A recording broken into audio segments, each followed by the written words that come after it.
Hello everybody, and welcome back to Grim Dawn, Thanks of Asterkarn.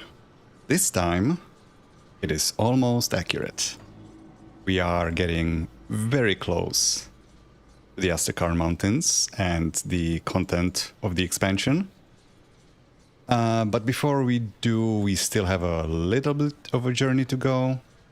Now, last time we left off, we finished some of the lingering threads around Homestead. We went to the conflagration and we resolved the Pine Barrens, Shaded Basin, Tyrant's Hold area, did all of the Blood Grove and reached Darkvale Gate. Now, I'm a little bit higher level than I was last time I stopped streaming, because there is a lore note, or rather a series of lore notes, if you would excuse me. Those are, oh, we have another problem with the loot filter not working properly.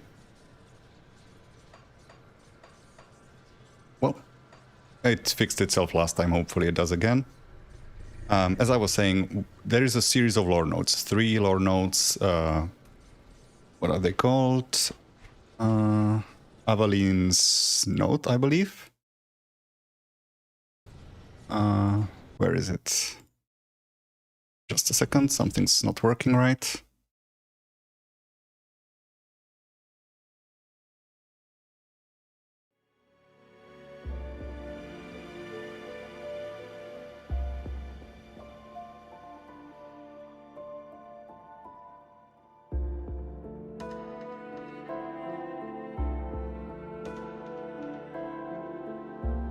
There we go. Should be fixed now. Apologies.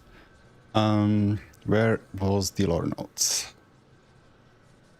Yeah, Avaline's Note. We found page 2. We found page 3. We actually found even duplicates of these.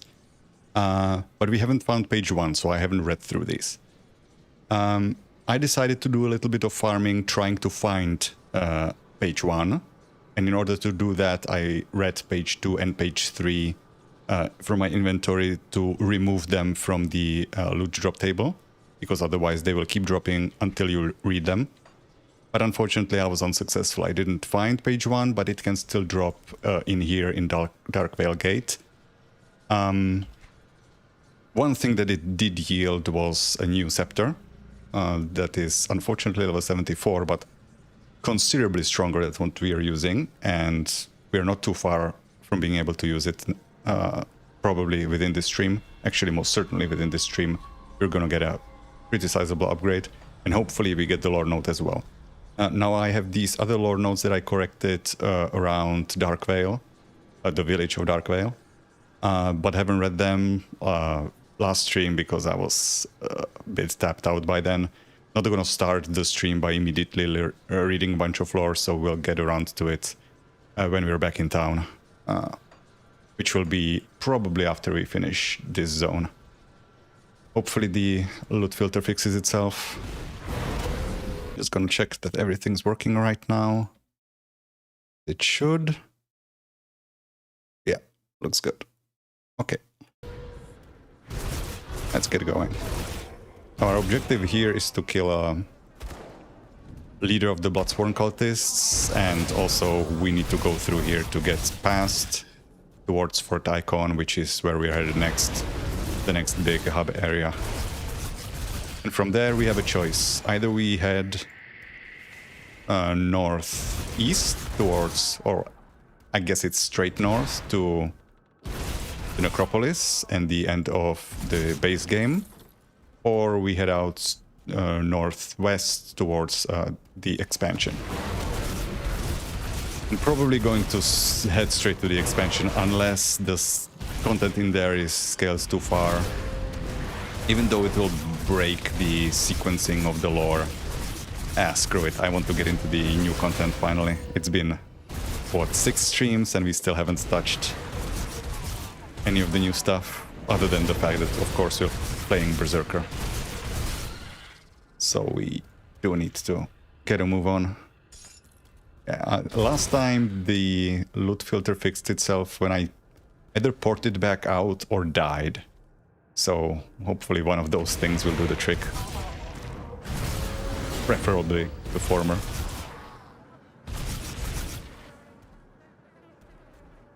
Oh, there's a strong box. You don't have to necessarily mouse over, you can just turn the map, but I don't particularly like using the mouse button, so thankfully I just remember where these things are, but it's likely that in the expansion I might have to actually start spinning the camera around. I know it makes some people dizzy, and I apologize for that, but if they're as active with the secrets as they said they are during the various interviews, there might be a lot of stuff that we would not find unless we get a better perspective. Or just mouse over everything like this is a point and click. Which granted I have some experience with, but... yeah, these magic items should not be showing up.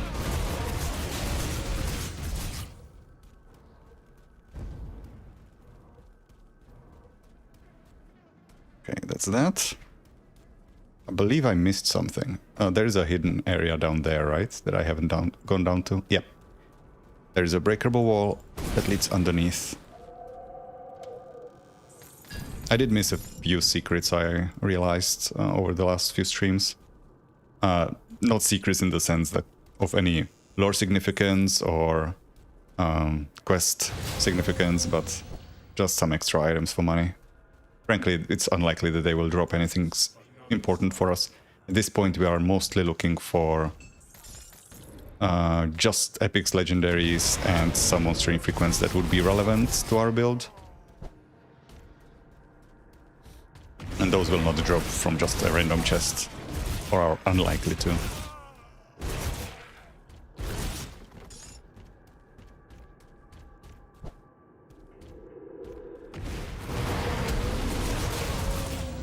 The extra level that I gained while looking for the lore notes, I invested into the Berserker skill tree, so again increasing our stats a little bit, getting up to that 50-point cap, where we can start allocating points into Format of the Beast.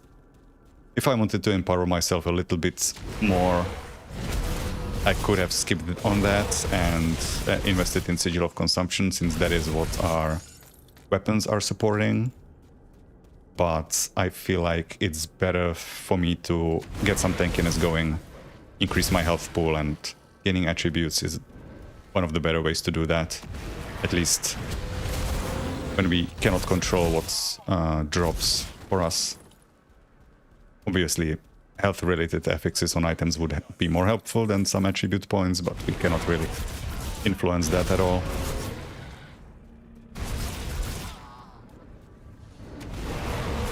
One of you guys, these Bloodsworn cultists are the guys that can drop these lore notes, the Evelyn's page, but no luck so far, and I'm not sure if they can keep dropping them afterwards. I know they dropped them in the Bloodgrove and in Village of Darkvale. Allegedly they dropped them in Darkvale Gates, but I'm not sure if they drop them afterwards, so if we do not get it here, we might just miss it. Which, I mean, it's no big deal. And all the lore notes are also, you know, you can Google them. They are on various wikis, so if we miss lore note 1, you can always find it there. Besides, I will have missed other lore notes because I didn't revisit certain areas that drop multiple notes. Usually you would be going through those areas 3 times, but we are only going through once, so we will not get the full info.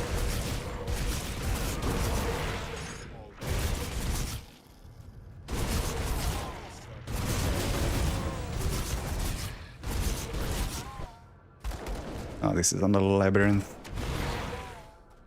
Can't just make a straight line, can they? It's like a shopping mall.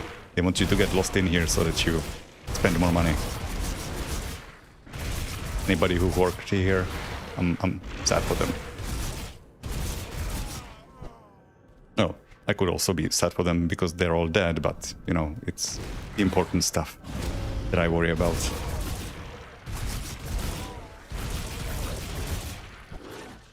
Okay, that's this section. We have one more area of Darkvale Gate to deal with, but then we are Finally, setting foot into Asterkarn.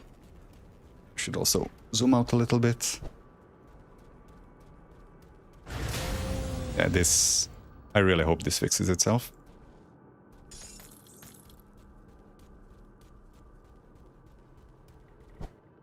Ah, screw the chest.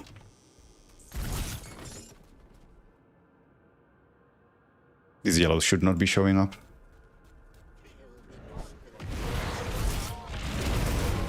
Interesting that it wasn't a problem before. Like, within this session I farmed some of the lore nodes and magics weren't showing up, and then I move in here and suddenly they are. Subduers, that's a new one. I don't remember that affix. I know Subjugator, but Subduer? This is worse than what we have. Interesting that it dropped at level 70. I would have expected it to drop at level 74 now. Hello, Azura. What's up? This time my chat application is working, even though it had some riotous tendencies at the start of the stream.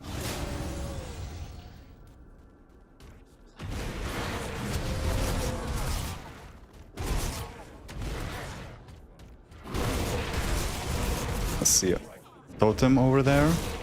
It's gonna be lengthy, but shouldn't be dangerous anymore. I feel like we've been handling the totems much better than before. Like, obviously enemies will scale in power, but I feel like we are starting to get ahead of the curve. Finally.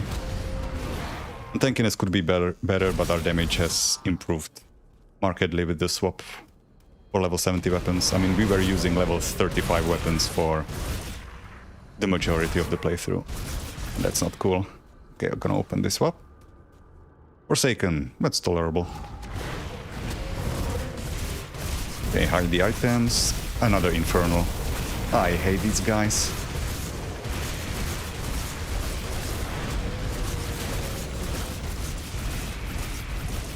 Oh, they are healing. These Blood Keepers are healers.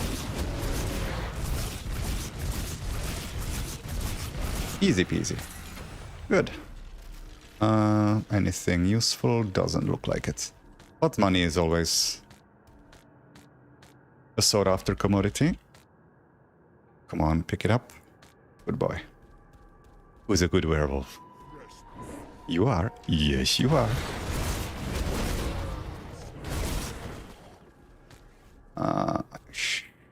Good. Probably try to kill everybody here just in case I get the lore notes that I'm looking for. I don't know what the drop rate is. But given that I've already found duplicates of the other two lore nodes, the ones that I already had in my inventory, shouldn't be too bad. And yet, try to farm it. Did like 3 or 4 runs and nothing. Only thing I found was a duplicate of another node that I already had, but just hadn't read yet.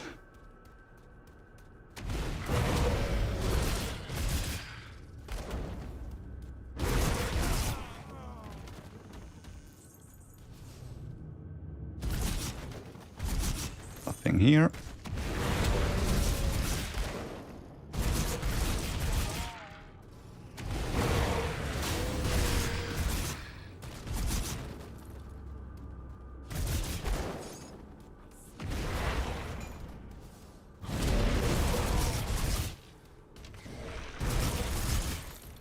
By the looks of it, I really should be more than ready to start heading towards the expansion content, because these enemies are no longer really posing any challenge, feels like.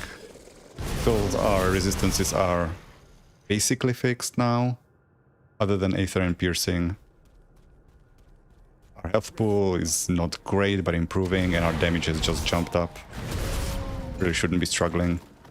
And it seems like the item filter fixed itself. So it's probably just zone specific. Because now I'm not seeing any magic items, and there are definitely magic items over there. Yeah. So now it works properly.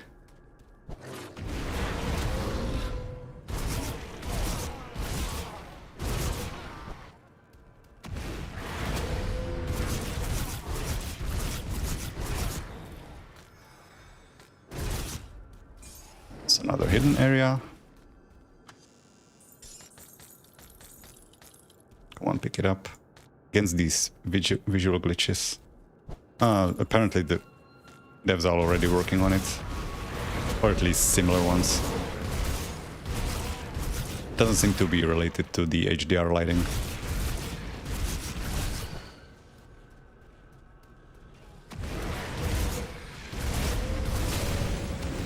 As I originally thought.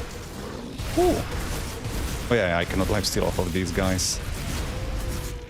It's not that I'm taking that much damage, I'm just not recovering health. And standing ground effects.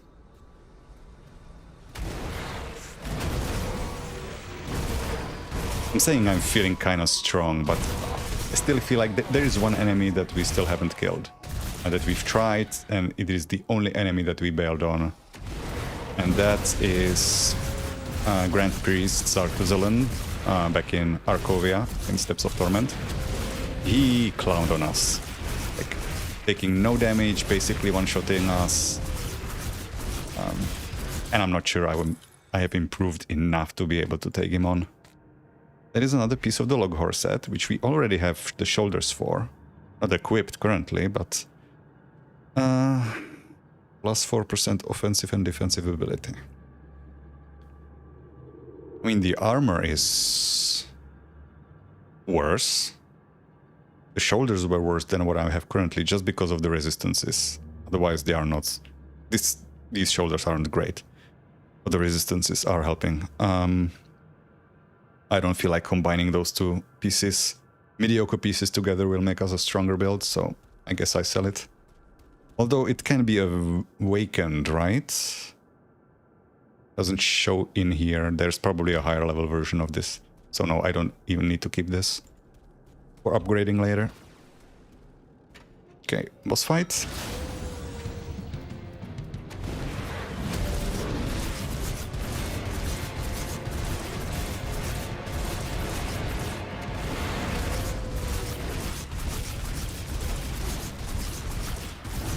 Hang on, I feel like I turned down the music a little bit, but I feel like I've turned it down a little too much.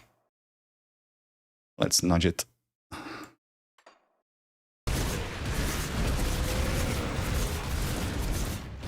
For the summons. Not that they matter. I feel like we're tanky enough against this type of damage.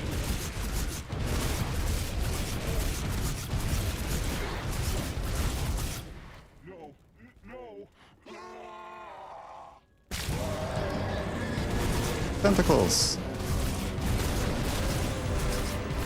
Anti-mode engaged. Oh, this is the stab attack again.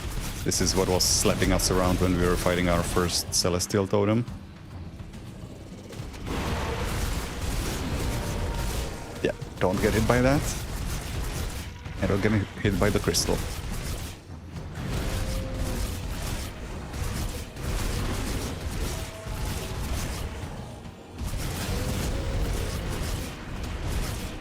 Okay, that hurt.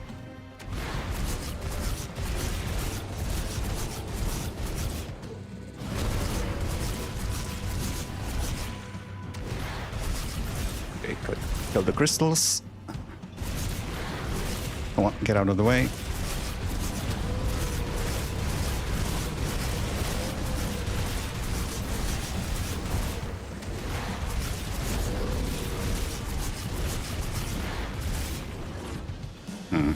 Not liking that.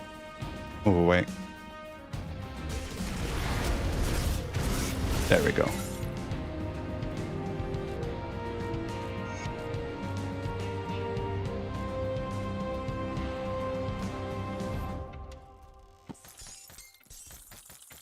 Not completely effortless, but not too shabby either. Oh, almost missed the chest. Sheer Griefs. Not for us. Nah.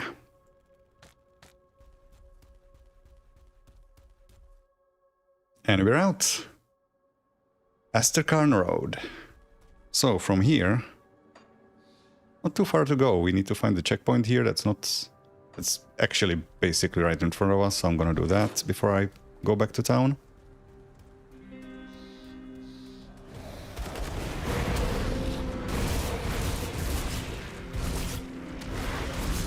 And there's Avaline's note, page 1, finally. So, apparently it can drop outside as well. Good to know. Oh, the updated snow. Yeah, for Fangs of Asterkarn they reworked the snow ground textures and like, snow behavior in general. Looks much nicer now. Previously it was basically kind of a flat white plane, and now it looks a little bit more 3D. The little dips in the snow. Yeah, that's nice. Although my tracks don't appear. Oh, they do. That's not as pronounced as I thought they would be.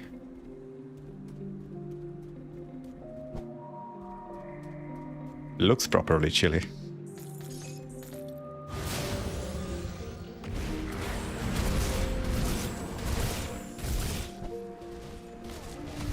Ah, ethereals are here. Yeah, not just wildlife. And ethereals unfortunately mean kind of bad news for us, because the resistance to Aether is one of our weakest.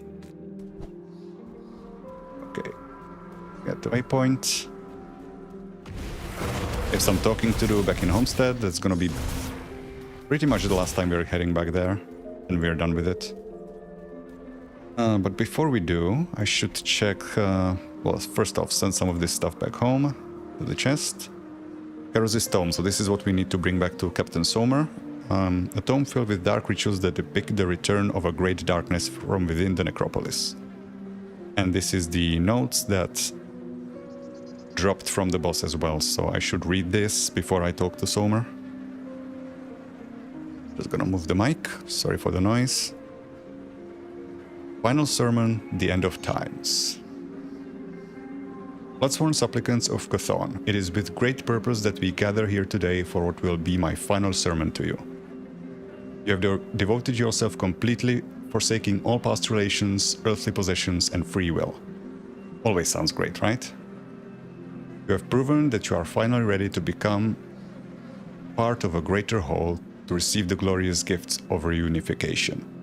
Must remain behind with the others to finish our great work. Yet, even as you depart your lives, you will advance this broken world one step closer to the end time. Time when the dismal, suffering world will become reunited with Chthon, making the oldest of the old whole again, and righting the great wrong perpetrated millennia ago by the false gods. These upstart gods who manipulated the course of our existence, set themselves up to be the objects of worship, and have lived off our blood and toil for ages. The end time will also bring doom to the wayward ethereals, past agents of the false gods who were betrayed and then cast into the formless aether once their purpose had been served. They've hindered us, slaughtered our brethren, and tried to claim dominance over this world. Yet we must also thank them, for it is the ethereals who have unwittingly made possible our ascension by destroying the Empire and its Inquisition. No longer does the Inquisition hunt us, suppress our truths, or deny us access to our sacred places. Unshackled from the strictures of the Empire, people have awakened from the false dream of civilization, and our ranks have swelled. Not knowing the history of our world, the ethereals are ignorant of the doom that we will awaken. They cannot surmise our endgame, and once they realize what they have set in motion, it will be too late for them to stop us. Our most devoted brethren march with legions of the void for Necropolis. They need only prevent our enemies from breaching our final line, for even as they attack our forces, the blood they spill will feed our resurrection ritual. Where once we suffered our greatest defeat, our ultimate triumph shall be reborn, and the Loghorian, forerunner of the end time, will carry the thousand screaming voices of Chthon into the world and usher in a new age. Sounds lovely. Ah, that was the wrong waypoint. I meant this waypoint.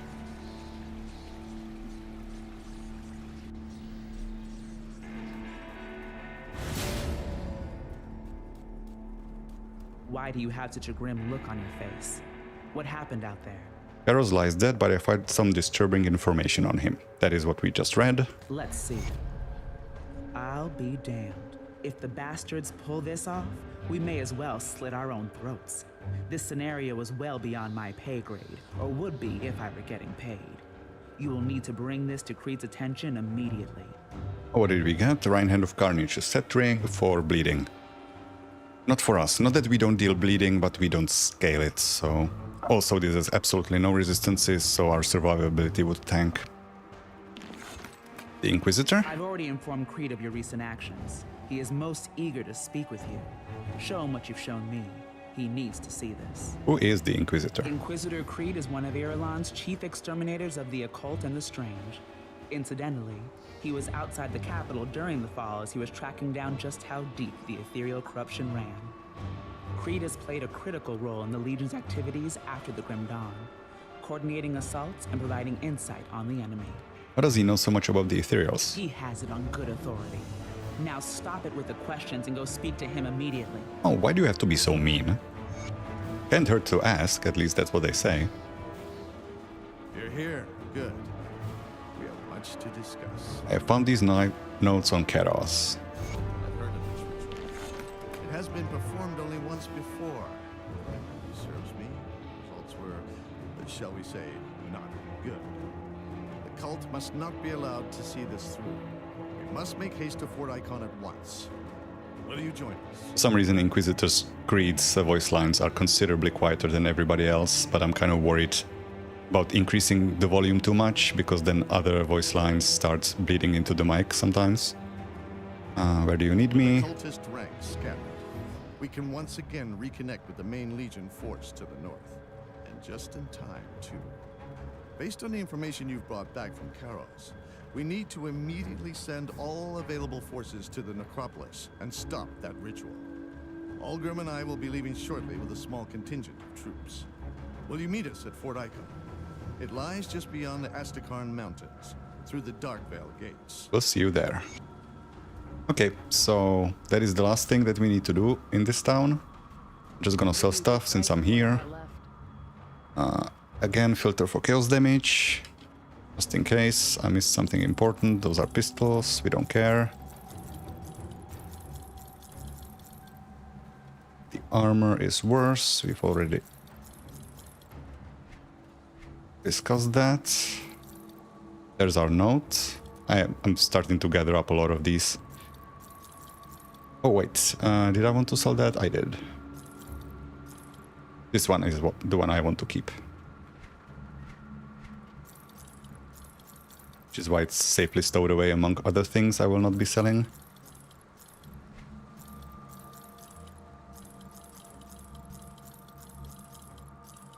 The dagger is worse, of course. That's a summoner dagger. Iron well spent. So, let's head out. I'm probably gonna leave the lore reading for the end of the stream. I want to make some progress.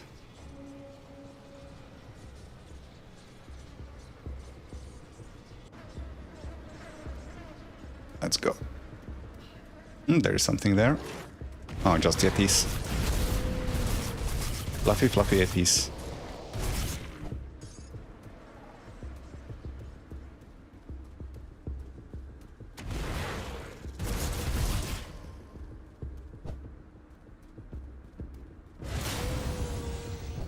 Reminds me of the Himalayas back in Titan Quest. With Yetis and Sabertooths and Neanderthals.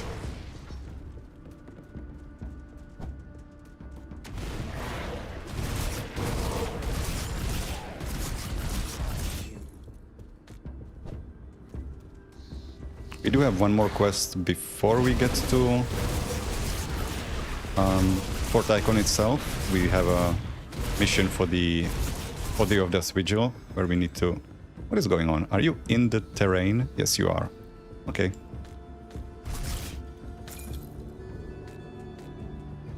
Where we need to cleanse, or rather, infiltrate, beat our way through a tomb held by the Diamonds Chosen and retrieve ashes for a resurrection ritual to bring a necromancer back to life, or on life. Which I believe is the next to last quest for that faction as well. Memory serves. Bring back the ashes, perform the resurrection ritual, and then one more quest after. In a very distant area on the other side of the map. That's level 72. Again, gonna continue climbing up. The Berserker tree, we still have a bit to go.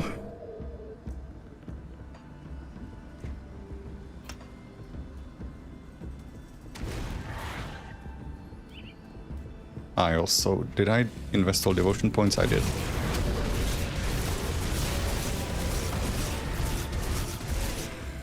Devotion points is going to be a pain point, because I did a little bit of snooping around on Grim Tools, and it looks like there's only like 6 devotion shrines in Thanks of Asterkarn, which together with the shrines that we will find on the way to Fort Ikon will mean we are still quite a decent distance away from completing our devotion map.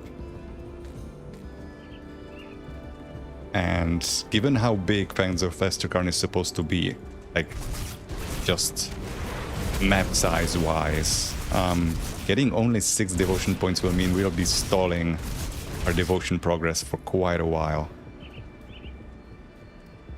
The best place where we could be getting more devotion points is in Forgotten Gods, but that is an area I plan to do last. Unless I don't want to go down to lower difficulties to finish our devotion map. Immediately frozen. Cool. Good thing I didn't get frozen in the Aether Fire, because that would have probably killed me. Oof. Thought my freeze resistance was pretty good. What is it at? 60. Not great, but not terrible either. That was surprising. Codex of Violent Drifts, that is a Chaos and Vitality of Hand. The higher level, the mythical version of it is very interesting. I believe it supports... Ah no, I'm misthinking it with something else. Actually don't know exactly what that one does. Might be Chaos Flames of Ignafar. Maybe something with Doombolt. I would have to consult my spreadsheet.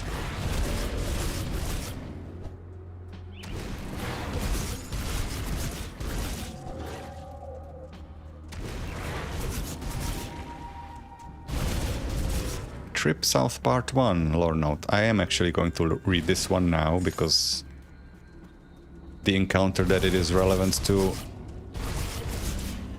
is very near.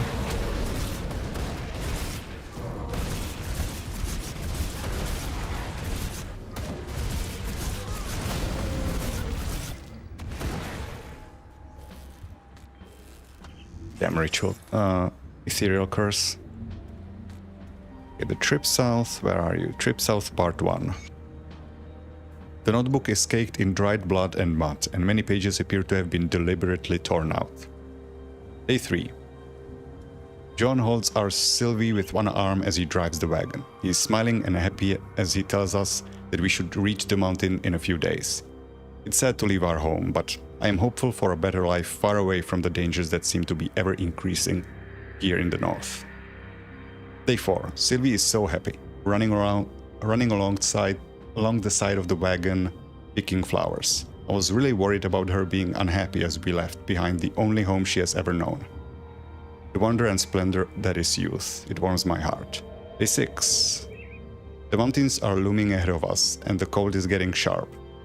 I can see the worry on John's face as he tries to keep up his spirits.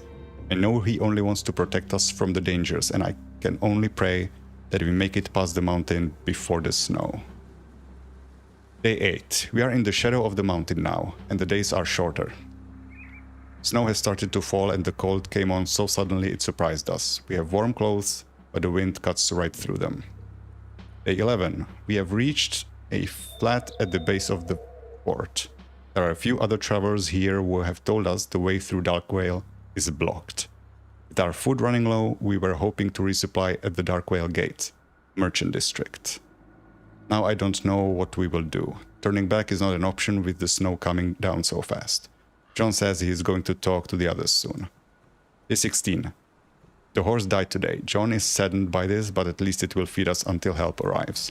I heard that we had to make this trip with Sylvie. She is only 9, and I don't like the way the other men at the camp look at her. Day 22. All of our horse meat is gone. It would have lasted longer if we didn't have to share it with the others, but John said things could have gone badly if we did not. I don't like thinking about what he meant by that.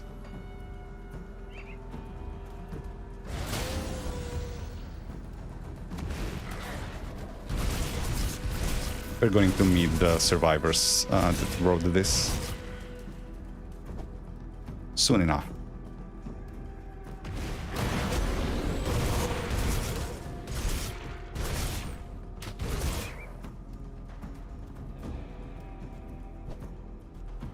More aether crystals. Good. It's a material we can always use more of.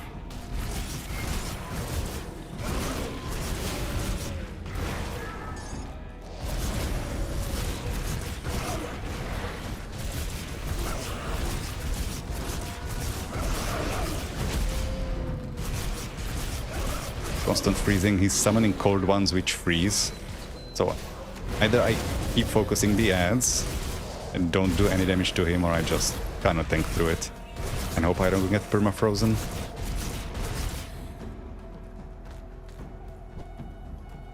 There. Okay, that's everything.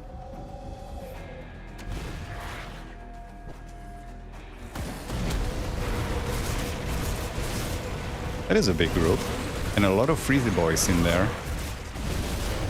Me no likey. Please go away. And they did. Oh, nice.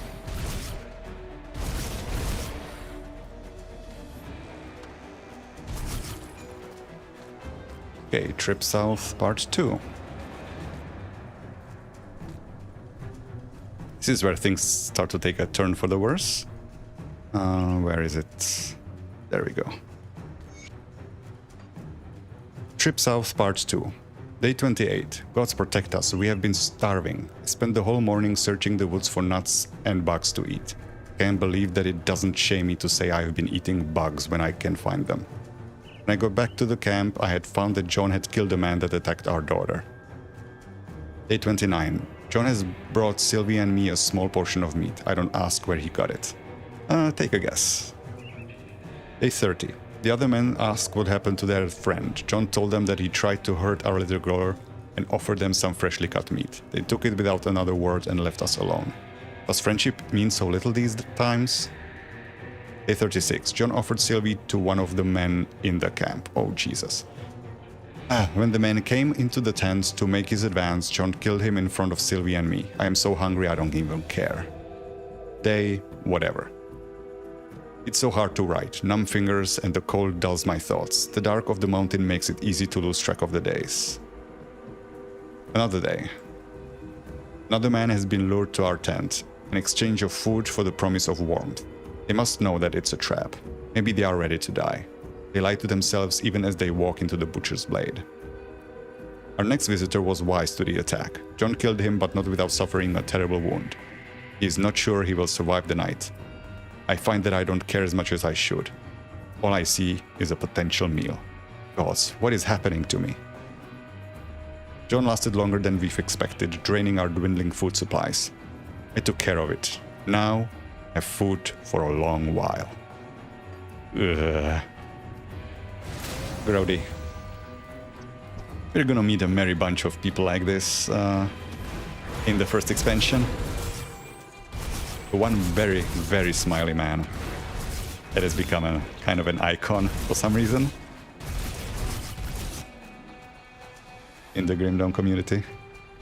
I guess his grin is just so charming.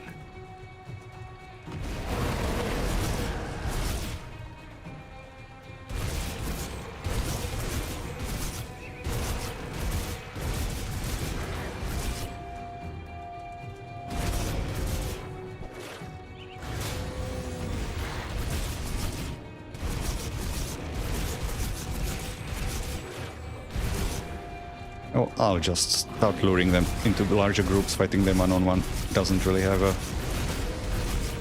any danger to it, so might as well be more time efficient. I mean, if I was being time efficient, I would have just skipped a lot of these areas, or rather not explore them fully. Because there's really no gear that will drop here that will be of any use for the build that we're playing.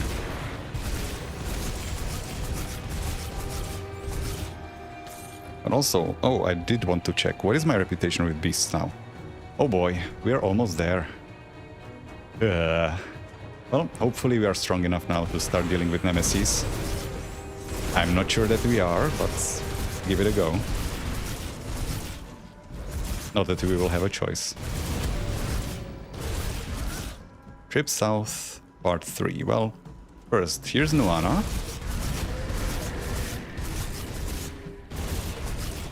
And where is Sylvie? Did I kill her already? Oh, this was Sylvie. Shit, I didn't notice that. Well, either way, that was the family that was writing these notes. Where is it? Trip South, Part 3. Sylvie has become angry, spiteful, malevolent. Where did all the tenderness and innocence of my little girl go? Why is it that I don't care anymore? Should care, but feel nothing. There's no one left here in camp. All gone. We must move. Hard to hide blood, frozen snow. Easy for prey to know. Harder to write, hard to think about anything but the hunger. New place off the road. Easy to lure new travelers going south, looking for safe place. Never find it. No food again. I encourage Sylvie to find people to bring here for food. She's gleeful at the suggestion. John gone, so I do the killing now. So hungry, don't even bother to cook food anymore. Talk to woman today, still alive as we eat. Blood in mouth. She asks why. Only word I say, hungry. Sylvie laughed that she talk while we eat her. This game is dark if you didn't notice. Hair falling out, don't care. The men won't be lured no more. They know what awaits them. No matter. We chase. Sylvie good hunter now. She likes skill, me too. Should feel bad. Know it's wrong, but it feels so good to feed. Don't feel cold no more. Shards of frozen blood, cut lips, split gums. Don't care. Chase men. Terror makes flesh taste sweeter. Good. So hungry, must find more. The rest of the text is impossible to make out. Gotta say, I'm impressed she kept writing that long. Yeah, so basically, they turned into cannibals, and in this universe, cannibalism, there's a patron god for that, and he takes keen interest in people who indulge. And they turn into Wendigos. Which I believe, I've never really read up on Wendigo lore, like, you know, folklore, but I think that's basically what they were, right? It's people who gave into hunger and cannibalism and were like cursed or something like that, become these evil spirits. So I guess Grindel lore in that way kind of follows the normal real world lore. I know that Wendigos were like a key part of, what was the name of the game? Until Dawn. There was a bunch of lore about them there, but I'm not sure that the lore in that game follows the folklore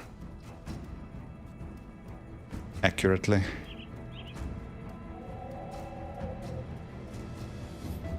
But that one I believe also had to do with cannibalism, like people getting sealed in a mine or something.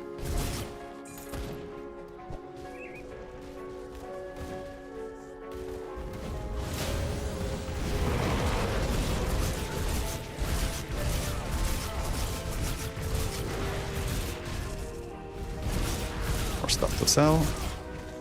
Again, not really gonna be finding any upgrades among normal rares, or unlikely to. I mean, we are using some rares. The hat that I'm using is just a normal one, but that's basically it.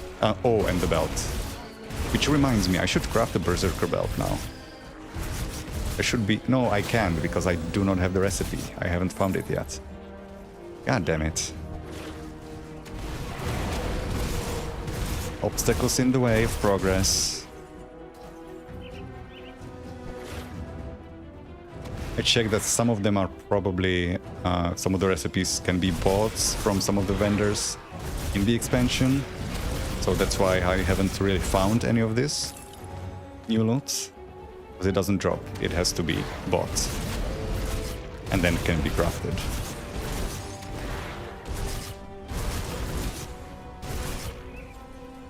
Freshwater plate mail.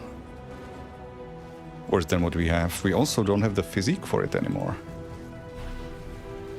By quite a lot, holy shit. Well, yeah, I guess my final build stops at like 629 physique or something like that. So some of these heavier armors will not be available to me anymore. Oh, by the way, the final build, I think I pasted it in the... Oh no, I didn't. I forgot to put it in the description. I'll do it after the stream. But you can also, if you type in exclamation mark... Oh no, I don't want to go here yet. If you type in exclamation mark build in the chat, you will get the link to the Grim Tools for the build that we're going to be playing at endgame. I need to remember to put those links in the description. I only started doing it last stream and haven't gotten used to it yet.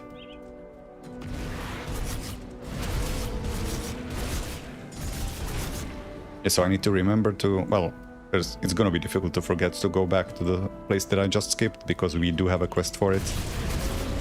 But going back there now is a bit of a sequence break. That's not the right word for it.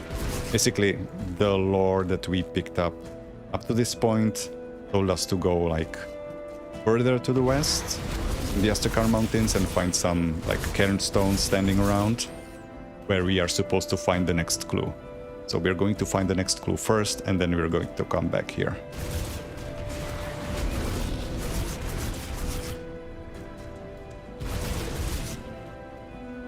There is a bit of a run to the portal, right? It is. Yeah, there was a portal here, so we will have to do a little bit of running to get back here. There's no other shortcut. But we do run decently fast, so wouldn't be too much of a time waste. I'm also gonna have to go back to town soon. I'm again almost full. Ah, that's what I get for picking up all the rares.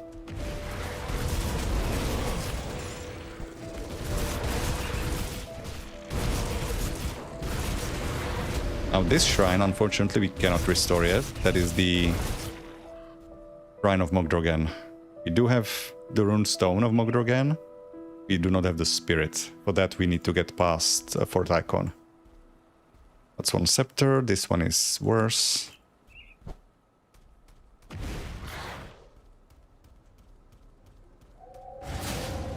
Should reapply my movement speed buff. Ragrathar with a big party. You made friends, didn't you? Usually you're alone. Oh boy, he freezes.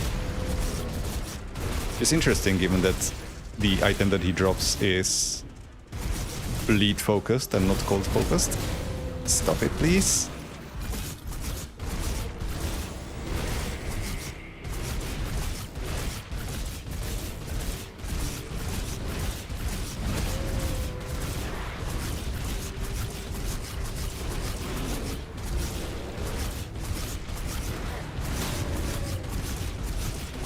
When you're alone, you're no problem. There's Ragrathar's Horn, which is a Reaver item, Bleed Reaver.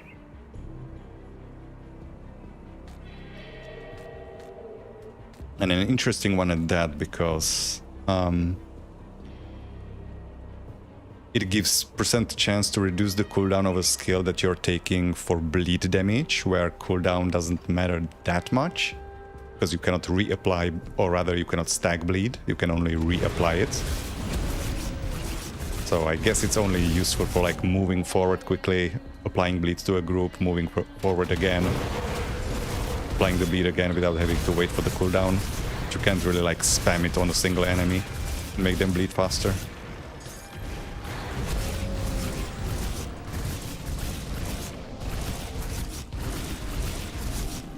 Plus, it's a caster of hand for a Reaver. That is very unique. Usually a Reaver will be just tailor-made for dual-wielding weapons. I feel like Reaver is going to be one of those easy, probably the easiest combinations of Berserker classes to build around, because there are just so many options for it. Between dual wielding, bleed and pierce synergies and cold synergies, there's going to be so many builds there.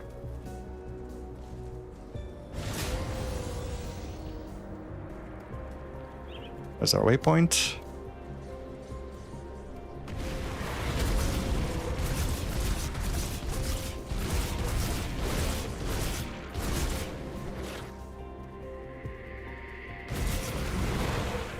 There are our stones for the next clue on the hidden path quest. Revered with Homestead. Okay, we are going to need to check what that gives us. Which reminds me, I can already start using some of my augments, can't I? The armor augments are, I believe, level 70. So I should go back to check my stash. They will be purely like defensive stuff for resistances, so basically unless I can fix my Aether and my bleeding resistance, there's probably not going to be anything useful there, but it might unlock some restrictions on what items I can and cannot use.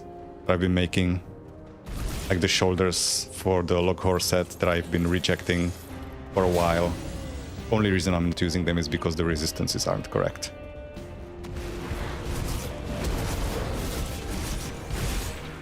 If I can fix that, I can swap. So I picked up the lore note, right? Did I not? Thought I did.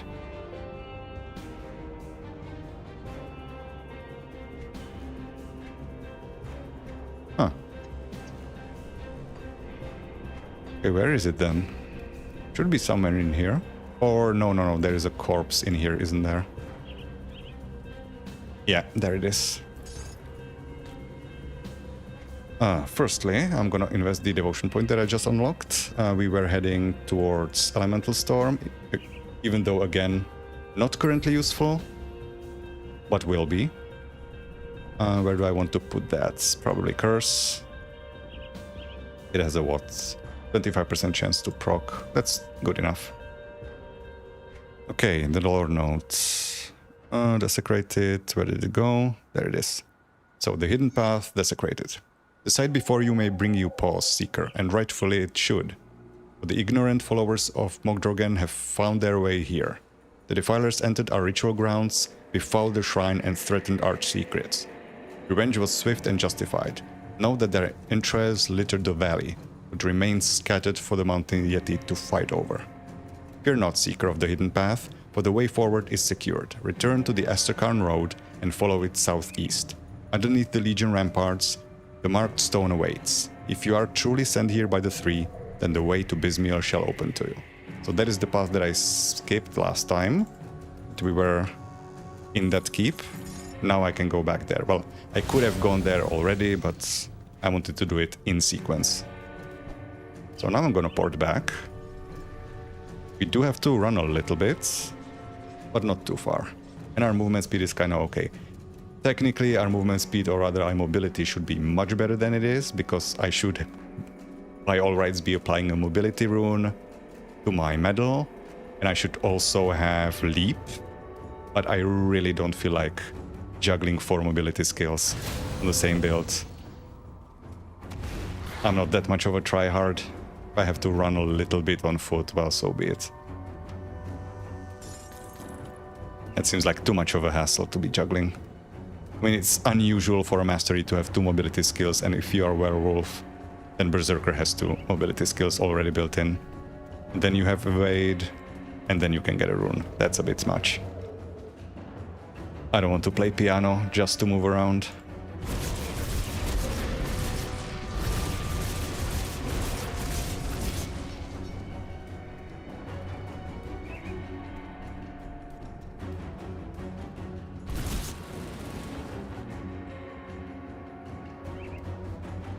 So he will have the last guardian of the 3. We've dealt with Dreek, we've dealt with Solal, now just Bismil. Doggos! One of you will soon be mine. I mean, not that soon, because I tried summoning a Hellhound already and it's just not doing much. Yet. Ooh, 78. Okay, dodge that. He also, if I remember correctly, deals a whole lot of bleeding damage, which is a weak resistance for me.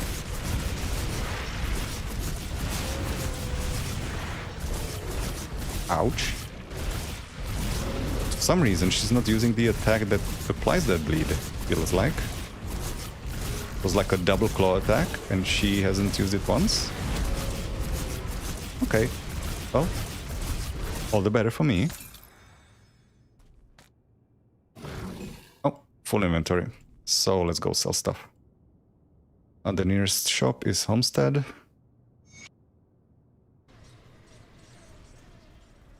What just updated? Oh, why did I get this quest already? I'm not in Fort Ikon. It shouldn't be here. Okay, sent everything back. Filter for chaos damage again. And who was it that I got revered with? Was it Rover or Homestead? I think Homestead. This is weaker. What about you? Yeah, you already read through that. This is weaker.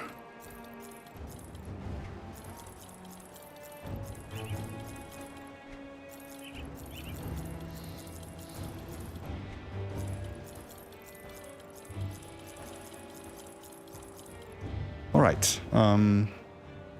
So the Bismil lore note is not picked up.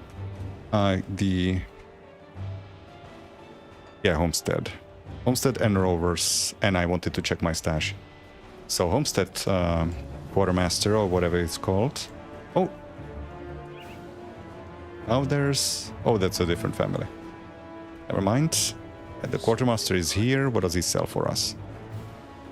Bad stuff, which we're not using. Stun duration, we are not stunning enemies, so this is not useful. The defensive ones might be. Elemental resistances, pierce and fire. Could use some pierce. I'm gonna buy these. Check if they're better than what we have. There's not gonna be anything chaos related, right?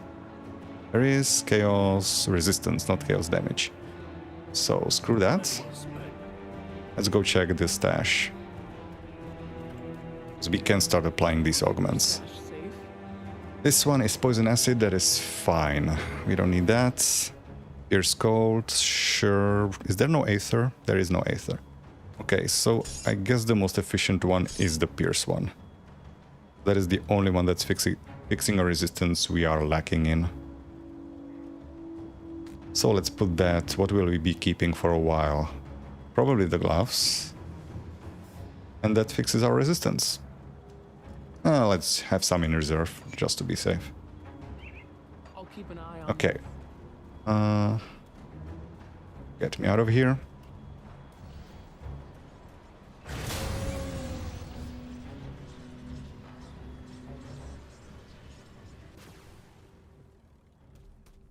More poppers. Okay, there's our hidden path last part. Runestone of Bismil, giving us 1 attribute point as soon as you've collected all 3, and you can do this on every difficulty. So when we did the difficulty skip at the start of the stream, the first one, we already got these from the previous difficulties. That's part of the Savior's Merit effect.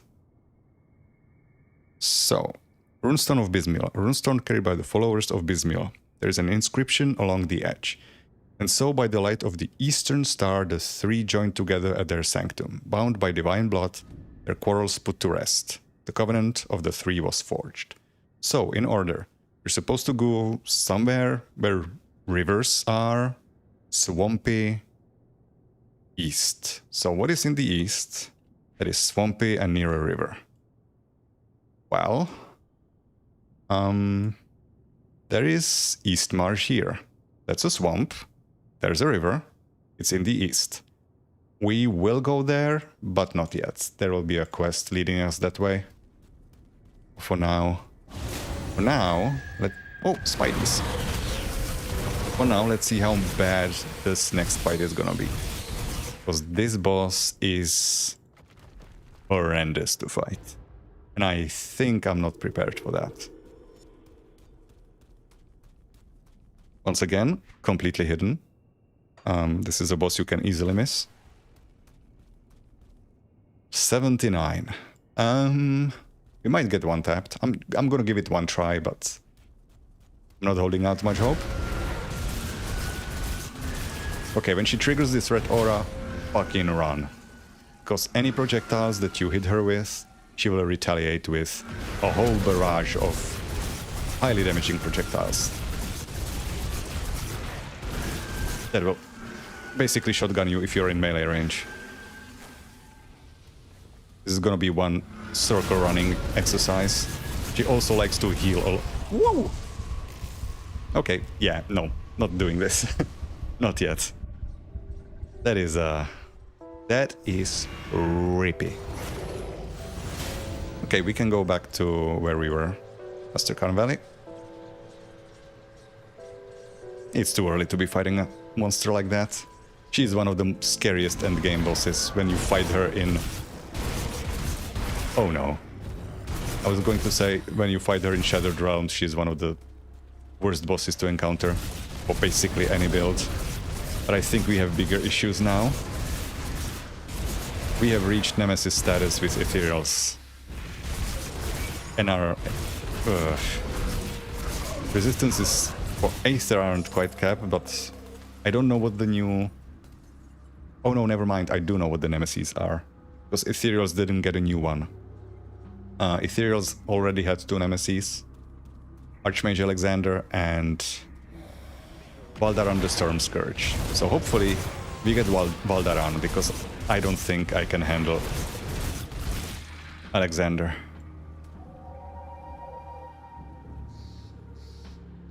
So here's the tomb that we are supposed to be cleansing for the Order of this Vigil.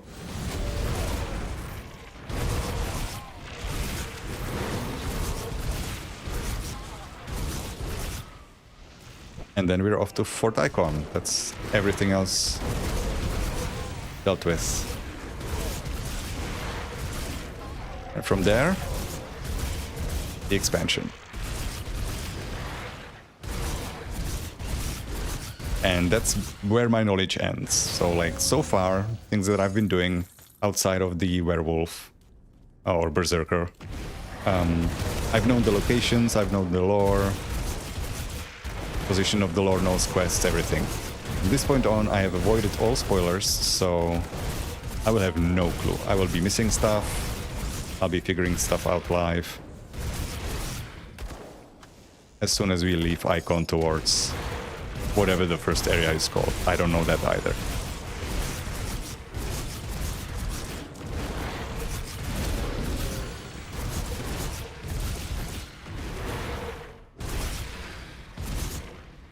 I could have sworn I cleansed that room and they just keep coming. Annoying summoners. Dangerous Domain. I didn't even check what the modifier is once again because I don't remember them anymore. I mean, they've also been changed since I last played. Enemies have 15% extra attack speed. Well, that's not nice. How about you give something to me, huh?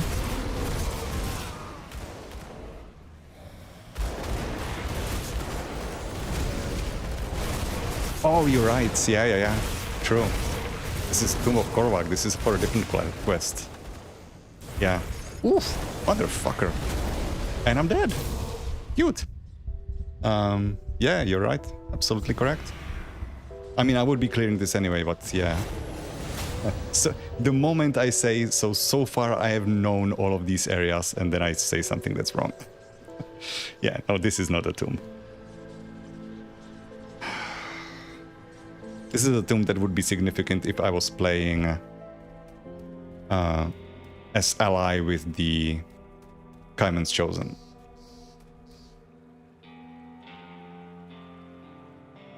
Interesting that they ripped me so much. I mean, there were a lot of enemies there. So it's a lot of sources of individual damage. But still, my Chaos Res is very good. Yeah, that is very dense. Okay. Nice.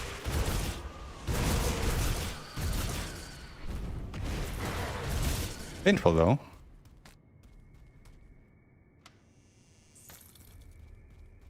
That's one repeater, not for us. Codex also not for us.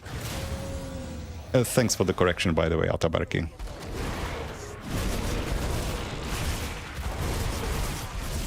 Keeping me honest.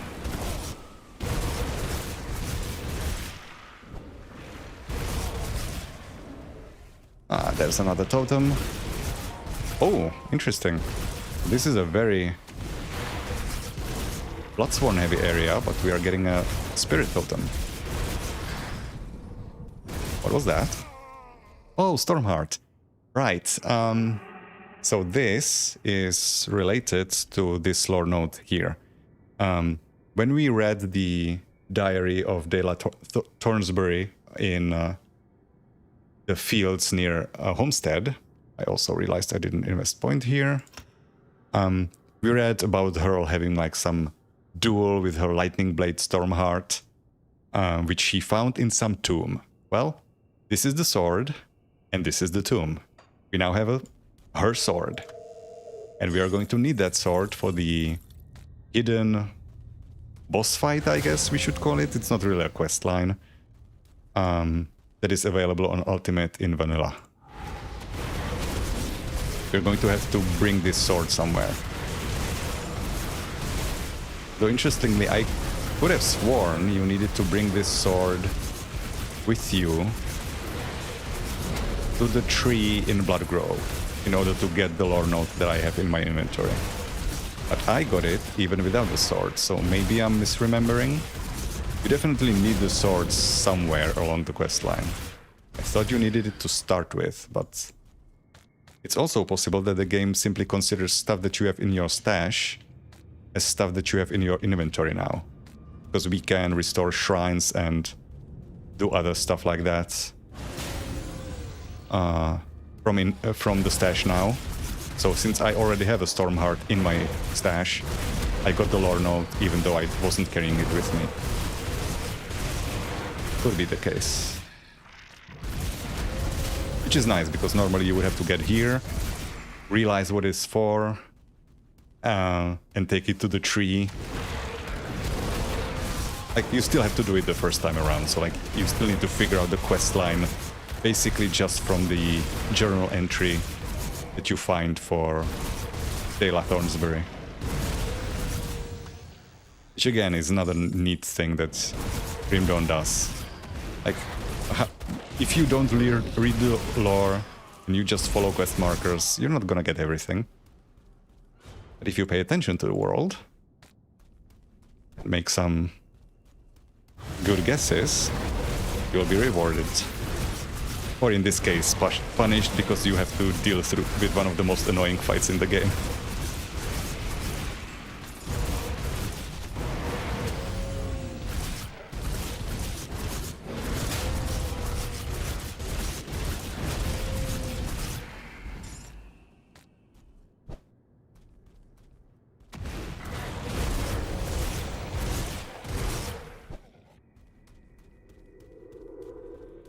So this is basically where the tomb ends for us. If we were aligned with Kaiman's Chosen,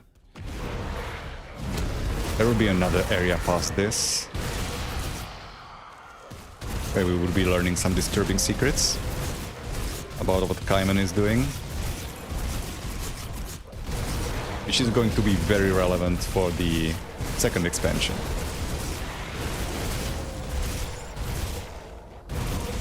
But we kind of get some of the story regardless, even if we are not aligned with Kaiman's Chosen. There's Harvul. He is very physical focused. So he might be a problem because our resistances really don't do anything about that. I'm not gonna be standing in that, thank you very much.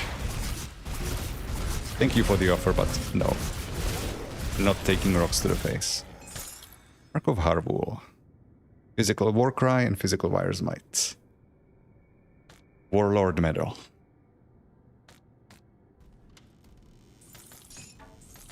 Would be fun to build around damaging Warcry. Yeah, so this would normally be openable if we were aligned with Commons Chosen. But it's not, so... Tough tatas.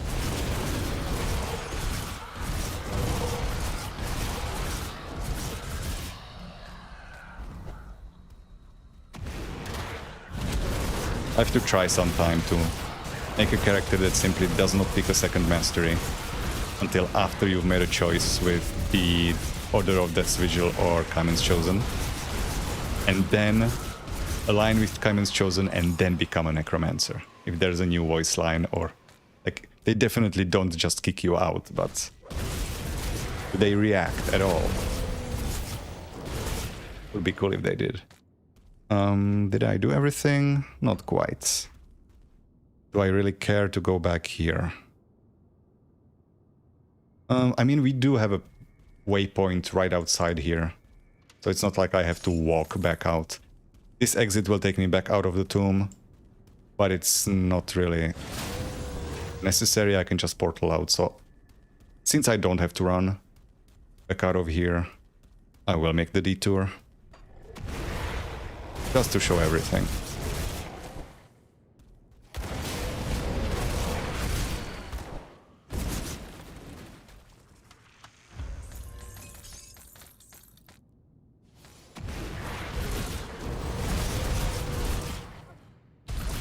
Out of the way. How far along am I with undead?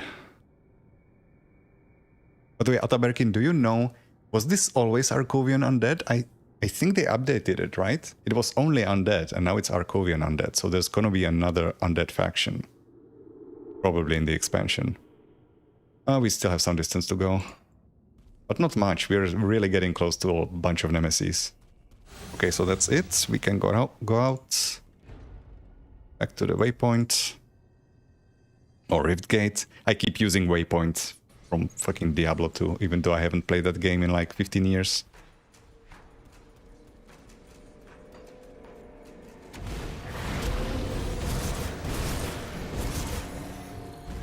Okay, that's good to know. I mean, I know there will be like whites and like ghoulish creatures in the expansion. I just wasn't sure they're going to be a separate faction. So undead will have 4 nemesis?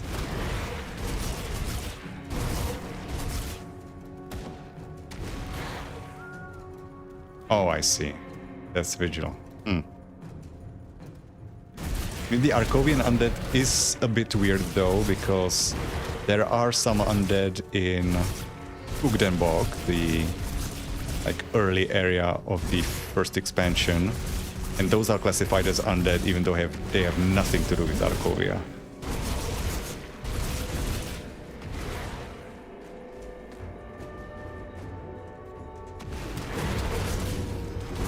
Oh, kill the shamans first.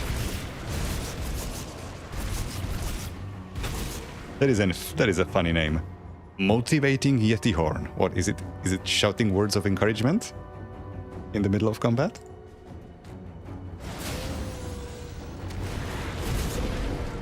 Well, some of them are Beast Faction, right? The like the little ghoulish guys that you find in the various areas, but there's also those like wraiths, like bog wraiths or whatever they are called, and I believe those are undead faction. At least they are labeled as undead. Maybe they still give you beast reputation for some reason, but they are labeled undead as a type. Freshwater Cauldrons. There we have our Death's Vigil allies. Fighting the good fight for us and stealing our XP. Assholes.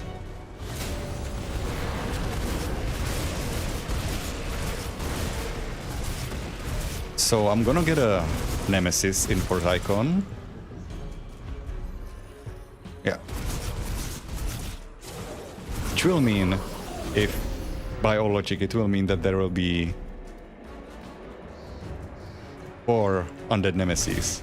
2 for the Arcovians and 2 for the new faction in Pangs of Asterkarn. It's gonna be a lot of bony boys. I guess, I don't know, they could be ghosts. I'm curious to see them. I'm kind of excited for the nemesis.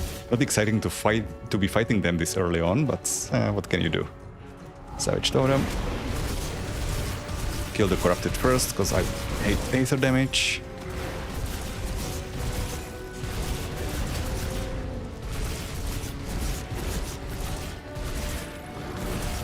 Get fucked. Nice. And a level. Unfortunately, the scepter that I'm waiting to equip. Oh, full inventory. You know, you could have just told me instead of screaming at me. You know what? I want to hear it from your mouth. I can't carry anymore. See, that wasn't so hard. Okay, let's go sell.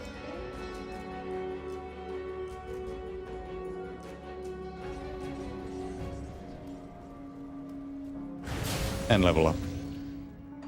More berserking. I'll give you a good price on what I've got More left. cunning. We are a cunning linguist. Chaos damage. Is this better than what we have? It is more health. No. Percent health is higher, flat health is lower. No werewolf points. I think not.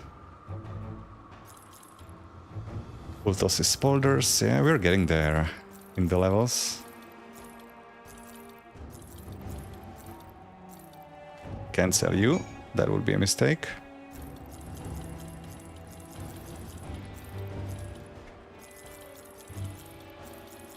I mean, I can actually. I have a duplicate, but so I don't have to pull it from the stash. Also, I should have checked these.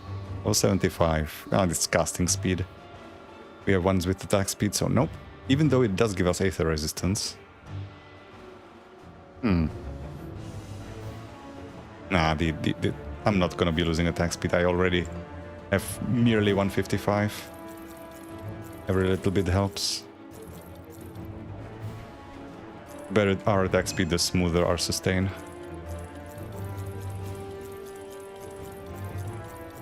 And also fuck all of this. Unless you are better than what I have. Stun is good already. Poison, don't need that much. Pierce. Nah. Would also be losing health.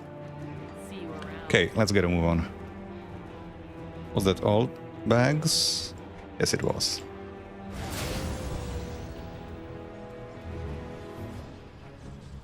Okay, let's get our cheeks clapped by Alexander.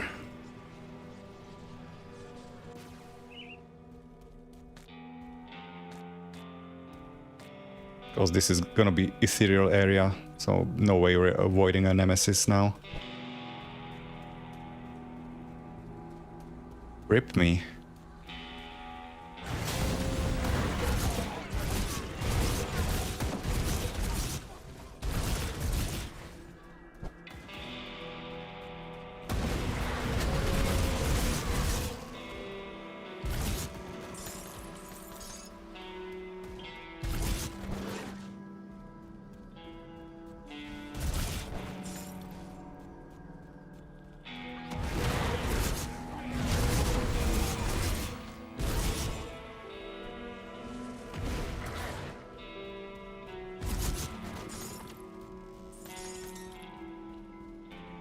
It's another hidden stash here. It's not that hidden because for some reason there's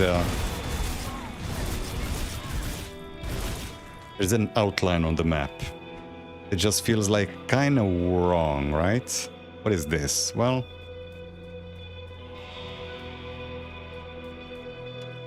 this is what it is. Untouchable. Nice physical shield. Bit of no, it's not a retaliation shield. Just purely defensive one.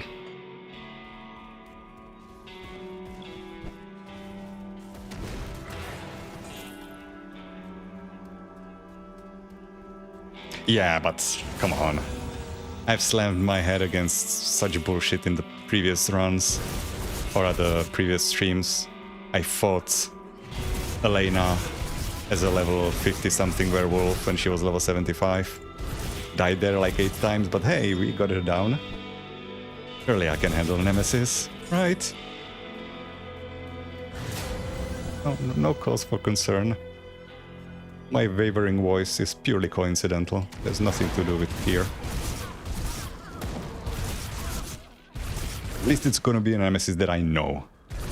It's gonna be rougher when we start fighting Nemesis that I'm fighting for the first time.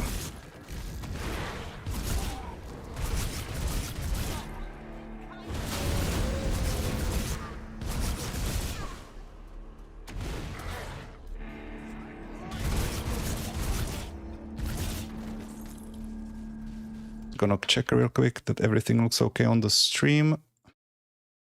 Yeah, goody, not dropping frames.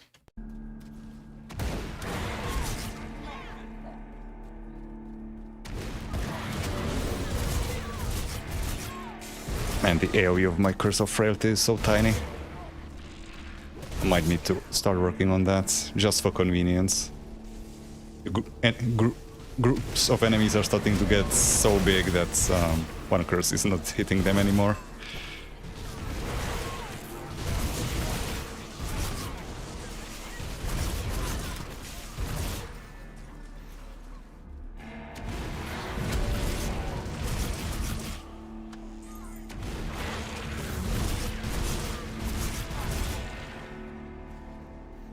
I would say it's a shame to be killing all of these humans when we are the brink of extinction, but knowing what I know about Kaiman's Chosen, good riddance. I mean, no. Kaiman's Chosen, the people themselves, you know, looking for hope in a desperate world, sure. They will flock to a leader, but Kaiman himself, fuck that guy.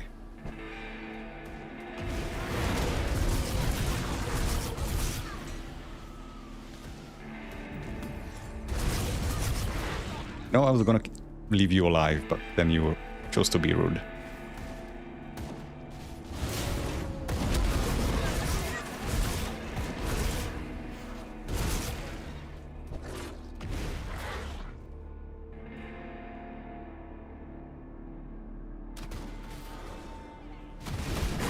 Hello, boys. Our reputation with Kaiman's Chosen is not gonna be good enough to get a Nemesis naturally. Although we did make good progress. Fortunately, this is basically the last area where we meet them naturally. I think there are some in Necropolis, but not enough. So if I want to get Nemesis, which I do, I would have to farm them. I might do that in Ascendant mode once I'm strong enough. But I think my form of endgame is gonna be do a little bit of testing in Shattered Realm, just to see that I can do like up to 36. Probably avoid Crucible altogether and then try my hand at Ascendant mode and finish the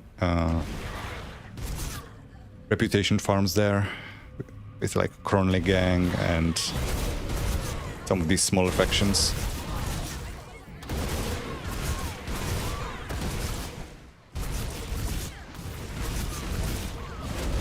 I keep forgetting to reapply the rallying cry.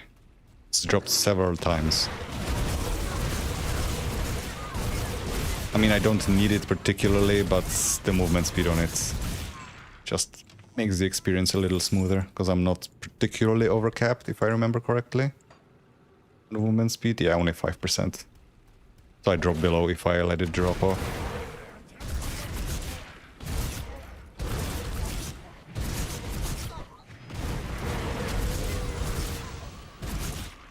The fact that the leap is knocking enemies away is going to be annoying at endgame. I'm a melee character, I don't want to be chasing them down after I've hit them. That is one thing that I hope they improve. As fun as ragdoll physics are, it's called a knockdown, not a knockback. It looked like a solution to the knockback problem of older ARPGs, where melee characters just avoided this stat like the plague. and it was actually making them worse if an item had it. So knocking enemies just down to your feet, that's okay, but unfortunately no, they fly away. And then you have to kill each one individually. That was what was killing Blade Arc for a long time as a usable skill.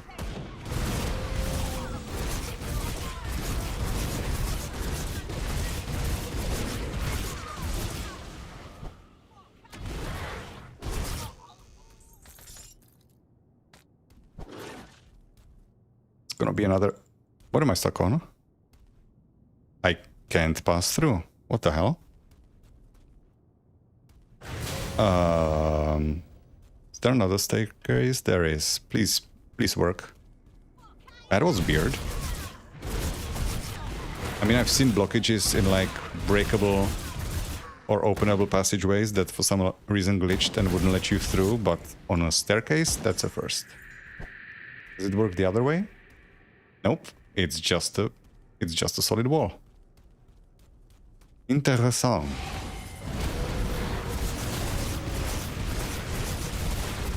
No, not standing in that acid. Thank you very much. Infernals. I hate you guys. Just stop shooting at me. Is that so hard? Man, you're rippy. Ah.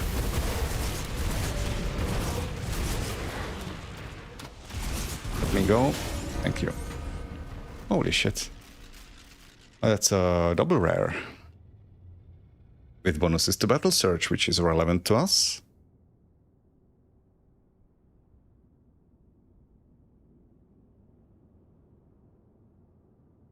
No chaos damage on it. But good elemental res, stun duration reduction, chaos res, and aether res. Hey, this could be our solution to Valdaran problems. Not Valdaran, Alexander problems. I do want to swap the Silk Swatch, right? Because then my bleed and pierce drops. So I'm just gonna go quickly. Actually, I'm gonna pick up stuff first. Go back to town and make the swap of the component.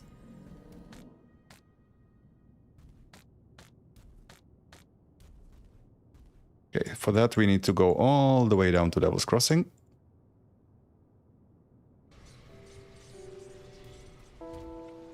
Let's take a look, shall we? Keep the add-on. Slap it over here. Goodbye. And sell shit. So, chaos damage. Just in case. Send components away. What a comfortable button. Glad I added that.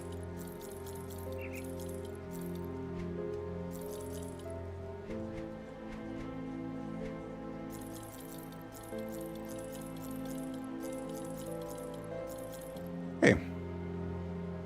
The pants, 74s. Worse than what I have. So all of our resistances are now capped. Excellent. It's a good use.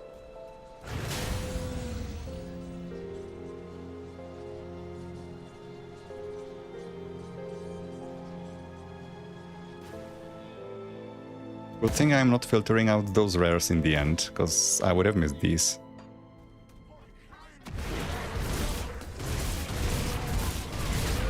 I guess I could have tagged always show double rares, but...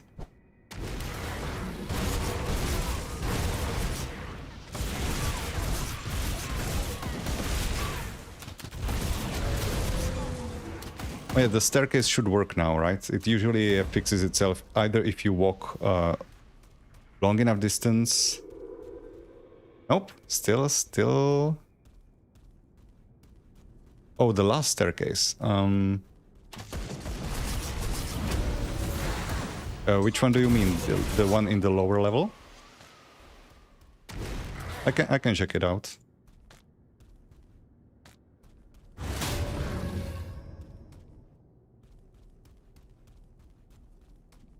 Or are you responding to the stuff that happened a few minutes ago? Maybe you're behind on the stream.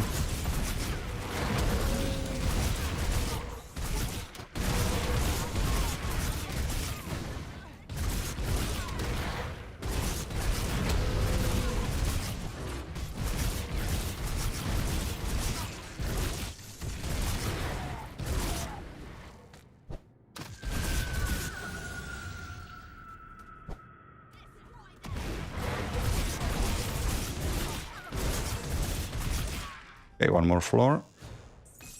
Full of fanatics.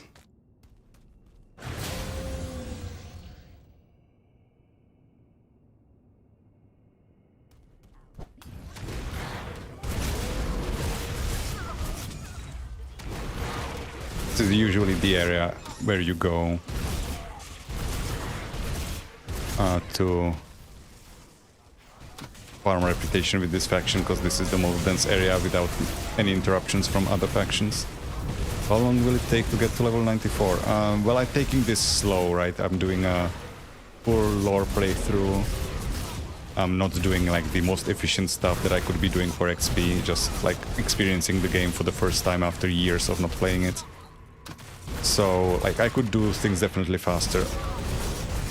So if you're asking in general how long it can take to reach level 94, if you're speedrunning, it will take only like a couple of hours, actually.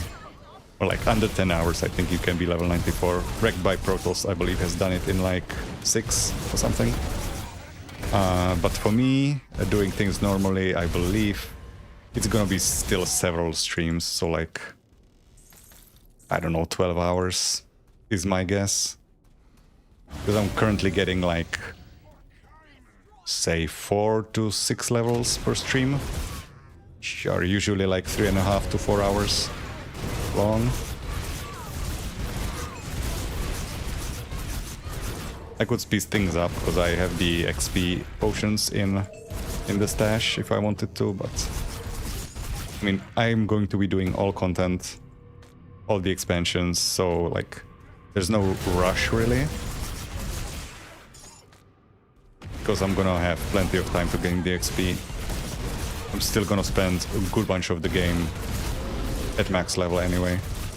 The only thing is that I cannot still find the set that I'm working for, like looking for the Ice King, until I reach like level 90, so in that respect, yeah, I'm just delaying the switch. Yeah. I mean, monster infrequents are the solution to that. Items that can be usable at lower levels. But yeah, if you have a build that's basically only unlocked by a legendary or a set, then yeah, you have to find something, some way to play your build until then. So like, that's why I'm playing Chaos Werewolf, even though I'm gonna be Cold Fighter Summoner Hybrid. Oh, by the way, guys, in chat, I forgot to put the link to the build in the description. I'm gonna fix it after. But in the meantime, if you put in !mark build in chat, you will get a link to the final build that I'm gonna be playing at endgame.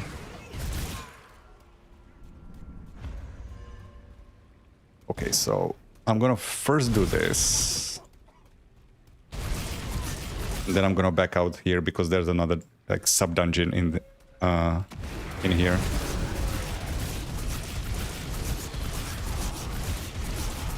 Oh, we're gonna be playing Whirlpool procs. My build won't be using Whirlpool. I'm going to go for Korvac because that is the like only endgame devotion other than what is it? Mogdrogan that supports both player damage and pet damage.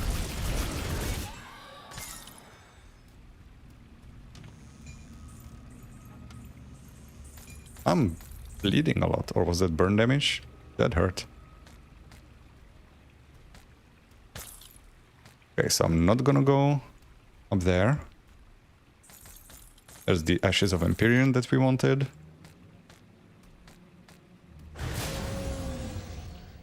Or did I read that wrong? Oh, the Ashes of Empyrean. Which would imply that Empyrean at some point died. Where's the torch? And there's a hidden dungeon under here. With a devotion shrine. A terrible discovery. I'm starting to accumulate a lot of lore notes. I should read through some of it. A terrible discovery. The earthquake has inflicted some damage on the upper levels of the catacombs. Bones scattered, tombs crumbled, piles of rubble everywhere. And one of the bridges was completely destroyed. This is terrible news, as it forces us to take long-forgotten alternate paths to reach the furthest end of the catacombs. My true dread is in exploring the deepest foundations. I am no stranger to death.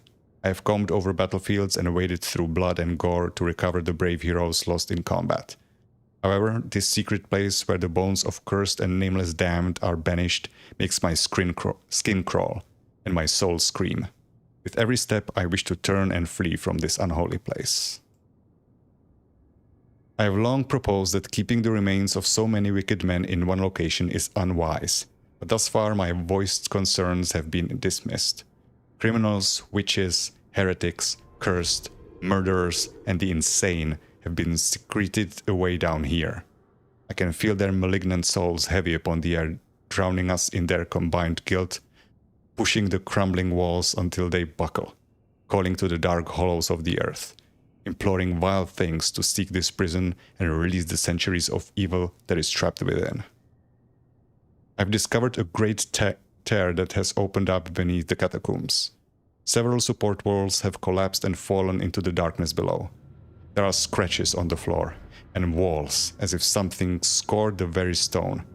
I've also found bones with strange markings on them, as if gnawed by an animal.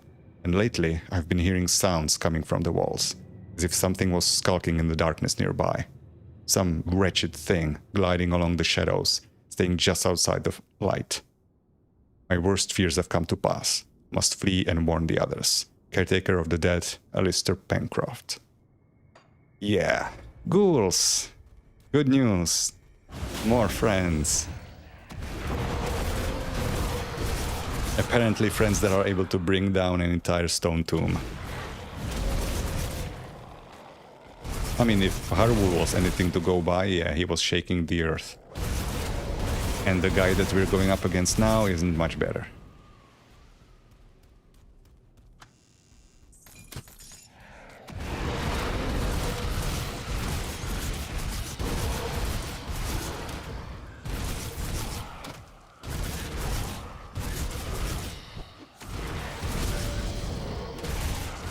Corrupted. I somehow don't care anymore. My resistance is fixed. Fuck you. No more fear of corrupted. Still I have fear of crowd control, but at least no damage type other than physical is posing any more danger. That's a lot of damage. I need to stop standing in that. Okay, let's see how bad you are. Probably not too bad, right?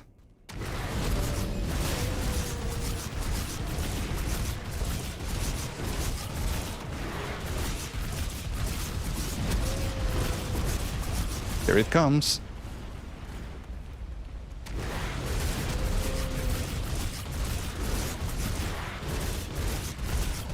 I wonder if the lore note meant specifically that it was Necrathan doing the, like, bringing down the tomb, or if it was just ghouls in general.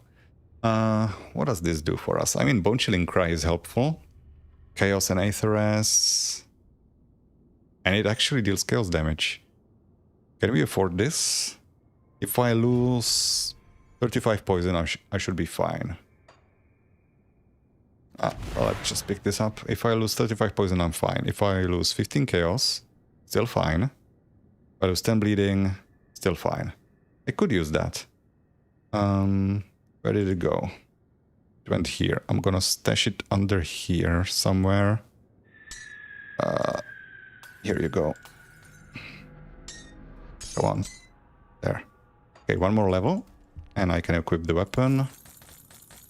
Take the Devotion Shrine. That is an expensive one. Nightshade's Reach. Poisonous two-hander. Devotion, Devotion, Devotion. This gives me some extra resistances, so I have more redundancy.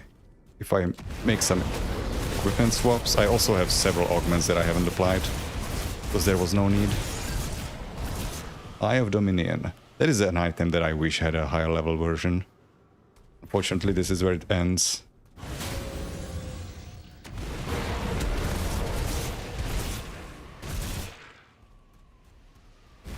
Oh, okay, I can kill you.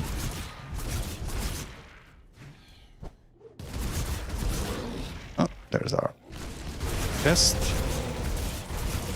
Aspect of Verona. That's my first one. New material from the expansion. Distilled essence of the great beast, progenitor of monsters and demigod of the Kern. No, I've already found one of these earlier on.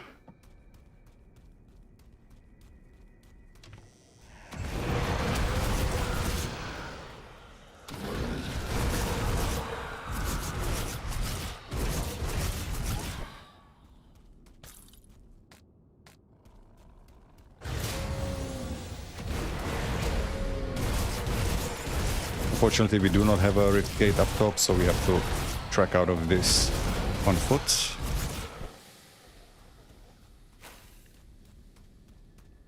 But we are a speedy wolf.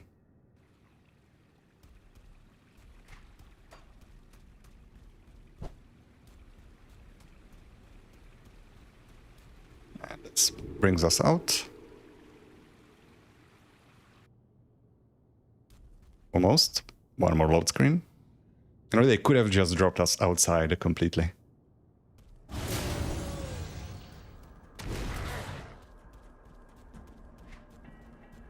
Okay, so place your bets. Is it gonna be Alexander or Valdaran? It's gonna be one of them.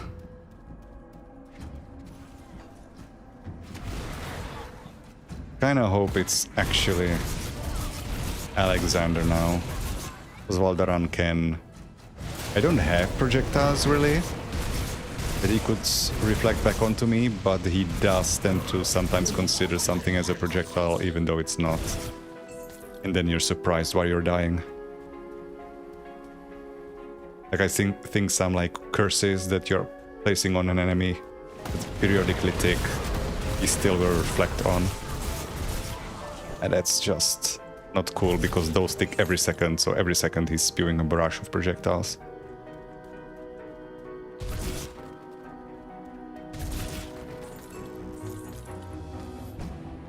Okay, Fort Ikon, here we go.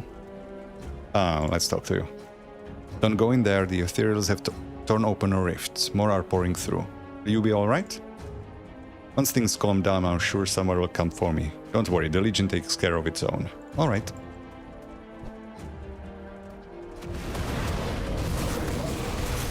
You know what, I should open a rift of my own, just in case I get a nemesis. I don't want to have to run here on foot. Flashport Carbine.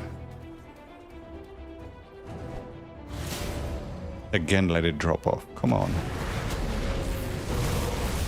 Only have to use it once every minute and I still forget.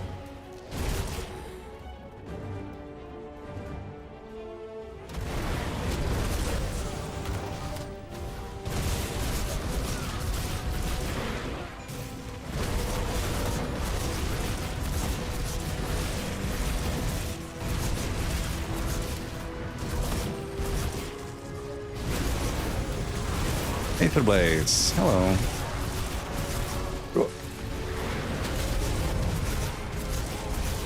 Okay, you're starting to get a little rippy.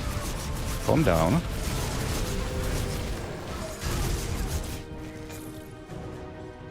That's a lot. Arcane Harmony Leggings. All damage. Spirit defensive ability, skill disruption protection, which doesn't help us because we already have possession taking care of that. So that's a big slab of no. But hey, good money, either way.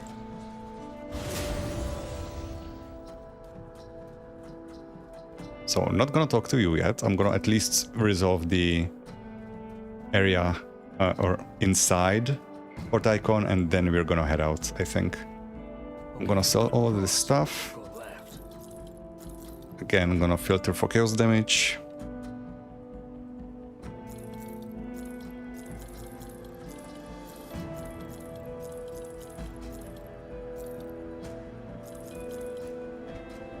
Yeah, our inventory is almost full again. I'm gonna have to read through some of these lore notes to get those out of the way, because they're becoming less and less relevant because I'm moving away from the areas where I found them. Oh, the Bartholomew hammer was chaos. Interesting. These are not good enough.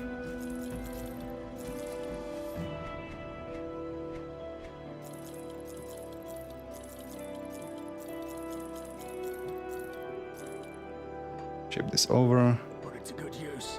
So, Praetorian report. Black Legion scouting report. I'm gonna read those since those are relevant now. Black Legion scouting report, Necropolis. Commander Lucius ordered a scouting mission to the north. When I asked what we should be looking for, he almost lost his temper and said anything that might cause a disturbance. His reaction seemed rather out of place and strange. The commander is not known for such outbursts. It also struck me odd the way he used the word disturbance. I took my scouting squad through the north gate and almost immediately started seeing some ethereal activity. We changed our course and headed for the hills rather than traveling the main road. It took longer, but we avoided large numbers of the ethereal dead. They appear to be gathering in the north in preparation for an attack. Their numbers have swelled tremendously since my last mission outside the walls. The return trip is going to prove difficult. I sent one of my scouts back to report this information immediately. Heading north, we passed by the necropolis. From the mountaintop, we did not see anything unusual. Searching as far as we could on our resources, we discovered nothing but the accursed blood cultists everywhere. Avoiding them made our progress slow. We did see one strange thing of note.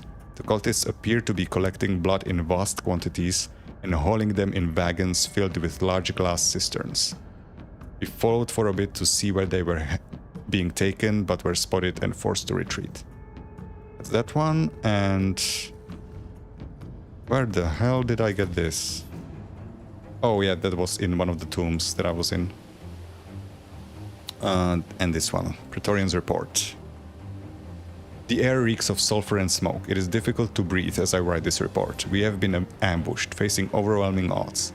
Some kind of ethereal monstrosity has risen from the earth up ahead and is spreading aether fire wherever it passes. I've never seen anything like it. The captain ordered us to punch through the opposition and take out that horrific thing. But he was killed in the initial attack that claimed most of our equipment and troops. The men panicked and we were forced to retreat. We managed to rally the few that were left, but it had become abundantly clear that we would not survive this. I pulled the battalion back to the entrance and ordered a full retreat to Fort Ikon. With the ethereals fast approaching, there was not much time to consider our options. I had the quartermaster hand me what was left of our explosive charges. We rigged the tunnel entrance and sent them off, effectively sealing the mountain pass and the ethereals in with it. I regret to report that with the Twin Falls Bridge destroyed and the tunnels sealed, we are now effectively blocked off from the south. But I take solace in knowing that the immolation we witnessed will not spread beyond the mountain crags. Praetorian Marcus Edin. Okay, let's talk to Krieg. Sorry, not Krieg. Creed. Different character entirely. Good, you've arrived. Things here are in worse shape than I thought. What happened? Betrayal, sabotage, call it what you will. We've been attacked from within. The ethereals, it seems, have gotten a hold of the commander. He's been possessed? Precisely. Based on the reports, Commander Lucius has been sending our men out on futile missions, thinning out the force's defenses. Then, once the watch was sufficiently weak, he opened the gates allowing the ethereals to pour in. He was not counting on human ingenuity, however. Weapons Master Edric collapsed the front gates with some explosives, cutting off the enemy's forces. When we arrived with reinforcements from the south, the coward Lucius fled into the armory. Until those gates are clear, we are stuck here. I need you to enter the armory and recover what's left of the heavy explosives. Use them to clear the rubble. But beware of Lucius. He has shed his human disguise in favor of a monstrous form, which I cannot even begin to describe. You will likely have to deal with him to get to the explosives. It will be done. Okay, there's our weapon master Edric, who blew the gate. Actually, no, he blew... Yeah, I think so. As you can probably guess, the fort's seen better days. It's going to take every able-bodied man and woman to bring Fort Ikon back to its former glory. Care to lend a hand? Sure, what do you need? I need someone capable to enter the armory and recover what's left of our scrap and building materials. The supplies were originally designated for Homestead, but with the recent attacks we can't afford to spend any resources. After Lucius opened the gates and ethereal started pouring through, I had no choice but to collapse our own gates with explosives. The repairs will take weeks, but we can't get started without those supplies. Unfortunately, the possessed commander has fled into the armory and perhaps to finish sabotaging what's left of our arsenal. I hear you are experienced with dealing with ethereals, so I was hoping you could look into this matter. I will recover the supplies. In this quest line we have a choice of options. We could either give the supplies that we recover to the Black Legion as they requested, or, since they were intended originally for Homestead, we could take them to Homestead instead. The choice is not dramatic difference. The only thing that will change is who you will be gaining and who you will be losing reputation with. Now, since our reputation with Homestead is already full, I think I'm going to give it to Black Legion, because with them I still have a ways to go. And we can't really increase our reputation with them other than by completing quests, because the faction that they hate and they gain reputation, or rather they grant us reputation for destroying, is locked behind the first expansion. The second half of the first expansion, I should say. Okay, so the plate mail, there's no point in even reading, because they will be now too high in requirements for physique.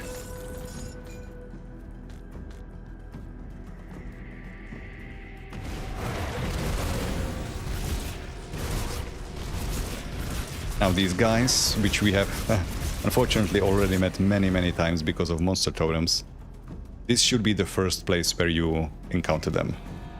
They don't show up before this, unless you go to Fort Valbury, I believe,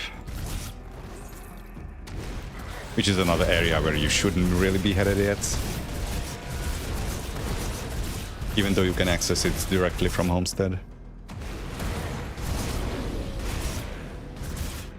And given the trouncing that we received from Zartuzalan in front of Sept of Torment, there's basically no reason to be going into challenge dungeons yet.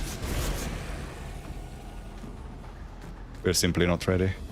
There should be a breakable wall here. Yes, there is. Ingay's Dome. Summoners. Which we are not yet.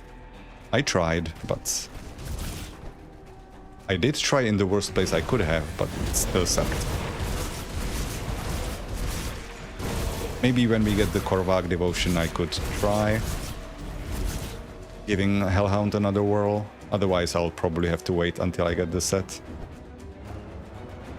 Whenever that is.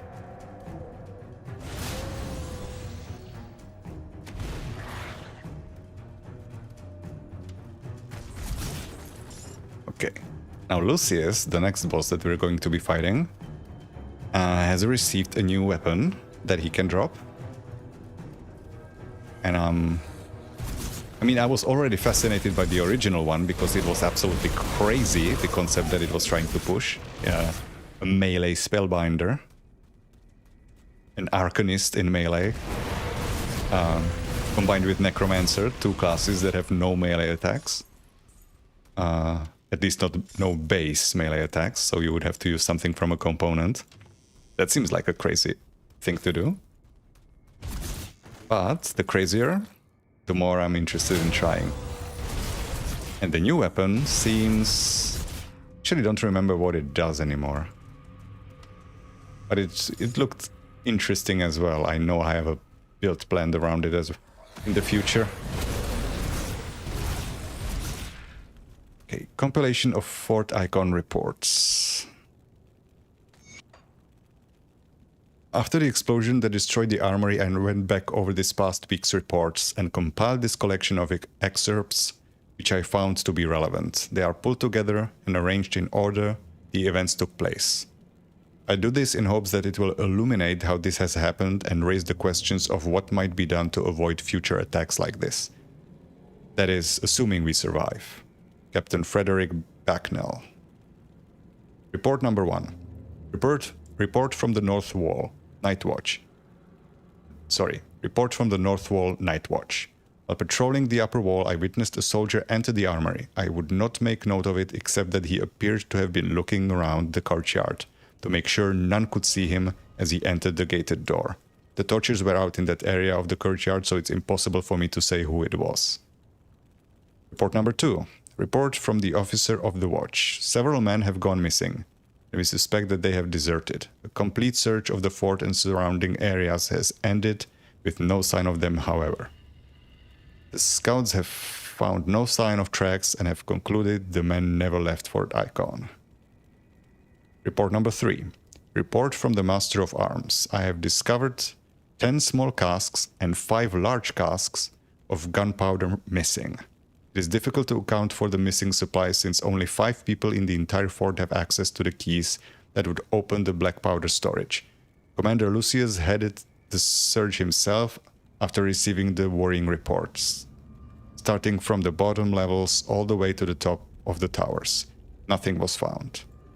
Yeah, unfortunately, Captain Lucius, or Commander Lucius, was the problem.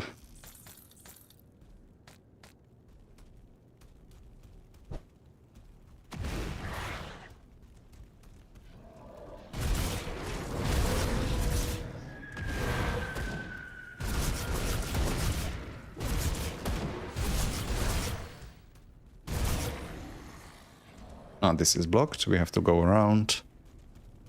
Another one of those interior labyrinths.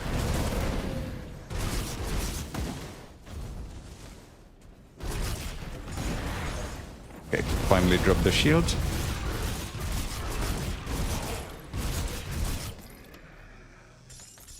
Agent supplies. So this is what we were sent to recover.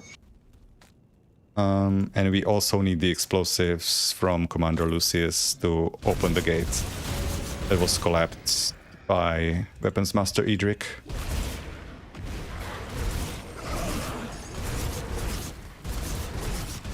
I think I missed something up there. I didn't. Never mind.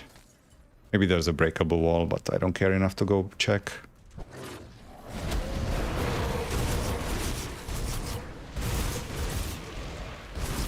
These freezers are annoying.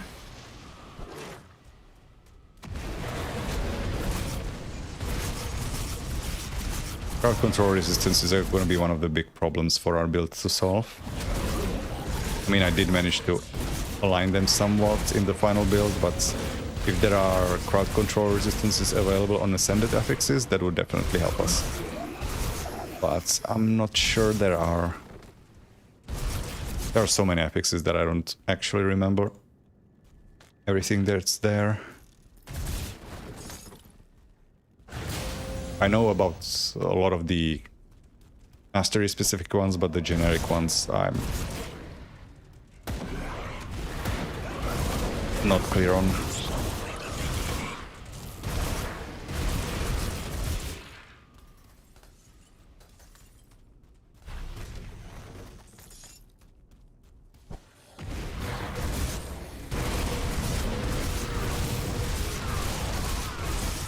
Aether Blaze, didn't I just kill you up top?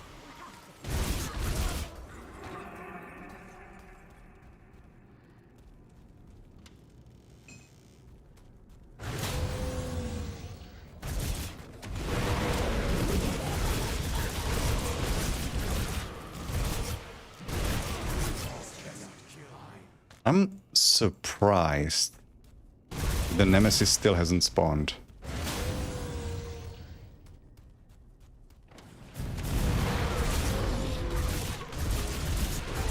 I've killed quite a few ethereals down here, but no Nemesis.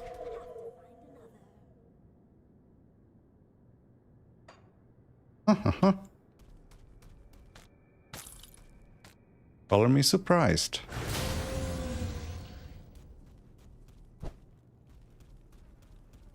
Armory explosion investigation. Where did you go?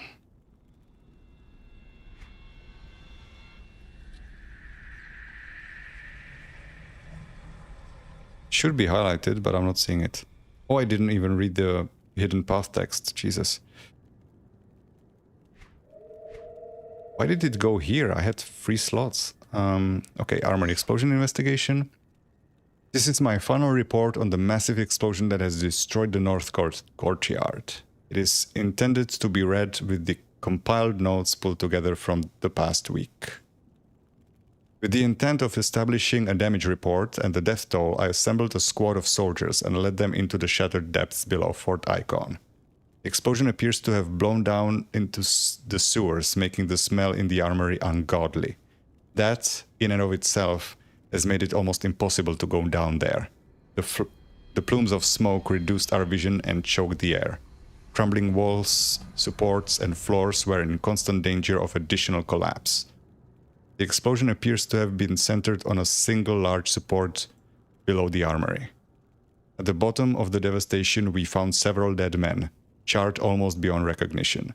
They appear to be the men who went missing earlier this week. My investigation indicates that the missing men were using the stolen black powder to make an opening into the sewers to make their escape.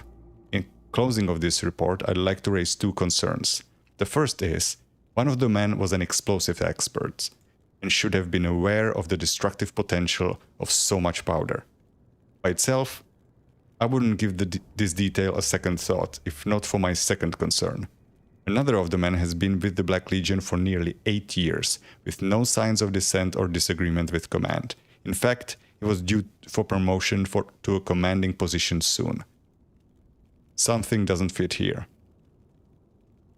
The tale that is painted indicates sabotage from within, but who would go to such lengths to frame these men? Without more information, I cannot say with certainty what is going on, but my gut tells me that there is more at play here than first appears. Captain Frederick Backnell. Okay, I don't think Lucius will be able to kill us, but just in case the fight has changed, not the build, I'm gonna open a portal. Hello, sir.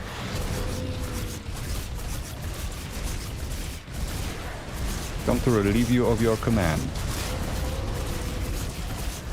Now, do you have a Sunder? I think you do. At least you do in Shattered Realm. Yep, and there it is. Oh, that almost killed me.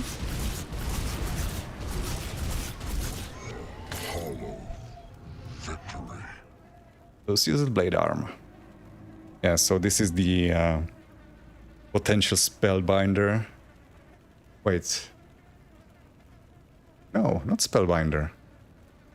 Word of Pain, Word of Renewal. Mage Hunter. Shit. Man, I'm forgetting stuff. I thought it was a Spellbinder weapon.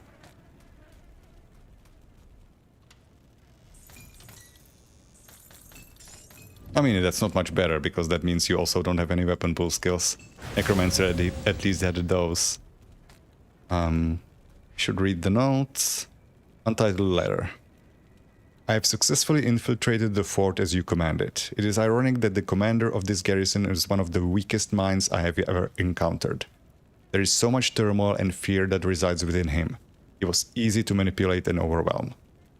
While I do have full control of his body, there is something in the region that tampers with direct communication. Something tainted and ancient. Anything capable of such an act demands further investigation. I write this correspondence in the meantime so that another may look into this matter. Fort Ikon has proven to be a challenge for us, and now I understand why. The vast stores of weapons and war machines the humans have amassed is staggering. It is a wonder that they have not exterminated themselves in their endless pursuit of warfare and self-destruction. Nevertheless, everything moves according to our grand plans. I have already taken steps to sabotage their armory and planted evidence leading to several deserters. Nobody suspects my involvement. But the main reason I have deemed it necessary to report to you comes from a most unexpected discovery. The anomaly, the revealer of secrets, walks among these humans and even now shares with them our plans. We have since adjusted our projections in this region, ensuring that anything the anomaly reveals is of no use to the humans. But its knowledge of our ways could still prove detrimental to our success on this world. For now, I have begun sowing the seeds of distrust about the anomaly to the humans. Their fear is so great that they had it moved to the prison, where it remains. Once my sabotage is complete and the gates are open, Fort Ikon will fall. Then we can deal with the traitor as is fitting of such unprecedented betrayal. Yeah, so this is going to be another character that we're going to meet right about now, in fact. But first, need to open the gate. And knocking doesn't solve the issue, so I suppose it is.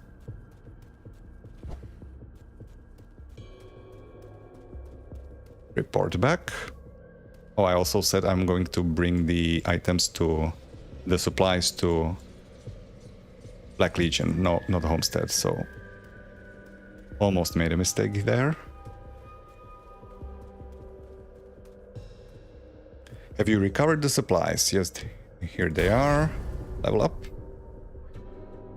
Yeah, so we lost some reputation with Homestead, so we are no longer revered, but that's not a problem. We already bought everything we want from them. And their reputation is easy to recover. Ah, excellent. I was afraid they had been destroyed after the recent explosions down in the armory. Thank you for recovering the supplies. Here, take some of this scrap. I'm sure you could use it too. Thank you, make good use of those supplies. So, we will level up. And we can swap our weapon now for a much better one. But for that, I need to once again go to Devil's Crossing, as that is the only place with an inventor. Okay, you are going in the offhand. Keep the add-on. And I had a augment on it. Fortunately, this is the best I have so far for weapons. Basically just defenses. Bring me back something interesting. While I'm here, actually no, I can sell in Fort Ikon. Actually, I don't need to walk.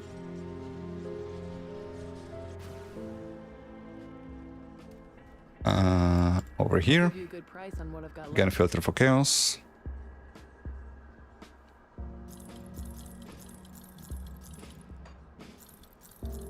Oh, I should also turn in the ashes to the Order of Death's Vigil. I'm gonna be hauling this shit with me forever.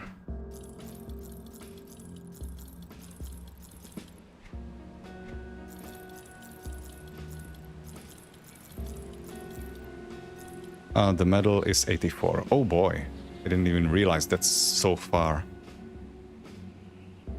Do I even carry it with me? I mean, it doesn't take up much space, so I guess I do. Put it to good use. Good work down there. We need to secure a forward position at the necropolis immediately. Where do you need me? We cannot simply march our forces straight into the necropolis. The cult's minions will descend upon us in force, and we will be crushed before we can even get near the Tomb of the Watchers. Instead, we will put your unique skills to use. Make your way into the necropolis past the Plains of Strife, and secure the nearest rift gate. Once you've done so, Algrim will come through with a contingent of our men.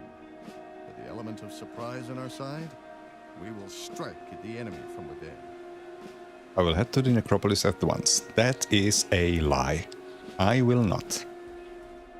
We can accept another quest here. Spellbreaker Moira. Sir, Moira of the Spellbreaker Division reporting. I was wondering if I could have a moment of your time. What's a Spellbreaker? We are Legion-sanctioned arcanists, specialized in disrupting enemy spellcasters. The primary duty is the nullification and elimination of enemy arcane capabilities. With the ethereal threat growing, our ranks are stretched all too thin. What did you need from me? Before I arrived at Fort Ikon, I was assigned to a division marching south towards Altarkovia. With the bridge collapsed, we had no choice but to take Dead Man's Gulch. We never would have suspected the enemy to be there in such numbers. The Ethereals were heavily entrenched in the crags, busily spreading their aether fire using a massive obelisk known as the Herald of Destruction. The place was turned into a literal hell. We now call it the Immolation.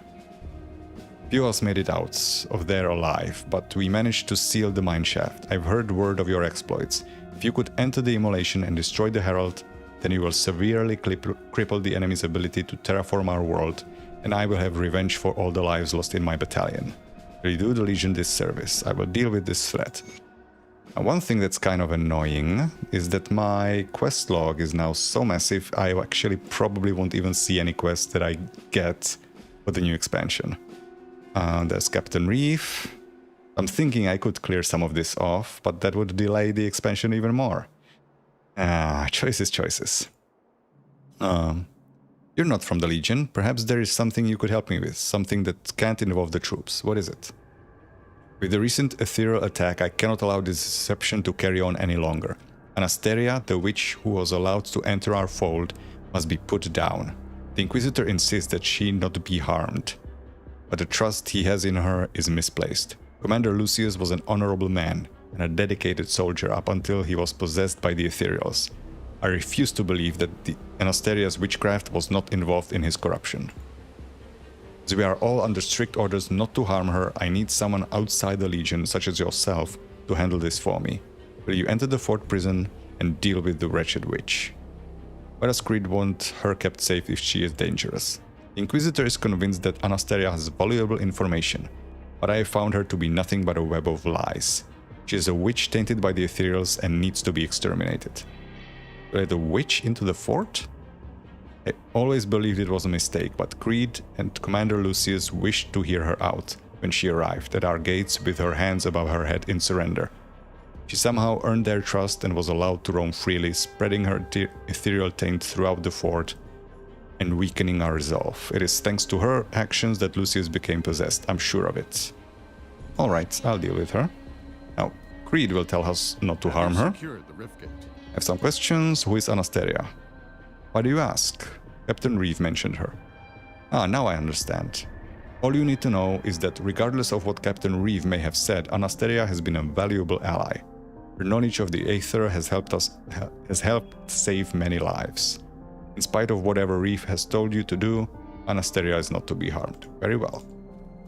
So we are going to talk to Anastasia, and then we're going to talk to Scout Evans.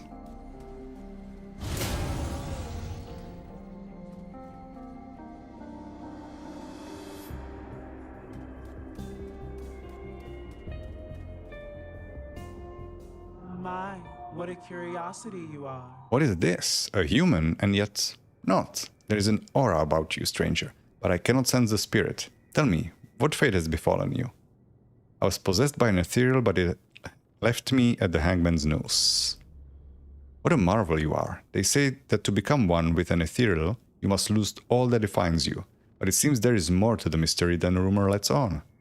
The Aether holds many secrets, but few are held from me. There are those who fear such power, but that is why you are here, no? Captain Reeve wants you dead. I would act surprised, but that man's made it no secret that he despises me. He branded me a witch and called for my execution from the outset. Why does he hate you so? I have great talent for manipulating the Aether, and I have dabbled in divination, which I suppose is where the superstitious soldiers draw their ire. Everybody claims they want to know the future until they actually hear it. It is difficult to separate the bad from the good when so much pain awaits a mortal in their lifetime. He says that you let loose his possession. Is that true? I'm afraid that the blame lies solely in the one who did the possessing, though a weak mind greatly facilitates the process, to be sure. I have had nothing to do with the unfortunate commander's fall from grace. Why should I trust you? I assure you, I came to the Legion with the full intent of helping them battle against the ethereal invasion. My information has already saved many lives, but Captain Reeve and the others refuse to see it.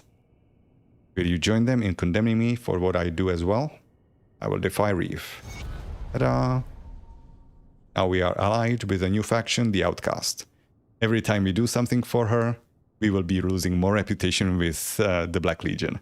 But the only other way is to kill her, and she has some pretty handy quests to guide you. You don't need them, but they guide you around the world to some places that you might otherwise skip. Wonderful. Now that we've put this unpleasantness behind us, I was hoping that you could hear me out. Nobody in the Legion will help me, but perhaps you will be more understanding. What's wrong? With all the commotion during the ethereal attack, I'm afraid that most of my personal stores were damaged or even destroyed. If I am to continue my work here, I must have another ancient heart, blood of Chthon, and tainted brain matter. They're simply pivotal to my research, but acquiring them on my own is simply out of the question for this old crone. Will you be so kind as to gather these materials for me? I have the objects you require already. Wonderful. This should last me for some time. Say, have you ever heard the tale of the great beast Baronath? No, but I'd like to hear it. It is a legend as old as time, it seems, with countless retellings of different heroes and sometimes even different creatures. In each of them, a great hero tracks down a monster that's been tormenting local villages. The hunt takes the hero 10 long years through forgotten lands and to far-off shores, but it always ends atop a mountain where Baronath is impaled upon a spear of bone. This is going to be important for the expansion, that's why I'm going here first. Because I know that something about Baronath is in the expansion.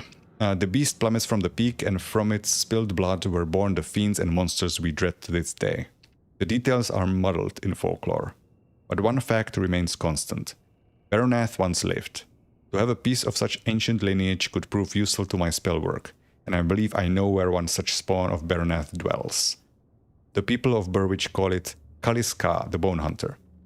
It hunts within the area called East March, but makes its dwelling up in the crags.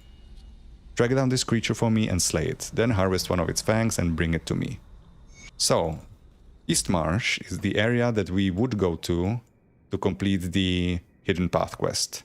It is the swampy area with rivers in the east that the pointers on the runestones talk about.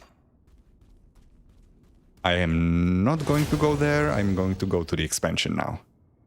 I don't know how far I'm going to make it, because I'm only going to be streaming for another hour and a half, maybe. So hopefully there's good enough quantity of checkpoints that I don't have to end at a bad spot. I also forgot to read the lore for the Hidden Path Bismiel. I should do that. At last, brave seeker, you arrive at the final shrine, the sacred grounds of Bismiel the Schemer. Through her vast web of servants, Bismiel tugs at the strings of fate that bind us all. It was she who taught the first occultists the art of binding eldritch beings, and it is through her machinations that the Empire is still aimlessly hunting us to this day, their inquisitors confounded by the endless weave of decoys and dead ends. Only a chosen few are privileged to witness even a portion of the schemer's vast network, and even they could never comprehend it in its entirety if given the opportunity. By reaching this far, you too are now a part of Bismiel's web, forever bound to what you have seen and heard. In your hands, you now possess the secret to the Temple of the Three. If you are prepared to commit your very existence to the witch gods, then follow the clues contained therein. Your destiny awaits you at the sanctum. Okay. But we have other plans. And I actually don't even know where the exit from here is. Oh, it's gonna be up there. So this will be the path that will lead us to the expansion. And it doesn't open until we speak to this guy, I guess? Apologies for the interruption, but I understand you are the one responsible for scattering the cult's forces in Darkvale Gate? That would be me. My apologies. I know the esteemed Inquisitor has you assigned to priority matters, but it would seem that when disaster strikes, it rears many heads. What's the situation? Just a few days ago, I and the rest of my troop were dispatched to the northwest on what should have been a routine scouting mission. And for me, it largely was. A few beast sightings, but nothing of concern. However, my companions never returned from their routes. The frozen reaches of Asterkarn are home to all manner of creatures, but I suspect it is not them we are contending with. Asterkarn is also home to the Kern, our ancient enemies. I have little doubt that they are behind these disappearances. The Inquisitor cannot spare additional troops, but a lone agent of your caliber may succeed. I beg you, venture northwest from Fort Ikon and into the frigid north of the Frostvale Highlands. Learn the fate of our missing brothers and sisters. Who are the Kern? They are savages, bloodthirsty and ruthless people who worship heathen gods. In another age, they were dealt a crushing defeat by the Irulan Empire, and had not dared to cross into our land since. Fort Ikon stands as a testament to this ancient conflict, and marks the border between Irulan and the frozen wastes. Even though the bulk of our forces is committed to pushing back the Ethereals and Chthonians, Inquisitor Creed has wisely insisted that we ensure the Kern do not try anything while our backs are turned. It would be like those honorless brutes to attack when we are contending with the enemies of mankind. Right, I will look for the scouts. I think there is also some info about the Kern from Ulgrim. Prepare yourself. The nightmare buried underneath the necropolis is all too real. Some questions. You seem unusually shaken by the Loghorian's return. It's nothing, just saddened to discover that such evil can never truly be contained.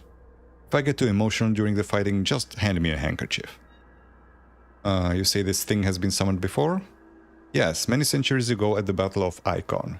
Nobody knows for sure whether it was the Kern performing a last desperate maneuver, or perhaps the Loghorian was drawn to all the spilled blood. But the results were catastrophic. And now we know what the real purpose behind the necropolis was. What's our plan of action? I'm preparing an elite team to infiltrate the necropolis and take the enemy by surprise from the inside. Speak to Creed for more details when you're ready. Yeah. Have you secured the rift gate? Do you have some more info about it? Oh yeah. What do we know about the Loghorian? Unfortunately not much. We know that the Loghorian had been summoned to Cairn before, presumably during the carnage that led to the construction of the necropolis. If I had access to the Inquisition archives in Erlan, then perhaps we could learn more. Okay, so he doesn't tell me anything about the Cairn. Can you tell me about the necropolis? The necropolis was constructed following a great conflict between Erlan and the Cairn. The Battle of Ikon, which Erlan ultimately won to conquer the lands we are standing in today, was a brutal affair that cost thousands of lives. The dead heroes of that time were said to be buried at the necropolis, which was constructed in honor of that victory. Though now it appears that the necropolis had an ulterior purpose. Okay, so that's basically... I think that's more or less everything that we learn about the Kern in the base game anyway. So we can head out without missing any more lore. From this point on, I don't know shit. So, no spoilers, please. Well, apparently we are meeting Ethereal still. Which makes sense, I guess. We're not far enough to be finding new enemies. So do we get the Nemesis or no? Because we should, by all rights, already have gotten one inside Fort Ikon. We've killed plenty. Haven's Hood.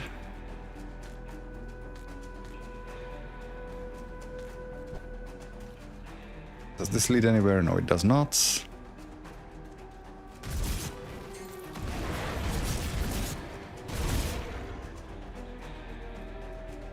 Explore everything. Sniff every corner. Or peon every corner if you're a werewolf. Nope, nothing there. Euler notes. The current opportunity. Part 1. This neatly folded note bears the crest of Fort Ikon in its top left corner. Breck, the boys stationed on the Asterkarn Road, tell me that they've spotted something mighty nice. A secluded current burial ground not too far from the fort. If we hurry, we can be up there and back before our shift on the wall. Those stupid savages don't bury valuables. Oh, sorry.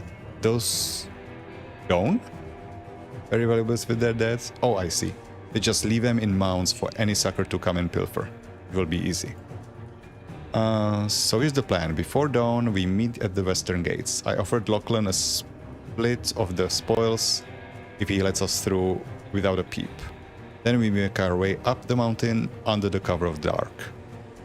I lead us to the site and we grab what we can get. We get out before the barbarians even catch a whiff of our assholes. Nice language. Just know it's my plan. I bribe locked. I know where the goods are.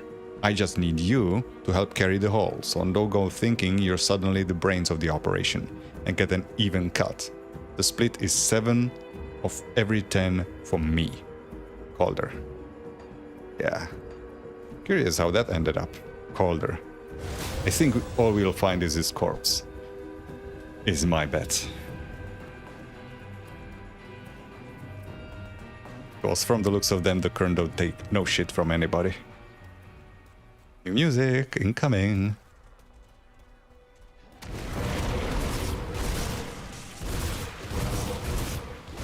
Frostvale Highlands, our first region of the expansion.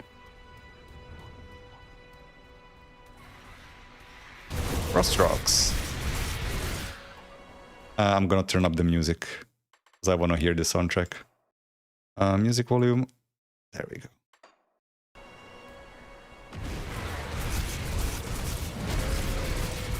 Woolly Bristleback. Oh, sorry, Woolly Bristlehorn. Bristleback is from a different game. Actually, no, there are some bonebacks, not bristlebacks, in here as well. I was thinking about Dota for some reason.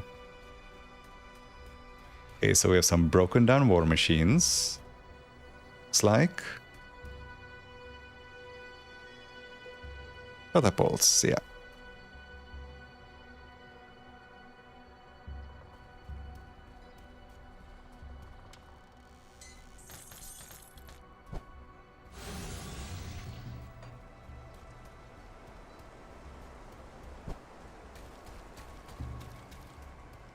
Savage Totem, maybe spawning some new monstrosities, or maybe, oh yeah, the very new,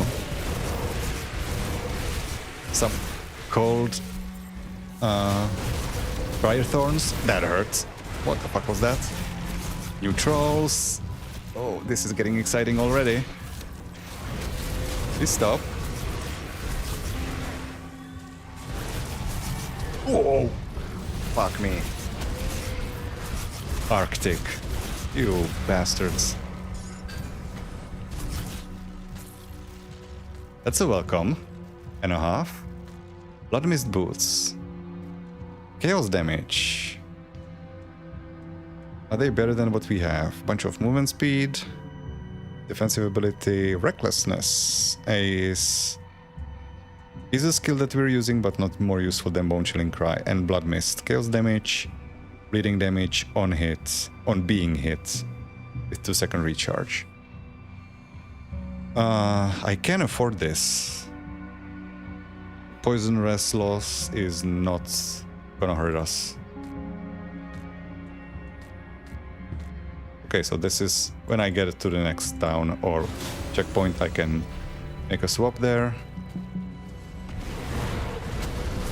Still meeting Ethereals though. Wonder if they're gonna have a major presence in this game or in this expansion. I'm guessing not, because from what I've seen in the previews, this is more like chaos leaning in terms of the enemy that's causing trouble for the Kern. Aren't you, Fluffy? Bristly fur. Sounds about right. Oh, and you're big. Big, big, big, big, big. Celestial. No, don't do that.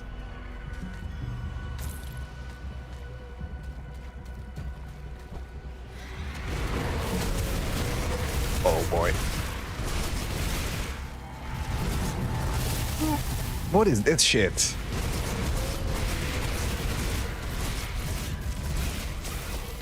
Is that just something you all do? Not just heroes? That's just your recreational behavior? Holy shit. Yeah, these matriarchs. Maneuverable. And fucking deadly. Okay. I like those. When they're dead.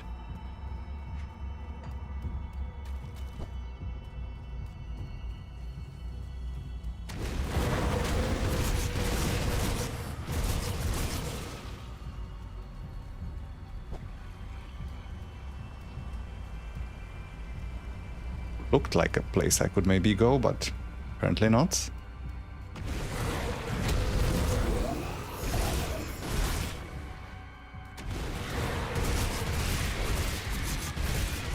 Also, I saw some reputation gain. Is that a new faction, or did I just...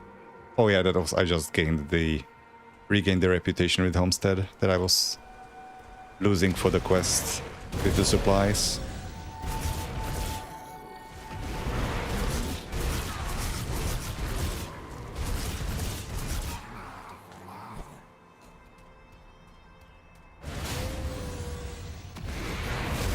Okay, kill the matriarch first before she shits on me.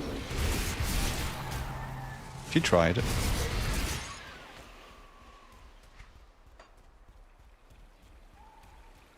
There's a marked rock. So I'm guessing the war machines that are left here are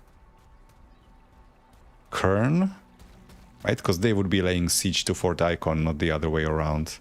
Unless Fort Ikon belonged to... No, Fort Ikon definitely didn't belong to the Kern. I doubt they would be building fortresses like that, so... Those are Kern siege weapons.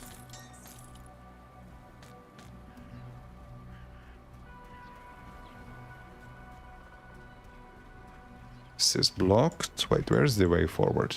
Up there.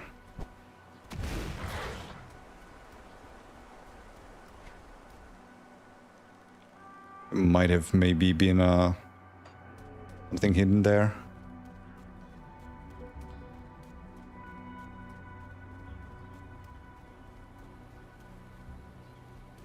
First I'm gonna clear, so I'm not disturbed while I'm reading.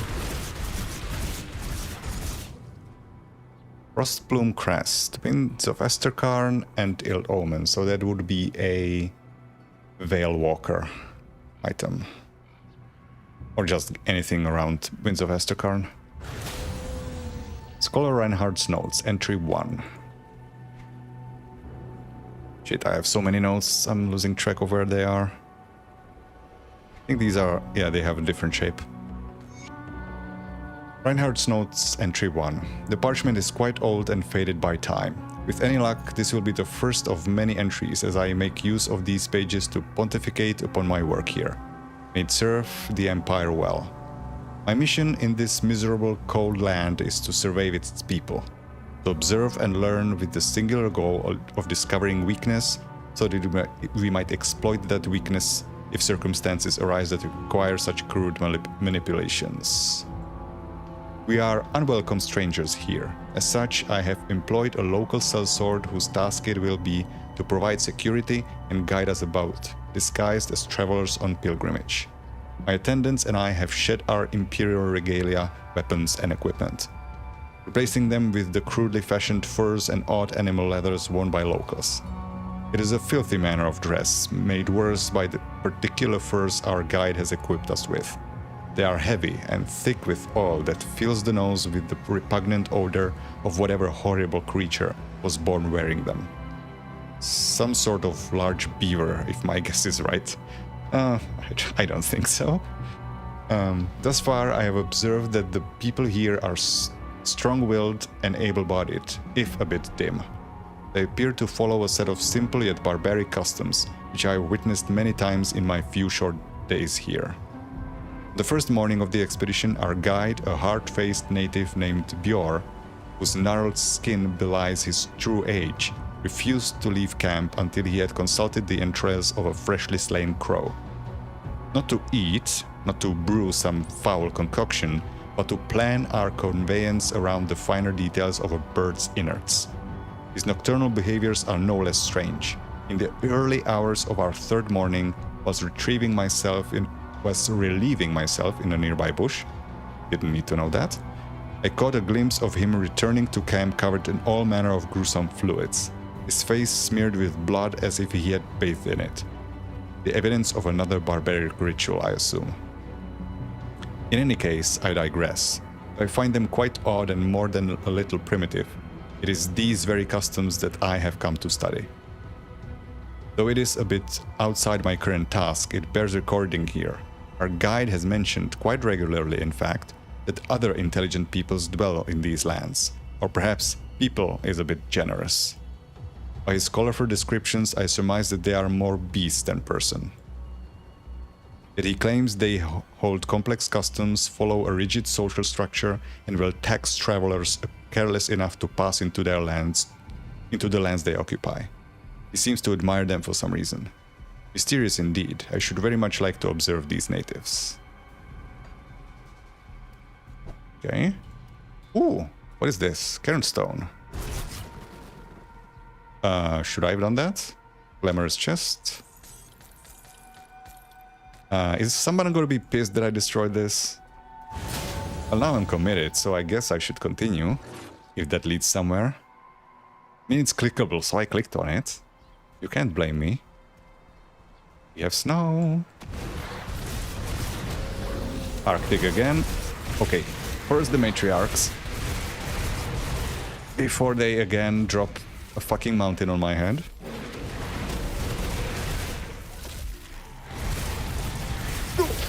Jesus.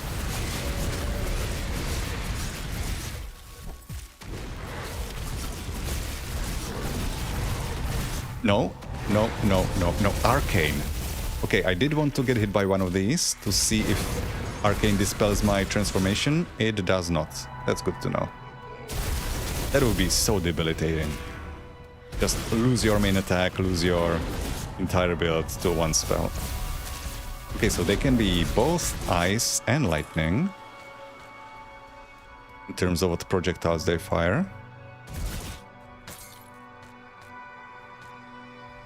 I think I prefer the lightning ones, because at least those don't usually have... I guess they could stun, but they will not freeze.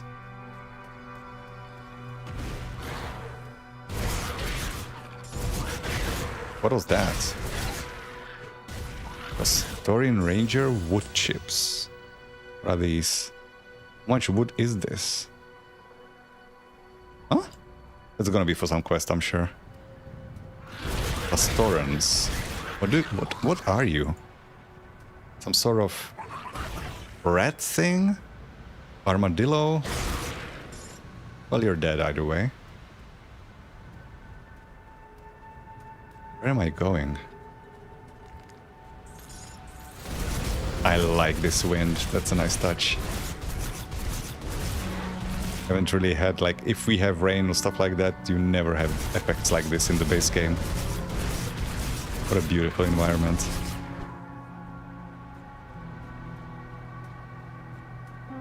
And a good thing I'm a werewolf, at least I have fur.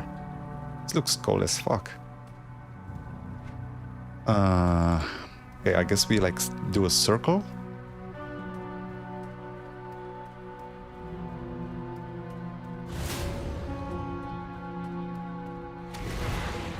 Okay, matriarch first. Nope. That didn't work. They're too fast. They're basically using our equivalent of a disengage rune.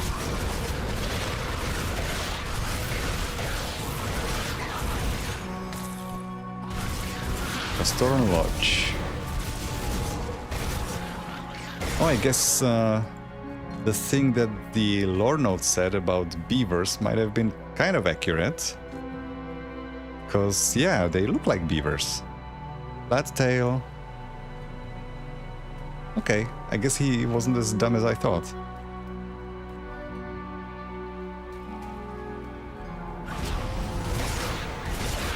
More wood chips. Yeah, that also makes sense why they're dropping wood chips, right?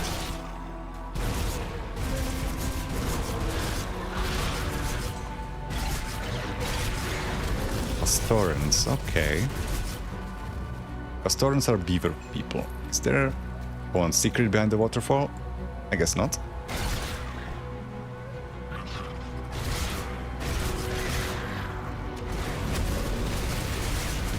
Okay, no, no, no.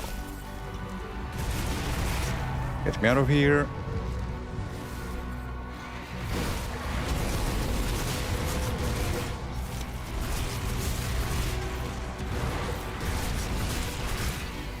Oh, they fly up and then slam back down? Yeah. Oh, that's cool. That's a cool move. That would be so annoying. Because they basically disappear from the map, so you can't kill them. Once they start the attack, it's just gonna happen. Okay, so we have a split path here.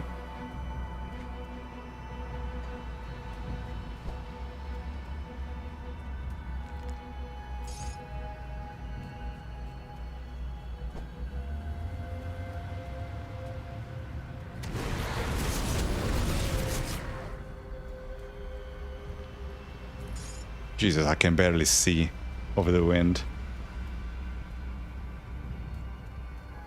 We have a cave. So where does... This is probably the way forward, not this. Ice Howl Cavern entrance. Let's see. We are somewhere in here. Yeah, that's not helping. I have no idea which direction is correct, so I'm gonna try the cave first, since I'm here. Ice Howl Cavern.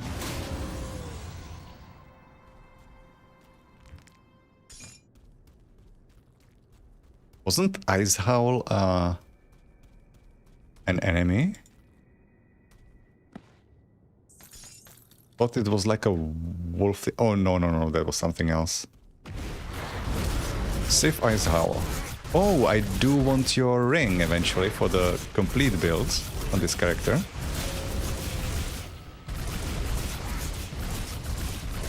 Sundered. Oh, that hurts. That hurts. Ground effect. Level 80. Motherfucker, you hurt. Gotcha. Achievement unlocked. Howl into the abyss.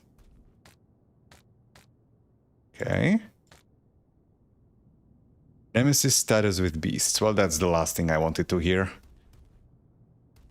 So now we have Nemesis with ethereals and with beasts.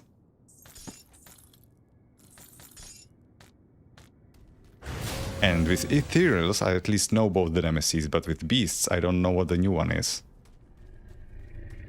Not that I would be too happy to see Kubacabra, but the new one is probably gonna be even meaner if these new enemies are anything to go by. They did not hold back on the enemy design. Even a basic, like, rock matriarch is a very complex enemy compared to what you find in the base game, at least. Some of the expansion enemies are also... Oh, there is our rift gate. And NPCs. Thane Sulf Hinterland. Leif Darktooth and Greta of the Blood Ragers. I will not begrudge a traveler a place by the fire in these winds, as Amatok teaches us. But I have to ask, why are you here, Lowlander? You're a Kern, are you not my enemy? Perhaps. Do you bring the specter of violence to our hearth? I bear no ancient grudges. In a blizzard, all are at Amatok's mercy. If we are not coming to blows, then I will ask again what brings you to the frozen north, Lowlander. I'm after a missing scouting party. You see, they are likely as good as dead. Frostvale is a treacherous land in the best of times, but now, following in their footsteps is unwise if you are unprepared. Though, maybe we can help each other out. What did you have in mind? An elder bristlehorn we call Rugru roams just north of here. The hulking animal is well past his prime, but he refuses to relinquish his status as the alpha of the herd, preventing younger males from asserting dominance. Help restore balance by hunting him down and bring his meat back here. We will ensure no part of him goes to waste. And once we've all feasted, maybe we can offer you something to aid you on your journey. I will hunt Bristlehorn down. Okay, so that's you. What do you have to say? Leif Darktooth. Don't start any trouble, Lowlander. Kern, I was warned about your kind. Our kind? It was your people that turned the snow red with the blood of our children and elders. And now here you are, in Kern lands, an enemy from the past. It was we who are wary of you, Lowlander. Fair enough. Greta of the Blood Ragers. Please, just leave us alone. Move along, little pup. This fire is not for you. Very well. I'm gonna do one thing. I want to turn in the ashes that I'm carrying with me for a while now. The necromancers. Clear some of this stuff off on the side. Although I will then pick up another quest that I'm not gonna be completing, because that leads me to East Marsh as well. Unless I'm gonna head to East Marsh at some point before I continue the expansion. The Keeper of Tomes. Have you vanquished our foes and claimed the ashes? Yes, I have them here. Excellent. With these ashes, Malkadar shall once again take form in the physical realm. I hope many chosen died trying to stop you from claiming them. Can we perform the ritual now? We now have everything we need to perform the rite of resurrection. Your loyalty and assistance have earned you the right to see Malkadar return to this world. Do you wish to join us? What does this ritual entail? The ritual will be dangerous, of that I can assure you. Malignant spirits will be drawn to it like moths to the flame. I need you to dispatch anything that tries to interfere. Join us at the Chamber of Souls. Its doors have been unlocked to you. Keep the chamber clear of spirits so that Malkadar can find his way back to us. What happens if I fail? Then we risk allowing another to enter Malkadar's vessel. Should that happen, we will be forced to destroy it and Malkadar will be forever lost to us. Do not fail us. Okay.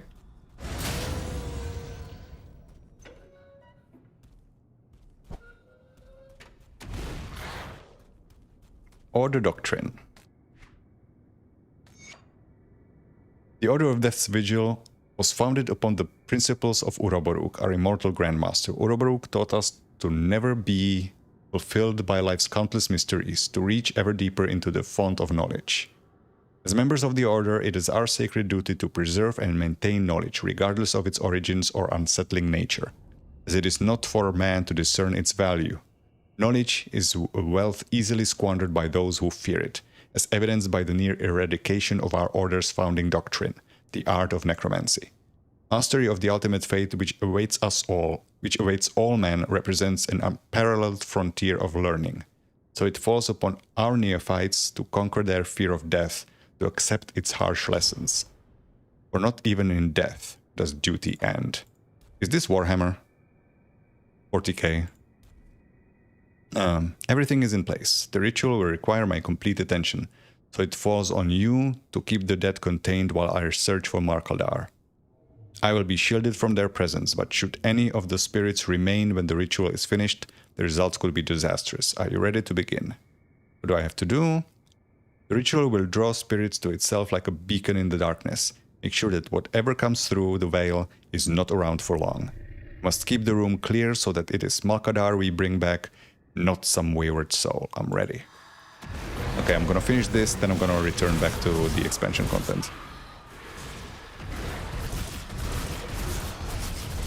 Okay, clear the fucking priest again. Healers. Could you let me go? I have business to attend to.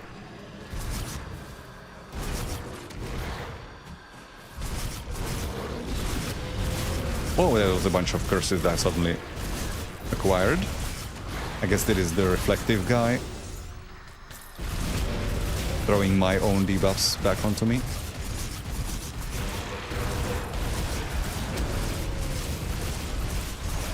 Killed the warlock.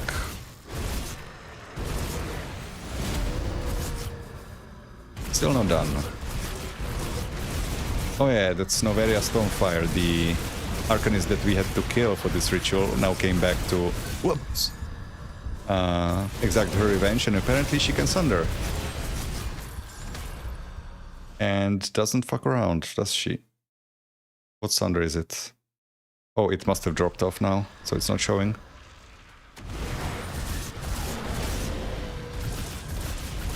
Holy shit, you hurt. Oh, now I have Nemesis with Undead as well. The bad news just keeps coming. Okay. She hurts. Oh yeah, it's the ground effect that's sundering me. Piece of shit. Okay, how strong is it? 49%. Holy shit. Okay. You're no fun.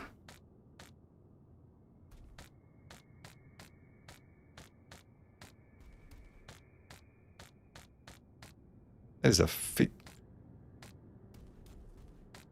ridiculous sunder to be unavoidable. You have done the Order great service. What of Malkadar? He shall resume his duties under the Keeper of Tomes, his knowledge preserved for future generations.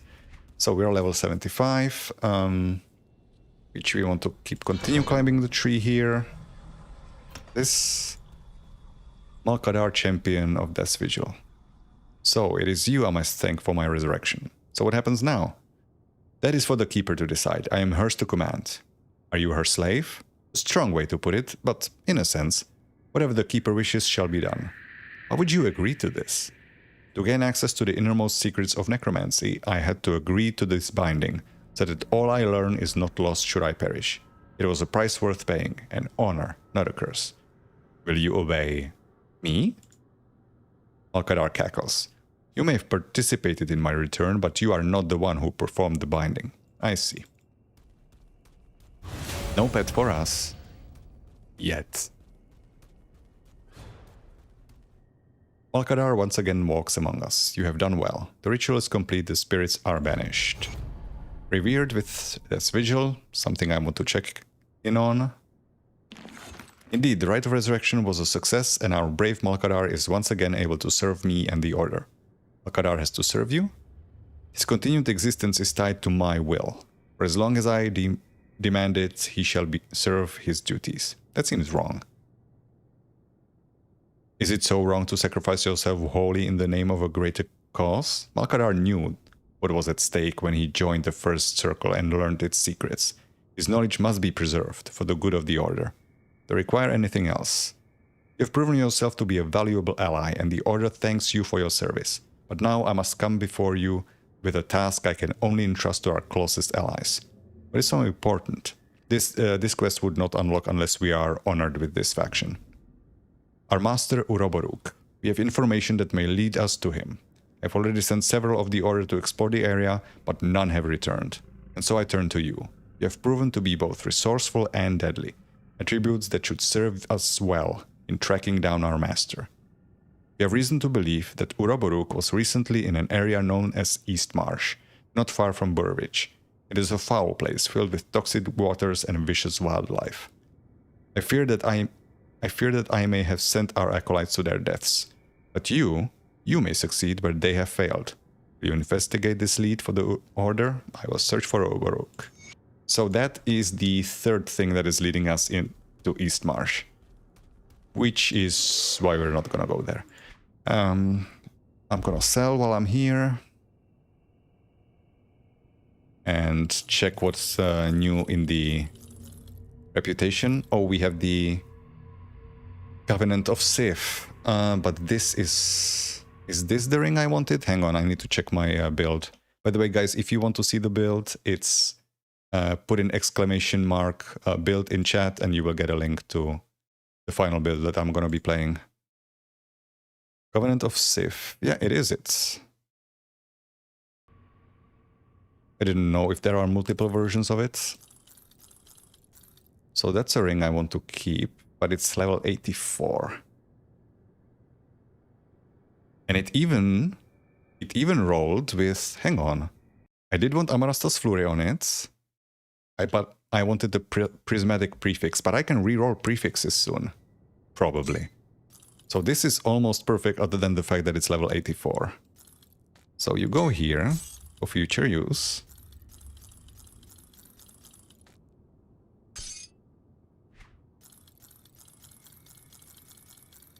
Sell everything. These are white. No, those are chaos as well. Yeah, but no attack speed on them, so no thank you.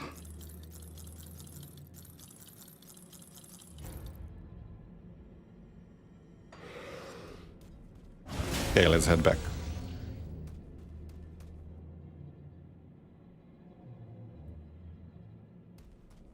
We did come from a rift gate, right? So we can just zip back in.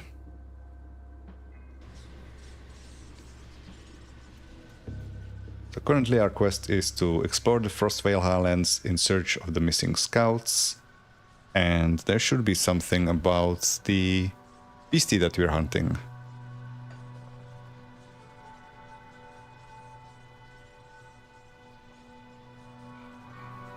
Where is it?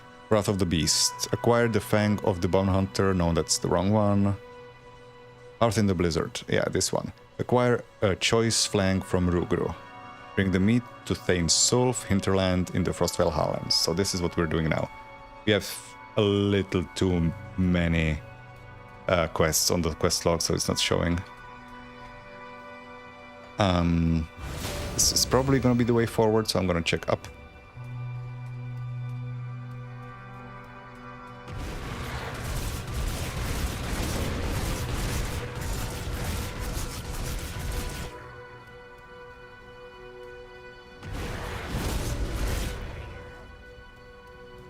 You know what, since the quest log is not going to be useful right now, I'm just going to hide it.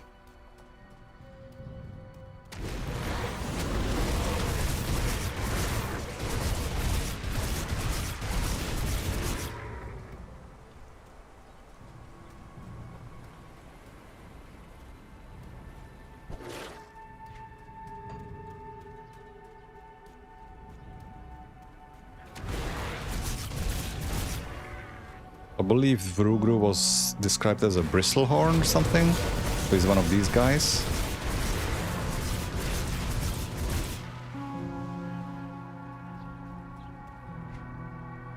It's probably interconnecting. Yeah.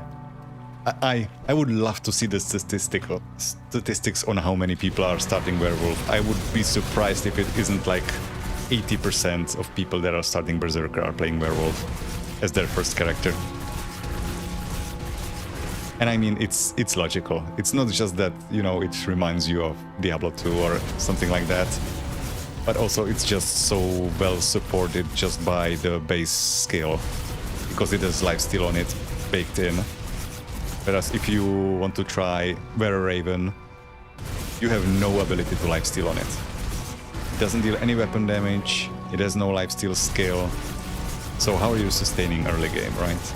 Either you have to go for regen, or you have to find some monster infrequent or legendary to give you lifesteal.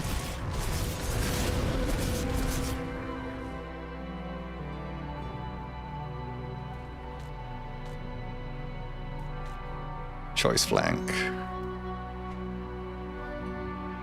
Cut of meat from the elder bristlehorn Rugro, plenty to feed several hungry mouths by the warmth of a bonfire. Did I just pronounce it as bonefire? It's bonfire. Oh, there's something hidden in here. How do I get there? Oh, there it is. Secrets! First secret in the expansion that I found. I can just portal back in. No need to hoof it. I actually think Were-Raven might be more fun. I mean, I'm currently playing a super scuffed version of this. I'm just basically making do with what I can find, which is these scepters for chaos. But I think the Were-Raven looks super cool. It's just gonna be difficult to put together, I feel like. At least for early game. Late game, I'm sure there's gonna be great builds. Well, good luck guessing, because it's difficult to identify. I'm Czech, but my accent doesn't sound Czech at all. Very successful in tracking down Rugru. Yes, and I bring meat. Yummy, yummy meat. I did not think you would actually take me up on the challenge. Good on you, Lowlander. What did I get? Hoarfrost ointments. Reduced freeze duration. Sure. 100 con reputation. Aren't you stingy? We'll get this meat over the fire. A hearty meal to share on a frigid day. You've shown your intentions to be true, so I will be true in mine. These ointments will shield you from the wind's bite. They come in handy on the journey ahead. Wish you fortune, Lowlander. May your brethren still draw breath when you find them. But if you wish to take a moment by our fire and rest, you are more than welcome. Have you seen the Legion scouts? I admit I was not forthright with you at first. We did spot your party traveling north. They were ill-prepared for the weather. The beasts that await up there... they were ill-prepared for the weather and the beasts that await up there. Your commander seems to know little of these lands. Or they are desperate. I do not lie, if they have not returned this way, they are likely dead. But I do hope you at least find their remains. Take care, Lowlander. I appreciate the info. Farewell. These guys have new lines? Huh, not bad, little pup. Maybe your Rulians aren't all silks and feasts? Travel safe, Lowlander. Stay a while. Warm yourself by the fire. At least you didn't stay a while and listen. That would have been cheeky of you. These lands are not for the likes of you. Okay, so this guy is basically like a cook. He can restore my constitution. Yep, that's what he does. Not that constitution is an important mechanic for us anymore. I feel like I should check up north first, because there is something left there. Okay, so what does my quest log say now? It's probably not showing, is it? So I have to go here. And...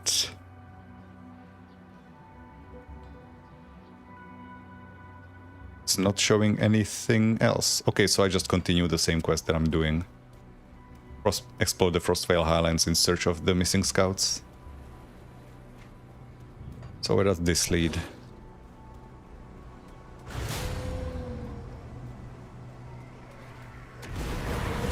Oh, another infernal. Fuck you. That was quick. You know, for such a big, beefy monster, it wasn't as tanky as I expected.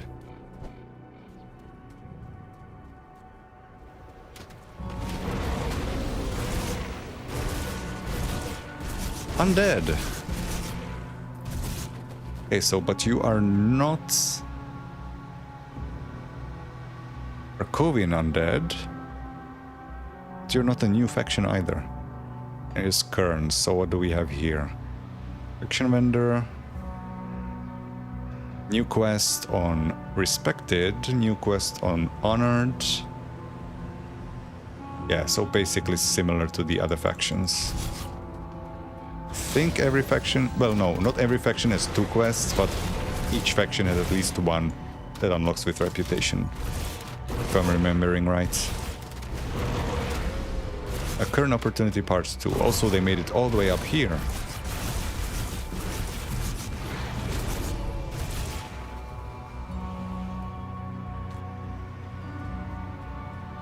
That is a one-shot chest. Turion's Reprisal.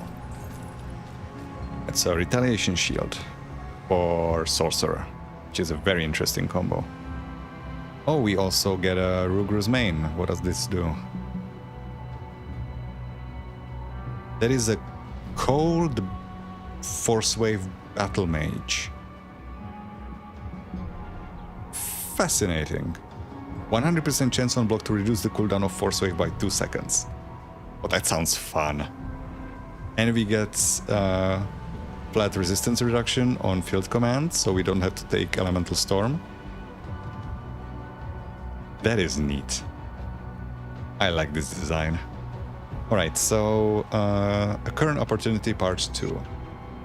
The note is stained with bloody fingerprints. No one has ever asked and I have never said, but now that your guts adorn the snow, I feel it only fitting you know why. I am half Kern, you slith piss drinker. Brek, son of Uleth, who died giving me life breath. My father, Markor, was never welcome among the people of Asterkarn, and my mother's passing extinguished what little grace he had with them. So we came to live in this homeland. I never learned the ways of my mother's people, but my father always spoke of them with great reverence and respect. I have walked these hills many times, met the people of these lands. They are harsh and unforgiving, bearing grudges older than any living man, but they have come to recognize kin within me and welcomed me beside their hearths. It is my eyes, you see. They carry the sorrows of this land in ways only a Kern may recognize. I have traveled beyond the highlands and witnessed the beauty of the valley below, and I have seen the halls of Kernhold and drank deep of Kern mead. While a part of me wishes to spend a lifetime here learning their ways, I did not grow up Kern and still feel my Erulian blood calling me home. This is not where I belong. I did learn a few things though. 1. Kern burial rites are an important reminder of what was lost. They call them scars because every hurt and loss brings healing. It leaves them tougher, stronger.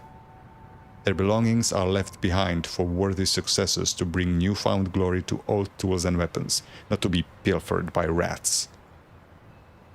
You should pray that the Kern ways do not apply to you in their lands, left to rot in the snow as you are. Alone and forgotten, if you believe the myths, yours will be a fate worse than death's. I'm not sure even you deserve such an end, but it seems fitting. But it seems fitting reward for the hate and vitriol you have shown for the people you despise, yet know nothing about. Rex, son of Uleth, and Markor. Okay, so he basically just worked in Fort Ikon and decided to lure some Fort Ikon soldiers to their deaths here. Seems strange choice. Why now?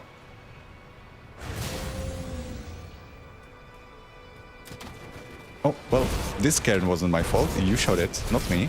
Holy shit. Okay, he's retaliating. It's those. Okay, so warders are even a worse version of the skeletal knights in Arkovia. Okay, so I guess Cairn stones are just normally destructible, even by enemies. And they, so far, have not dropped a single item. So what are you for? Does destroying all of them all across this land rock something, maybe? Is there a hidden quest for that? Because if so, I'm gonna destroy every single one of them. Or try to. They are like circular in position around something. Right? Like there was a circle of them all around this place. But I seem to have destroyed all of them. And nothing happened.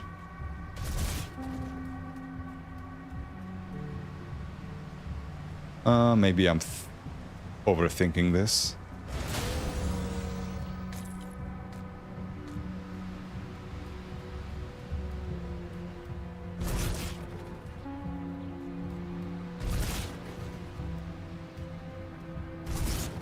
There's so many of them that can't be random.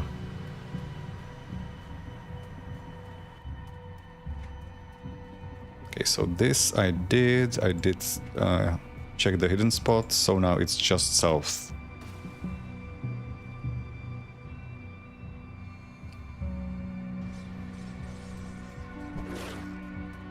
Oh, also wanted to check, what do the Kern hate? Killing Bloodbound, so that's enemies that we haven't found yet.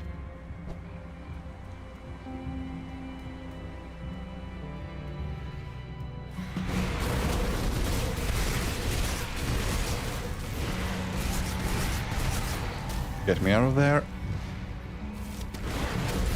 You can interact with the tree? That wasn't on my bingo card. On people I will be talking to, trees.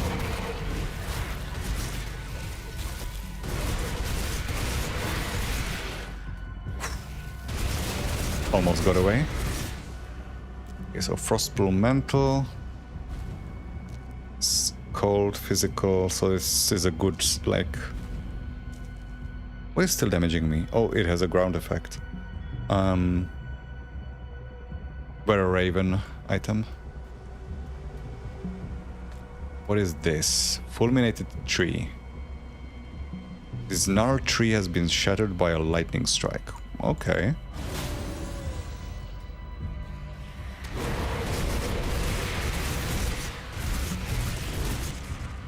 Oh, stop running away.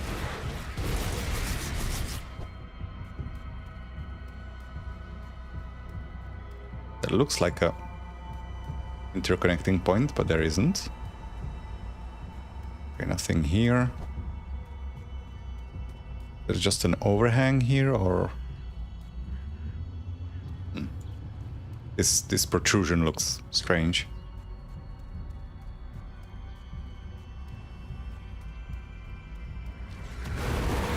Yeah, because I have such a high reputation with beasts, everything beast related in here is gonna be in massive numbers. So I'm gonna be learning the new enemies in very dense packs.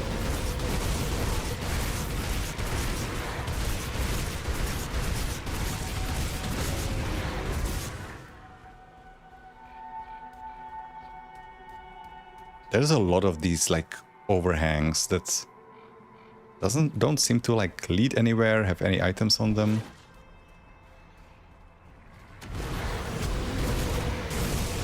Suspicious. Do they want to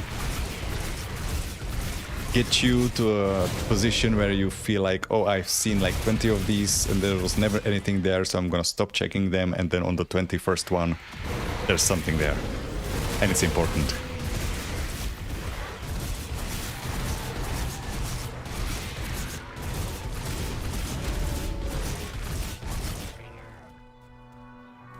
Hey Sahibkra, welcome back. Thank you.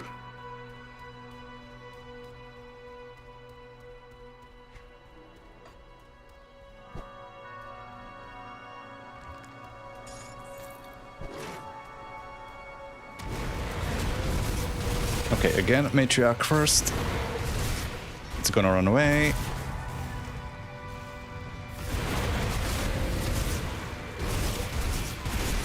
Stop moving.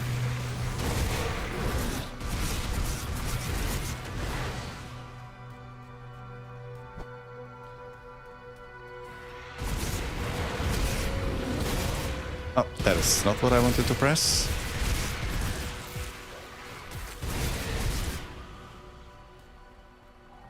Okay, we have a river.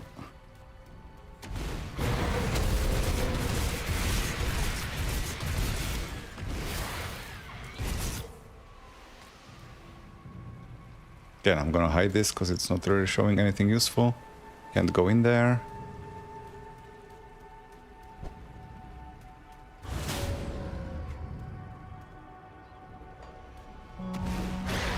Ah, more beaver boys.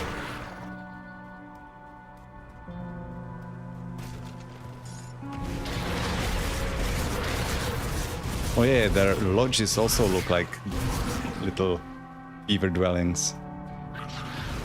Except they're not underwater. Which, in case you didn't know, beavers build their houses underwater. Well, house is a generous term, but actually no, it looks like a house.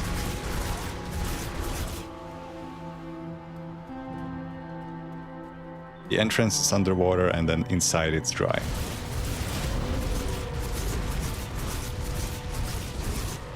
That guy was healing surprisingly fast. I didn't even read what his name was. It's some new enemy type. Looks like a giant.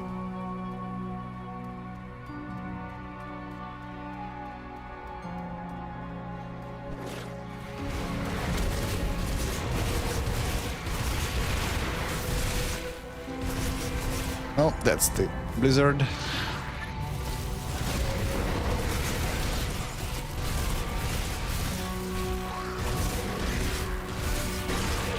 Oh, now the wood chips are dropping from the birds. Oh no, there was a beaver mixed in. Dust storm.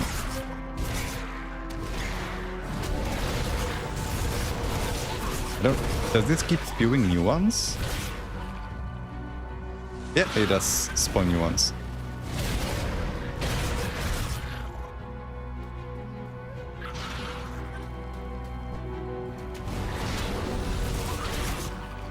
More wood chips.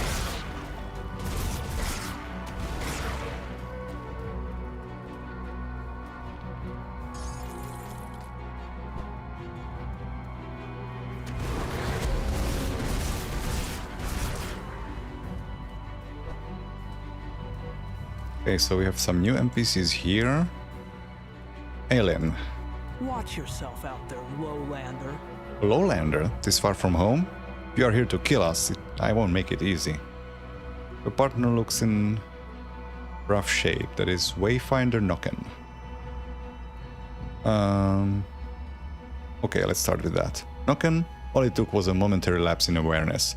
A bristlehorn, mad with pain or bloodlust, charged out of the brush and gored him. I admit, it's not looking good. Nokken will require medical aid, but he cannot be moved without performing triage. And I can't leave him, or scavengers will finish what the bristlehorn started. No doubt the other hunters will find us, but Nokken may not have that long. I will not mince words. Fates do not care about our pride. Will you help us? What could I do for him? There is an old remedy among our people that involves wrapping the wound in molten rock feathers. The cold emanating from the plumage is enough to stifle Fever and stem blood loss. Oh, malted, not molten. That didn't make sense otherwise. There are many rock nests on the western cliffs of the Frostwell Highlands, some even within hand's reach. No doubt the birds have molted there. And before you ask, it can't be fresh feathers from the live ones. Not unless we want to freeze Nokken's leg clean off. Nokken is tough as the mountains, but even he can't hold on forever. If you are able to aid us, then please hurry. I will get the feathers, but there was another dialogue option. Nope, I can't ask anymore of the scouts. Okay, so they said eastern, right? Does it show up? It doesn't, so I have to check the quest log here.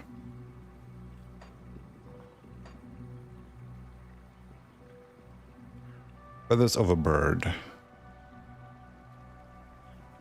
Malted rock feathers.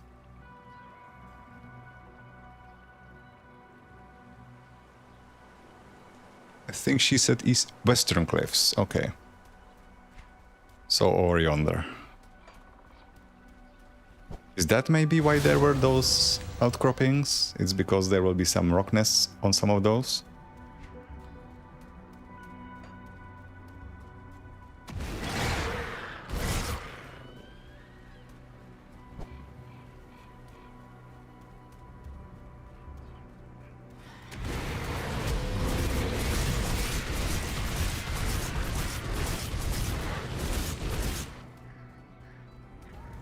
Check the south first. That doesn't lead anywhere.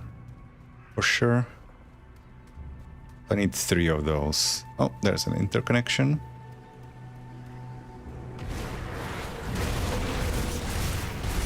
And these guys are massive. It's gonna be actually kind of annoying for pathing when it comes to enemy movement. They'll be getting in each other's way a lot.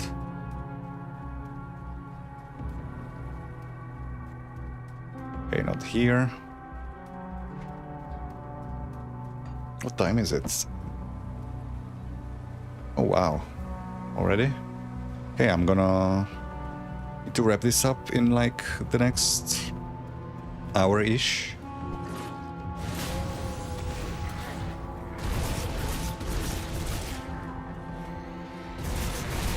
I'll probably finish off with finishing the lore notes that I collected, because they've been burning a hole in my pockets and I want to clear up my inventory a little.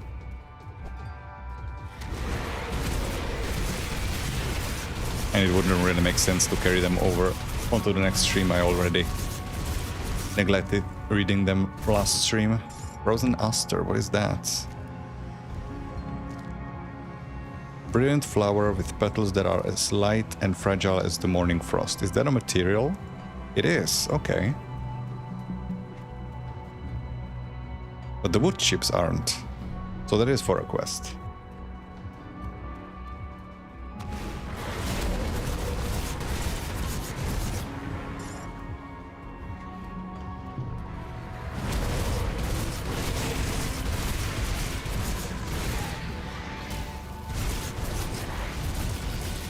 That is such a cool move. They fly away. Let's slam back down. Oh shit, fuck. We have a nemesis. Who is it? The Underking. That doesn't sound ominous at all. It sounds like a chill guy. Okay, time to learn. Big ass acid troll guy. What is this? Ooh. Okay, you have a lot of AoE. And you've thrown acid rocks. Okay, so this is fine, because this is outside. This is inside. And then he throws.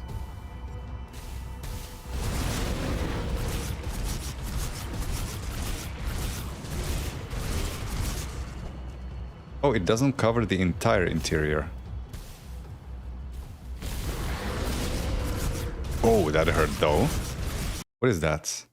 Toxic fumes, and the Underking's poisonous presence chokes the air from your lungs, reducing the speed of your attacks and spells. Okay, so it doesn't reduce my resistances though, right? Okay, so he uses the throw even in melee.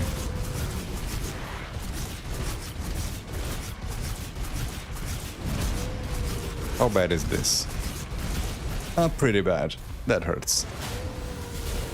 And that stuns. Yeah, I don't no longer like this guy. So don't be in there and don't get hit by the rock. Understood.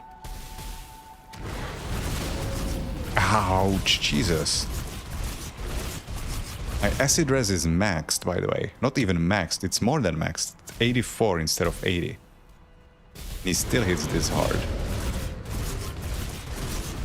Okay, kill him off. Okay. Not terrible. Not too complex. Underking's Chassis of Protection. Damage to undead, bunch of resistances, improved casing, that's a demolitionist skill, Ill Omens is for Necro. Supercharged is an Arcanist support for TSS. And Grasping Vines is for Shaman, so not for us. Pierce Chaos, Stun Duration Rest. 927 physique, that's never gonna be us. Okay, Nemesis Trove. Just Guard of Justice, Dawnbreaker's Grace. Oh, Deathwalker's Grace. Those are Vitality Boots. Oh no, those are Pet Boots. Yeah, not for us. Okay. So first Nemesis successfully killed. And a new one at that. Gotta say, it took a lot longer to get the Nemesis to spawn than I thought it would. I guess maybe it scales with level. So like if I'm level 100, it won't take killing that many beasts to summon it. But below, they're a little more lenient.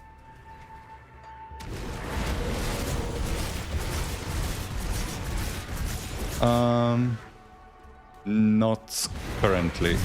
Not playing any more ARPGs. When I was on a break, I made a point of basically starving myself of ARPGs so that I'm properly hyped for the expansion. Though towards February this year, I couldn't wait any longer and I started replaying Titan Quest just to get some of the nostalgia of crate-like ARPGs. But other than that, yeah, I have played quite a few. Diablo 1, Diablo 2, Diablo 3, Path of Exile, Sacred, Titan Quest, and that's basically it, yeah. So, majority of the big ones I've played, except for like Torchlight.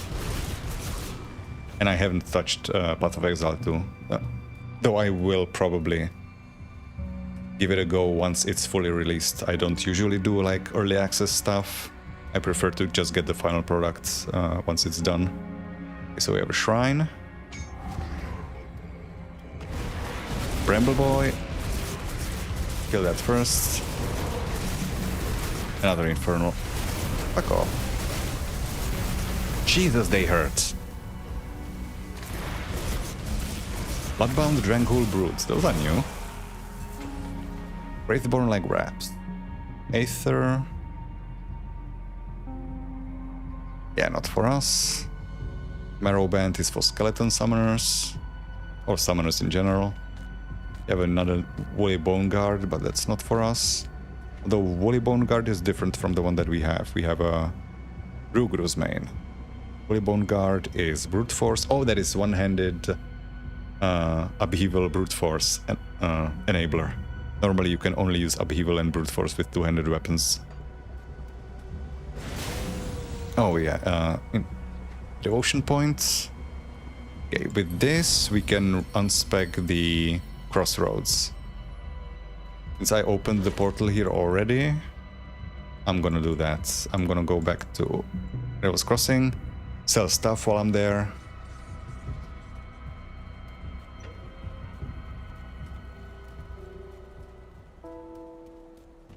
I sense turmoil within you. This can go. Farewell.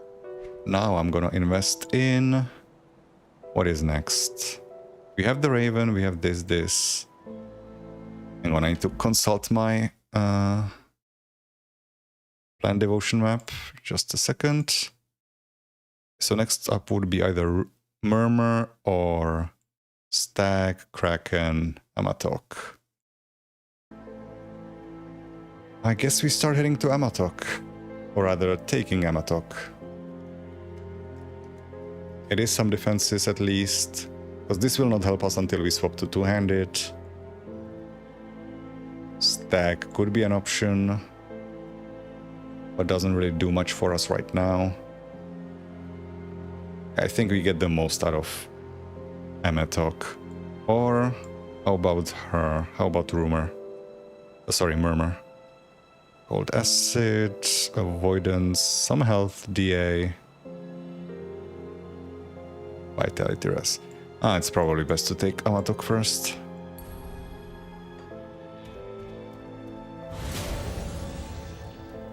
Okay, sell our stuff. Oh, I could also swap some of these components now. Because I am level 75, which means I can start using some of the good ones. But those are primarily for fixing our resistances, and those are currently fixed, so I'm not gonna bother now. Again, check for chaos damage. What is this? Exalted Pendant. That's a new icon, I guess? Don't remember them looking like that before.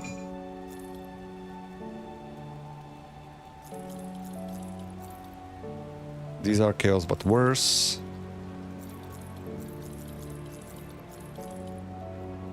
Frostplume Crest. Oh yeah, I've checked this already.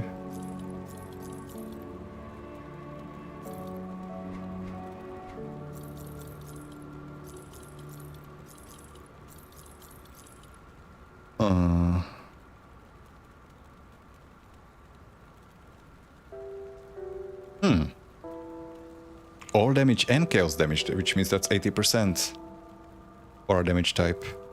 Oh, but I already have this. Didn't I want to try that? Yeah, it's the same level requirement, and this one is better. Yeah, so I don't want that.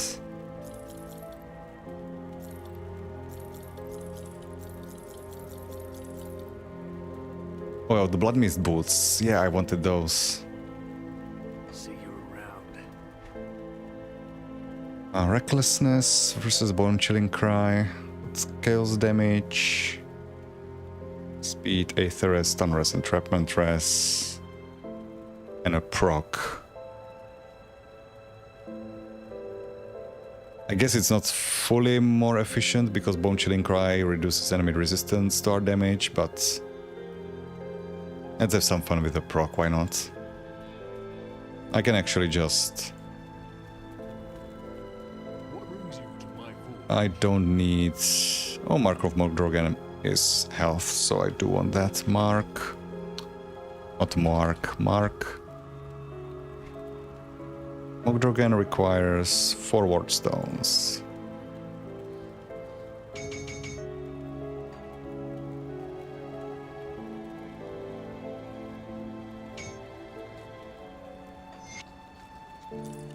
Right, our resistances don't get fucked by this.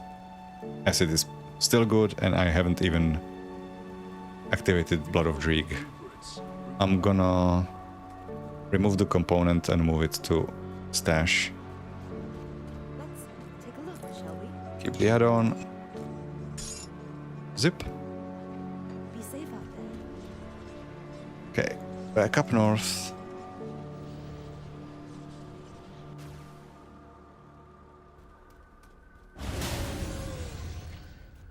So, still no rock nests.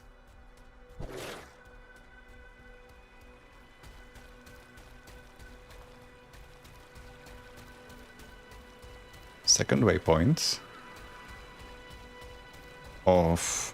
Does it actually show how many? 1, 2, 3, 4, 5, 6, 7, 8, 9, 10, 11, 12, 13, 14, holy shit. 15. That is a lot of waypoints. And we've only just... Well, we did make some distance. But yeah. That's gonna be a lot of streams, I feel like.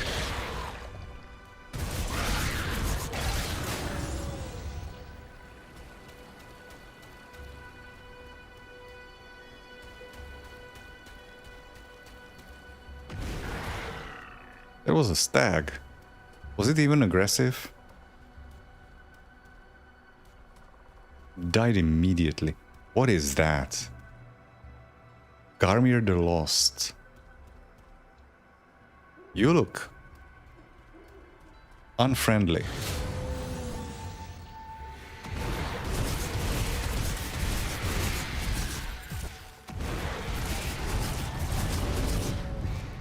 Oof, that hurts. Thinking. Will I be able to make it to the next waypoint? Yeah, I will, before I stop the stream.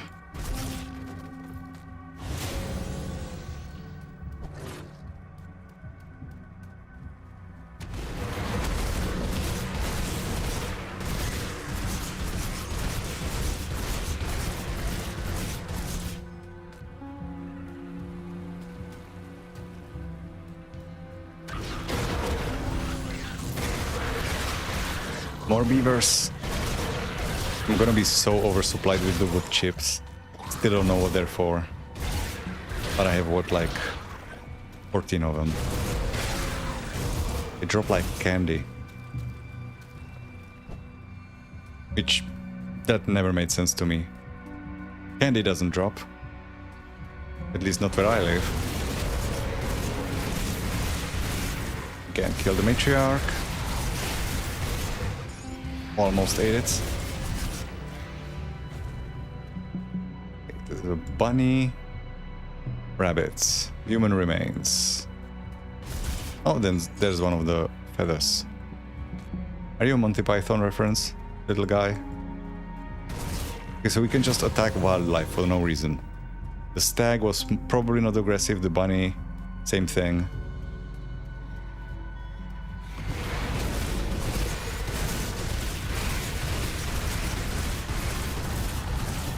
Ah, again, you didn't even notice she was there.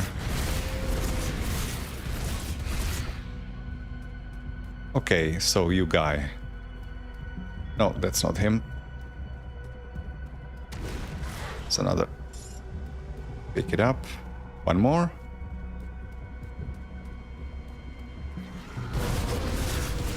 Okay, so where is the big guy I saw from above? Wood chip.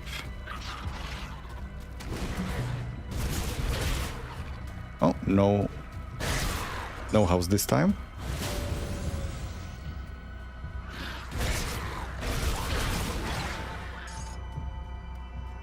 Okay, this is blocked. So I need to go in through here.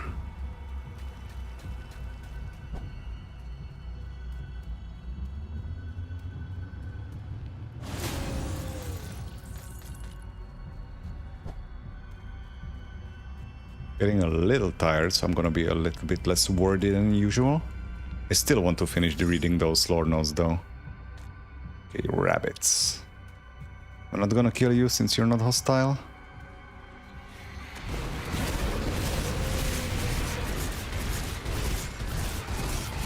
Wouldn't you like that?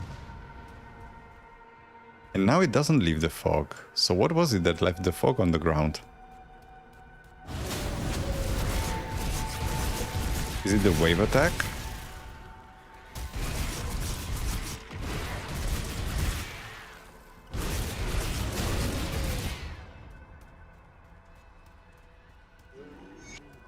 Rampaging beast can be heard up ahead. Garmir the Lost.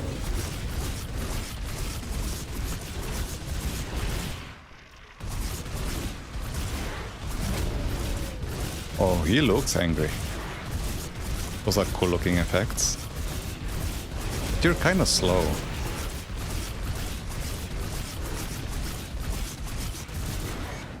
Not bad. Garmir's Horn. Charges and vitality damage on Doombolt and onslaught stacks on Renaissance. Ah, yes. And weapon damage on Renaissance, which also isn't a common thing to see. Okay, new NPCs. Ulfgarn, son of Garn. The danger has passed. You should tend to your people. I'm guessing we could have talked to him before we fought the thing, and he would have given us a quest. Who are I you? am called Ulfgarn, son of Garn. I am keeper of these lands. Why did you help our It scouts? is my sworn duty to keep outsiders from reaching the valley. But that duty does not remit offering aid to the helpless. Amatok teaches us to extend a hand to travelers in need. Your scouts were under-equipped and fending off a raging beast marked by the rot. They were doomed if not for my intervention, and we are not at war. If we were enemies under the messenger's light, rest assured that I would have stood on the side of the beast, then dealt with it in turn. I see. Scout Pharaoh. You did it, you actually did it. Stay put. What about you? Scout Barrowman. By man here's mercy, I don't think we would have made it if you had not shown up. Looks like I got here just in time. This Kern came out of nowhere and distracted the beast while we crawled to safety. It was only a matter of time before it found us again. I did not think them capable of such honor. My leg is still pretty messed up. How will we get back to Fort Ikon? A rift will take you to safety. You wield strange magics, Lowlander, but that was an impressive feat. I'd have thought your death screams would echo in the peaks, but here you are, victorious. It is not my first time contending with the void. The taint of he who dwells below creation reaches farther with every passing moon. Not even the beasts of Asterkarn are spared his putrid touch. It does not surprise me that his foul tendrils have infected your lands as well. Your people know what caused this? My people, the Kern, have long contended with the darkness. But I am no skald, and will not speak of such matters directly. I admit, I believed all Irunians soft, but you have shown yourself to be a warrior of some talent. May I not live to regret this, but with all that is at stake, perhaps this calls for a meeting of our people. If you wish to learn more of the rot that chokes life from our land, you will need to head to Kernhold. Though, getting called to speak may prove difficult. I asked some Your questions. scouts had many questions too, as their lives hung on by a thread. What is it? Who are you? I'm Ulfgarn, son of Garn, keeper of Frostwell, who ensures the unworthy never stumble upon the path to our homeland. I spend my life breath trying to live up to my forefathers' legacy. It is a burden I gladly bear. What did your forefather do? My ancestor, Garn the Breaker. Some say he broke the hold of the great annihilator on our people. Others say he broke the Kern tribes asunder and put us at the mercy of Erulan. Perhaps both are true. In his time, the Kern clans united to push back the Erulan invaders. The Kern hordes were unstoppable at first, but Erulan eventually learned to counter our fighting style. It became a grueling war for both sides, and the Kern began to lose ground. In a last desperate bid to destroy Erulan, the Martok clan turned to forbidden summoning rituals, most thought lost since the darkest times of lost, long-buried ancestors. They unleashed an army of shadow spawn that threatened to consume all. Seeing the wrong in this, Garn chose to turn his forces upon the Martok summoners, even if it meant the eventual defeat of the Kern. Perhaps this action led to the sorry state you see the Kern in today. But if the Martok had succeeded, it would have meant the end of us all. The Great Annihilator? He from who was spilled the blood of creation, the ever-dying one. The Elder God is known by many names, but all tongues know of Chthon, he who dwells below creation. His worship is like a cancer, it only spreads and consumes. I have other questions. Your scouts had many questions too. Why did you aid the scouts? To keep outsiders from reaching the valley. Yeah, I've already talked about this. Your scouts had many questions. Why is reaching your people so difficult? Lifetimes ago, Kern fought the Sons of Eru, invaders from across the sea, who came here fleeing some great evil that consumed their homeland. Also, Erulan is descended from people from across the sea. That is the first time hearing of that. We turned a blind eye as they conquered all lands along the coast. Eventually, though, they pushed inland and Kern do not yield, so a long and bitter war began that brought both peoples to the brink of destruction. The land still reels from the dark and desperate deeds of that age. Since then, an uncertain truce has endured, but each side is wary of the other. Erulan builds walls to fend off Kern raiding parties, and the Kern raid to stop Erulan settlements from appearing along our borders, like mushrooms after a rain. The unforgiving landscape and beasts that would tear you apart in a heartbeat also play their part. Your scouts had many questions too, as their Okay, never mind about Kernhold. The ancient meeting place of the clan chiefs, and the last safe bastion in a dying land. It lies far to the northwest in a valley not yet touched by the deepening cold. I have a sigil which will grant you entry into FoA Valley. The door is hidden, but my sigil will reveal the way. The icebound passage beyond is treacherous, but if you are as capable as the battle with Garmir has shown, then it should be a trifling matter. Traverse the passage and travel north through the valley. Kernhold will be impossible to miss. Once there, present my sigil to the guards and ask to speak to the High Chieftain. Tell them Ulfgarn sent you, and maybe your head will remain on your shoulders long enough to speak. Alright, I will seek out your chieftain. Mark of Passage. A stone rune marking the bearer as a friend to the Kern, granting passage to FoA Valley. Okay, investing attributes and skill points. Okay, so the Erulan people came from overseas, but the only sea we know of, is this even a sea? No, this is a lake. So where the hell did we come from? Must be a whole massive another map. It shows a different part of this continent, I guess. It is the first time I'm hearing of that. I don't think it was mentioned in any other lore. The Erulan people basically ran to this place from overseas.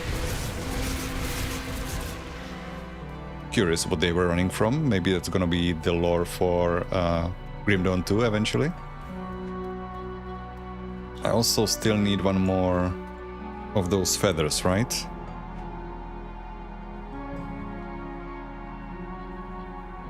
Where is it? Feathers of a bird. Yeah, 2 out of 3. We still need one more. My quest log is currently not very usable because I have a bunch of quests from base game that I haven't completed yet. I'm gonna keep it hidden. Still don't know what these wood chips are for. That is a lot of beavers.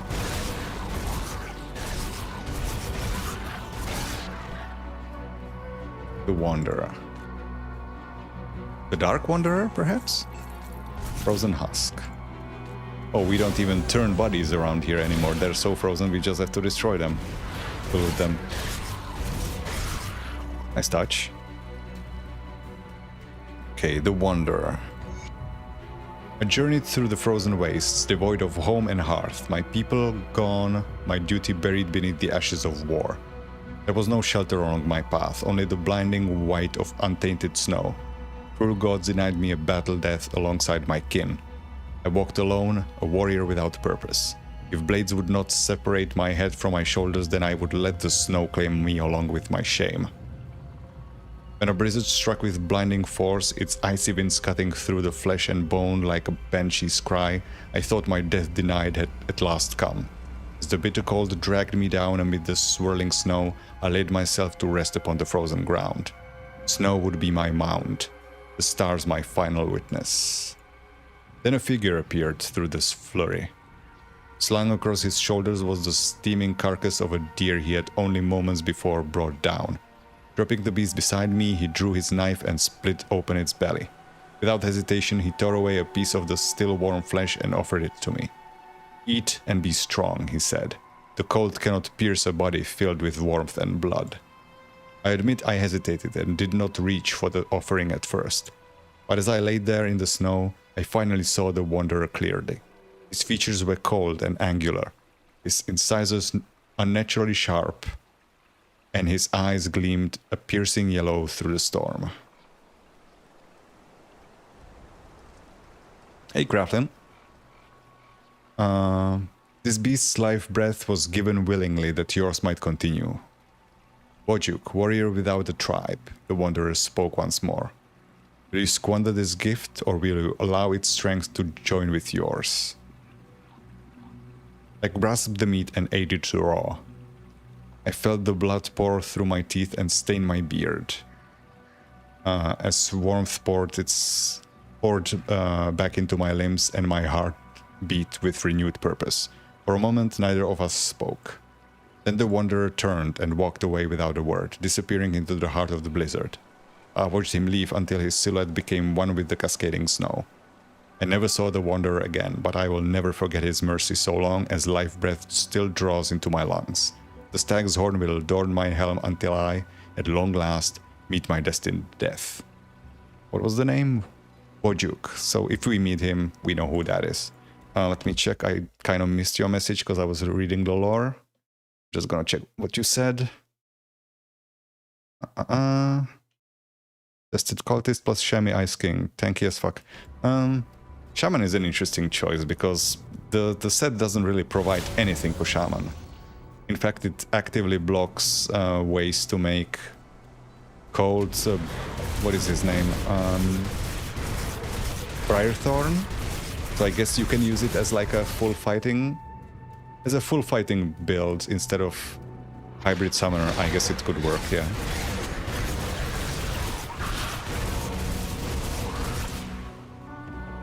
But then, doesn't maybe, what is the name of the set? Korba? I think that supports Berserker as well now, right? It was a Trickster set originally, but you could make a Cold Bleed build from that without Ice King.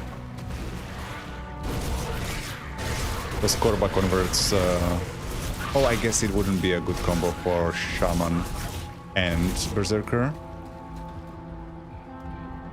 Because it supports Cold Savagery and you cannot use Savagery if you're shapeshifted.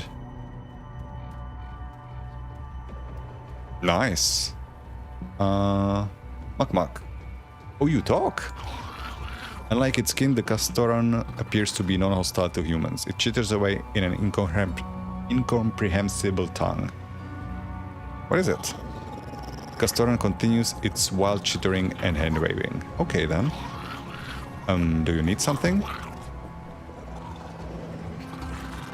Castoran continues its wild chittering and wild hand-waving. I mean, I have those wood chips, but I guess I can't give them to him?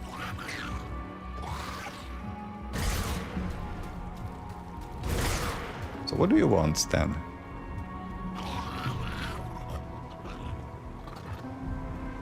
Do I maybe not have enough of them? Does he need, what, 40? 30? I have 21 currently.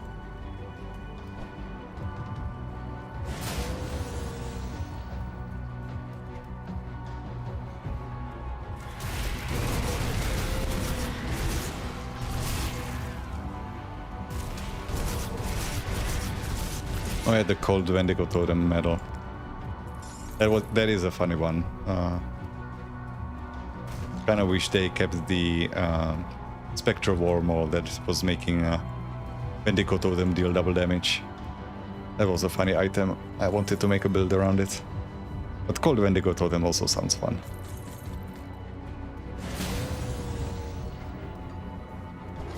There's also a Lightning Wendigo Totem item somewhere in the expansion.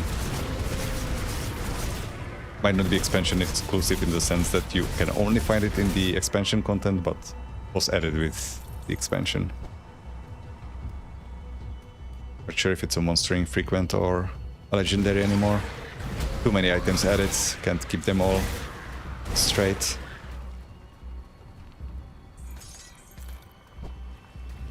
Okay, we still haven't found this last nest. Oh, there it is. Excellent. Okay, we need to bring that to the healer back down, but how far away is she from the portal? Wasn't She was somewhere up here, wasn't she?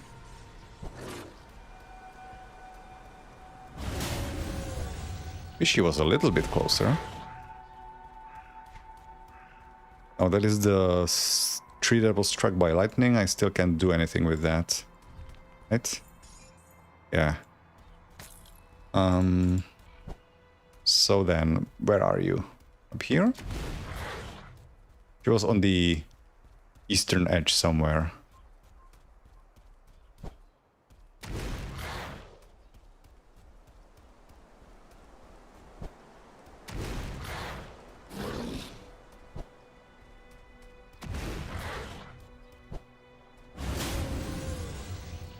Where are you? No, not here.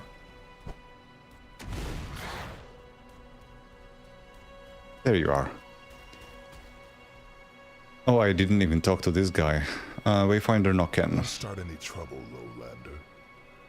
Don't waste time on me. My blood already nourishes the soil. Help is on the way. Aelin. Watch yourself out there, lowlander. You've returned. Do you have the feathers? I have them here. Again, not much reputation gain with these guys. At least so far. Frozen Aster. These are just what Nokken needs. Thank you, lowlander. Truth be told, I thought asking you was a futile effort, but you came through for us. I do not have much on me in the way of thanks, but perhaps this herb will come of use to you. A frozen aster is a rare sight among these peaks, but it is highly potent. May Amatok look kindly upon your generosity, lowlander. Travel safe. Hope Nokken makes it. It's an honor, lowlander. Do you require an escort? Thank you, lowlander, but I can take it from here. As long as Nokken can move on his own, I can keep him safe. It's an honor, lowlander. Last time I got my hands on a rock feather, I nearly got frostbite, but I'll trust Aelin on this one. Thank you for your help. Okay. Unfortunately, I think I ported from a personal rift gate, so I have to walk back. I mean, there's another waypoint up there, but I think it's... Actually, it might be better to portal to it. I think that's shorter. No, this is not the one. Oh shit, I didn't... I thought I had an extra waypoint. I missed it. I walked by it. Jesus, fuck. Well, now I have to run. Shit.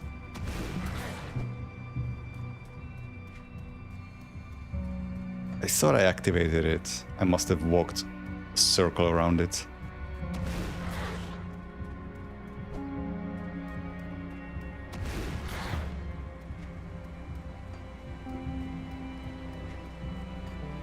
Hey, Tharpin.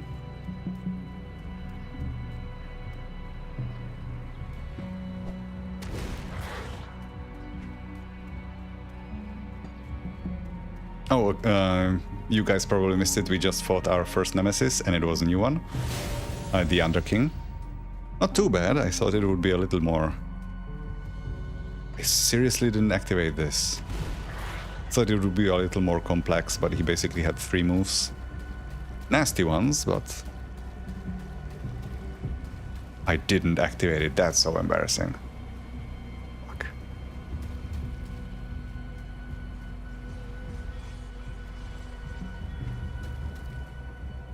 Would have saved myself a run.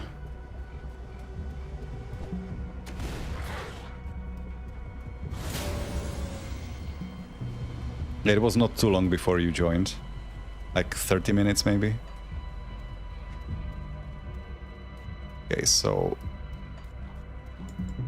Now we just need to make it to Kernhold, right?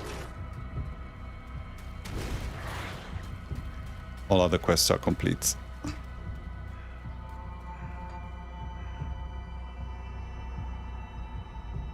Yeah, just journey to Kernhold. Unseal the Icebound Passage, which we got the rune for.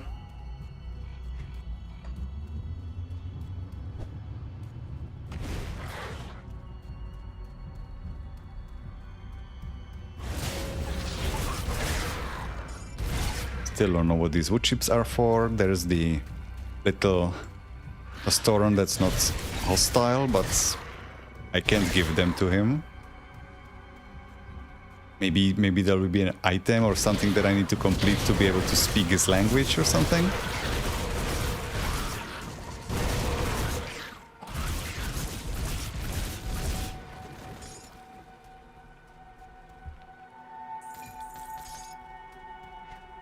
Gonna be another NPC. And he's kind of out of the way, so like coming back here later is gonna be annoying. But like... no new dialogue, right? Nah, no new dialogue, so... either I need more wood chips, I mean it has to have something to do with him, right? But I'm just missing the part that enables me to give it to him.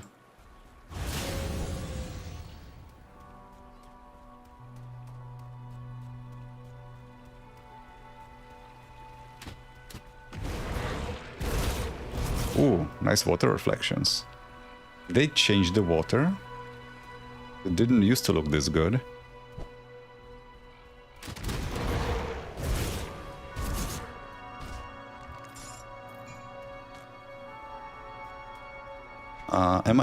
I think I might not be able to come back down from here. Yeah, I need to backtrack. Because this will be the way forward. So... don't want to miss anything here.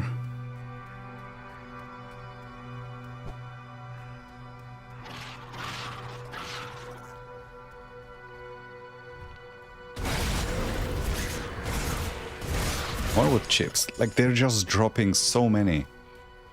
How many do I need? What are you for? Don't tell me, by the way, no spoilers. I want to figure this out on my own. Just like... what more do I need?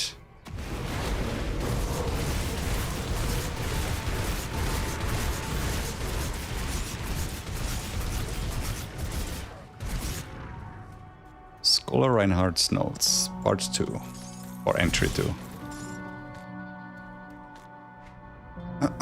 This one. The parchment is quite old and faded by time. Our progress continues at a frustratingly slow pace. Each morning we wait as our guide consults his gods on our best path forward. I'm no closer to achieving my goal than when I left friendly lands weeks ago. Even with my untrained eye, I have spotted numerous signs of civilization.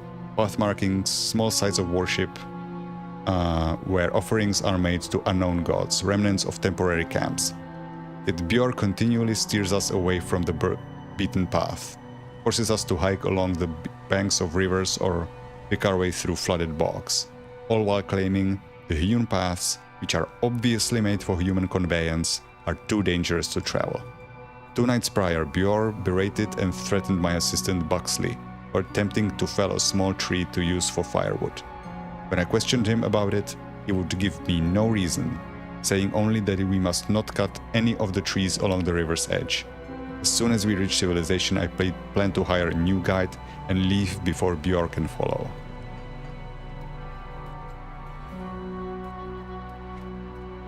Here he is. So either Björk was actively trying to kill them, which there are easy ways to do that, or there was a point to what he was doing. And I'm guessing the scholar is not gonna make it, as per usual. This doesn't... oh, it does lead somewhere. Thought this little protrusion here is peculiar.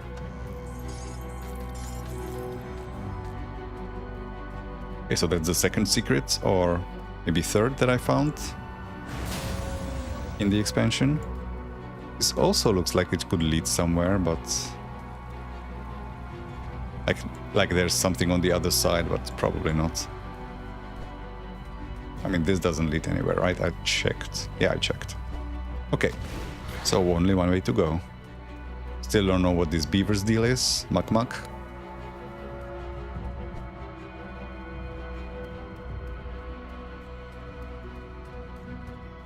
Actual steps, so we're getting some human built.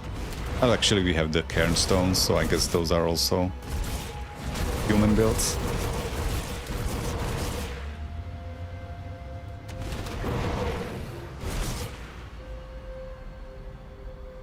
Nothing here. Yeah, we still don't have a new... I'll say Bloodbound. Well, many... Hang on, need to kill this. Ouch! Wait, these warders. I'm not sure what it is that they're doing that hurts so much. Bloodbound.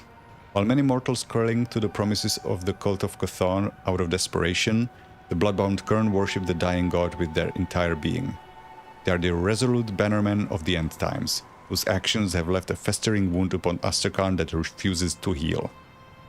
These dread wastes are now their stronghold, a land within which all life is irredeemably warped by the corrupting nature of the void. Bloodbound were once responsible for the horrific summoning of the Loghorian, the eponymous voice of Chthon, which devastated both Kern and Erulan forces alike during the Grisly War.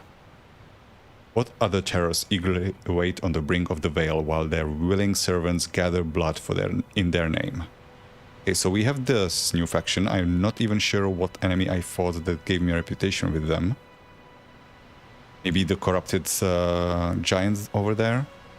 But no new undead faction yet, even though we are fighting undead. They are definitely not Arkovian. At least, shouldn't be Arkovian.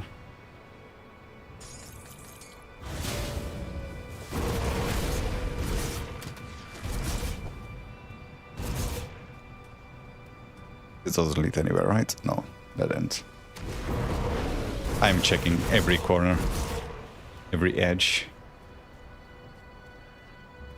They said there's a whole bunch of secrets in here, so don't want to miss them. I'll probably not be doing a thorough exploration on other playthroughs, so if I'm gonna be finding secrets, this is the one. Yeah, this guy retaliates somehow, like the Fallen Knights do, except somehow he's even worse. He's not taking damage. Fallen Knights were at least taking damage, but retaliating it back onto you. This guy just doesn't take damage. Regenerator among undead. That's unusual. Yeah, what the fuck is this warder's deal? Why are they so brutal to fight? Fallen Mystic. I'm a Mystic. I also picked up a lore note I should read. Okay, let's be safe. It's just Forsaken, so... And new guys, Arcane.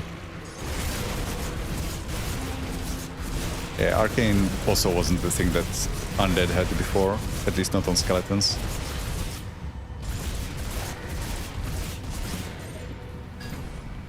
Light's Defender, Fist of the Venom Blade. Yeah, we're starting to find some of the good stuff. Unfortunately, not the the mythic version yet. Too early for that. But we're getting in that region now. Once we reach towards 80, it should be some more usable loot for us. I mean, basically the entire game or the entire playthrough, we've been coasting on Bloodsworn Scepters as the only item relevant to our build, which is a bit sad. I did get some stutter in there. That wasn't frame drops on the stream, that was happening on my PC as well.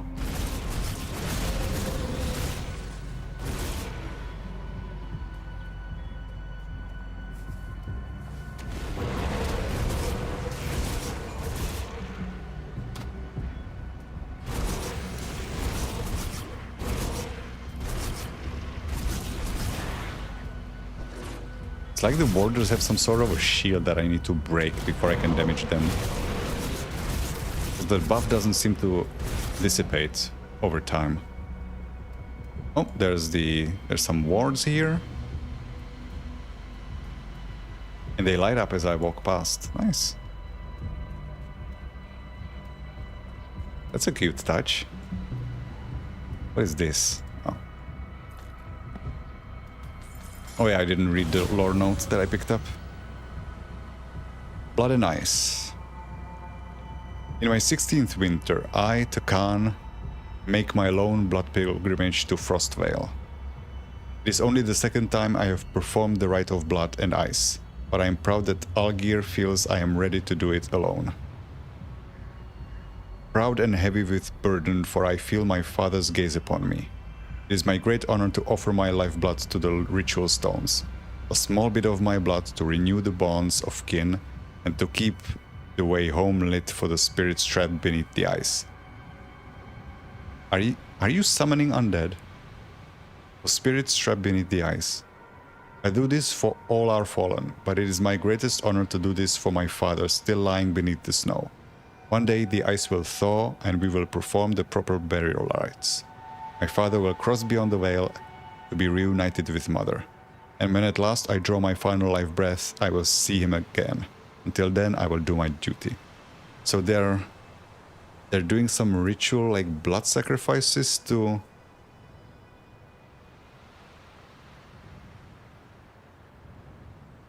keep the way home lit for the spirits trapped beneath the ice. So like to guide the spirits of the dead to like afterlife. But then they still need to perform burial rites. I'm sure there's gonna be some more lore about this. Why the undead are here. Passage opens in the cliff nearby.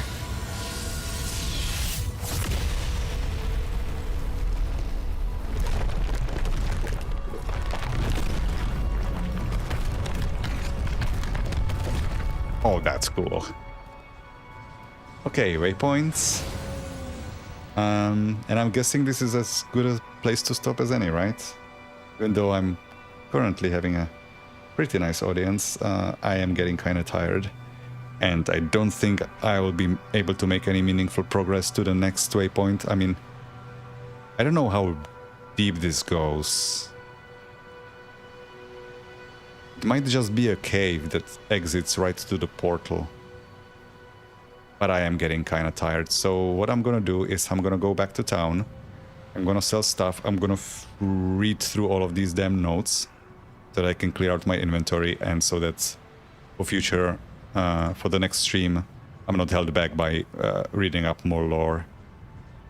So yeah, that's gonna be the plan. And this is the... Oh no, this is not the... What did I find? Oh, I already sold them.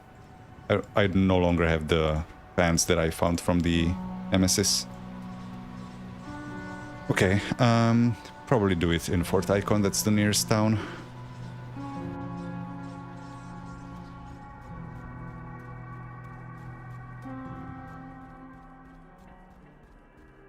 Okay, again, filter for chaos damage as per usual.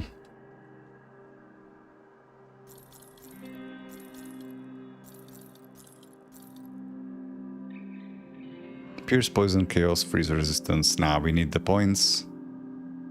Just resistances aren't good enough for us anymore. Good night, Harpin.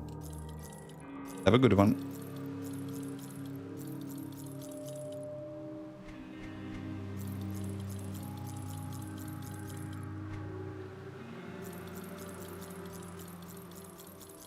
And thanks for watching.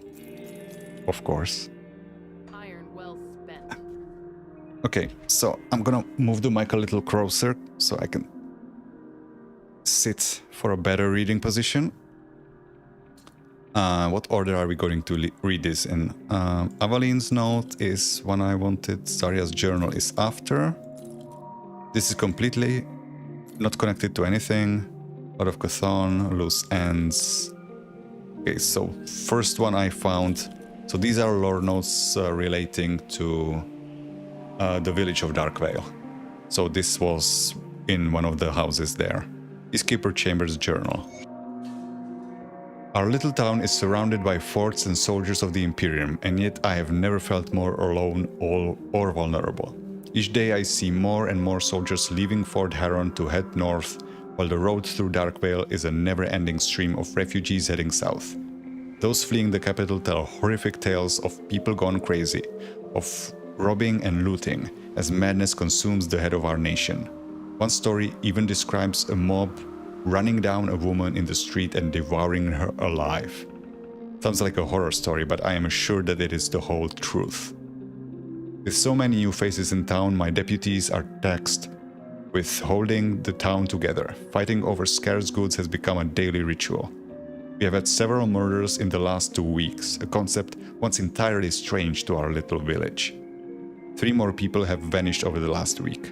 At first we didn't pay it much heed, what with the coming and going of folk on account of the refugee situation. But with these 3, it now makes a total of 6 that have gone missing, since Tom, with not a soul... What? Oh, that have gone missing since Tom, with not a soul aware of where they had gone to. Whatever is stirring in the capital must be making its way here as well. Some unseen dread that you can't quite pinpoint, but you can see it in the faces of those traveling south. Desperation, fear, it's all around us now, and it has taken root in Darkvale. The mayor has expressed similar concerns, particularly around a strange new religion that's been attracting followers recently. Would they be behind the recent disappearances? Vincent Chamber, Peacekeeper of Darkvale.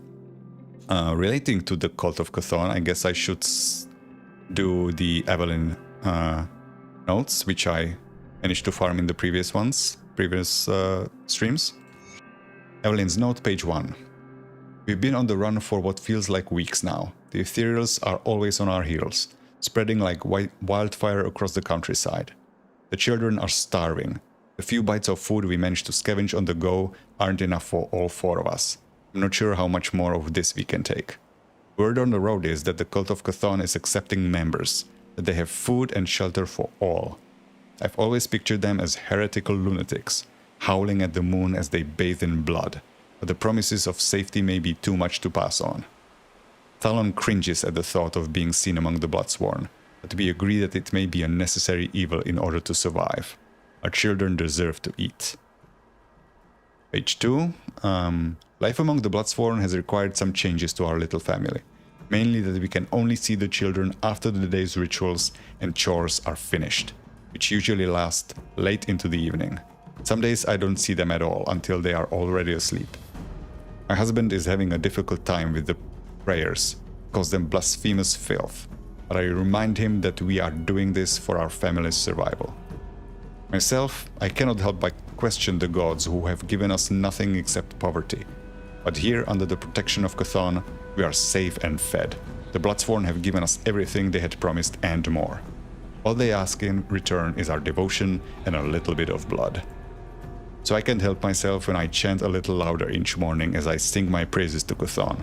The cuts from the ritual knives serve as a gentle reminder that we are still alive and not rotting out in the wilderness. It feels good. Like a thorn that feels good. Evelyn's note, page 3. All begins and ends with Chthon. I can see that now. My family is suffering, the poverty we've endured. These are all symptoms of our separation from Chthon. The Bloodsworn have shown me the way to salvation. I've prayed long and hard at the altar, poured my lifeblood onto the stones until the answers came to me. The only way my family can truly be safe is to be reunited with Chthon. I have made the necessary arrangements. The sacrifice will proceed at dawn. That was quick. From, yeah, we need some food to... Okay, well, other gods aren't helping us. Maybe Chthon will. Time to murder my entire family. Sounds like a plan. The bathhouse. This was also from Darkvale. The process of collecting blood was so slow it was driving me crazy, so I set up a 2-tank system, then rigged the public bathhouse plumbing with a drain switch. Now we can drain the water from the tubs back into the water tank. But when I flip the switch, the drain will go into the second tank, where the blood can be stored. However, the pulley system with hooks was a crowning accomplishment. It hides out of sight when not in use, but when we are ready for sacrifices... Tari has provided me with nightshade root to dissolve with the bath salts. Combined with the hot water, it should lull our guests to sleep. Then we drain the water, perform the rites, flip the switch, and collect the offerings without spilling a single drop. It took some effort, but I am proud of what I have set up. It is the first step to mass collections and will speed up the process. I cannot wait to tell the others. Gerard Felderin, Darkvale Carpenter. Yeah, so the Carpenter was in on it as well. And the Medic as well, because Zarya. It was the boss that we fought at the entrance to Darkvale Gate. Very much a Bloodsworn cultist with Chaos Crystals and Doom Bolts and all that shit. Zarya's journal, page 1. Everything is proceeding as the Bloodlord had intended. Bloodlord is a character that we're going to meet at the end of the game, of the base game. My year-long employment as the town's apothecary has earned me the people's trust, and I am now in the perfect position to spread our cause. And for those who refuse to listen to reason, who refuse to embrace the truth that is Chthon, my position as a healer has made it an easy thing to take life without arousing suspicion. A little bit of powder from the Asterkarn nightshade root mixed in with a prescription will put anyone to sleep for hours. After that, it is a simple matter of retrieving the dissenter and performing the required observances. With each person returned to Chthon, I carve his sigil in their flesh. For me, it is the most important step in the early stage of the draining ritual. The blood drains quickly from a slit across the cartoid artery. It drains into the specially prepared oak casks that the carpenter, another blessed by the Bloodlord with this task, prepares for me. Yeah, we've already read his lore note. Not as nice as the glass vessels we have been preparing, but much easier to hide suspicion. Body is stored in a second barrel, weighed down with stones, and then sunk to the bottom of the lake. This is what happens to the drunkard in Darkvale that we read some lore notes about. Nearly every death over the last year has added to our tribute, with no suspicion falling upon us. But now, with the servants of the false gods arriving at the capital and spreading havoc across the empire, our time has finally arrived to reveal ourselves from the shadows and usher humanity into the end times. All shall receive the gift of reunification. Zarya, Apothecary of Darkvale. And note number 2. I have been informed by messengers of the Bloodlord that the preparations for the resurrection at the necropolis have begun. Our time to seize the town is now. The sheriff and his peacekeepers will be dealt with first. With them gone, the remaining civilians will fall swiftly in line with our doctrines or be harvested for the ritual. I have already dispatched my loyal Bloodsworn to barricade the Darkvale gates, trapping the refugees inside. They will all fuel the ritual in due time. Once news of this reaches the Black Legion, we will have to be prepared for a counter-assault. I will personally see to converting the frightened and misguided who remain in Darkvale. If they will not join our cause, then they can dance at the end of a rope and be drained as encouragement to those who have yet to choose. They must all learn that there is no place safer than under the guidance of the Bloodlord. They must come to understand that there is no peace to be found in the lands to the south. Only in the warm embrace of Chthon will we truly be where we belong. Zarya the Carver. Nice name change. That was the name that we fought her under. Just 3 more. I need to take a sip. My throat is drying out.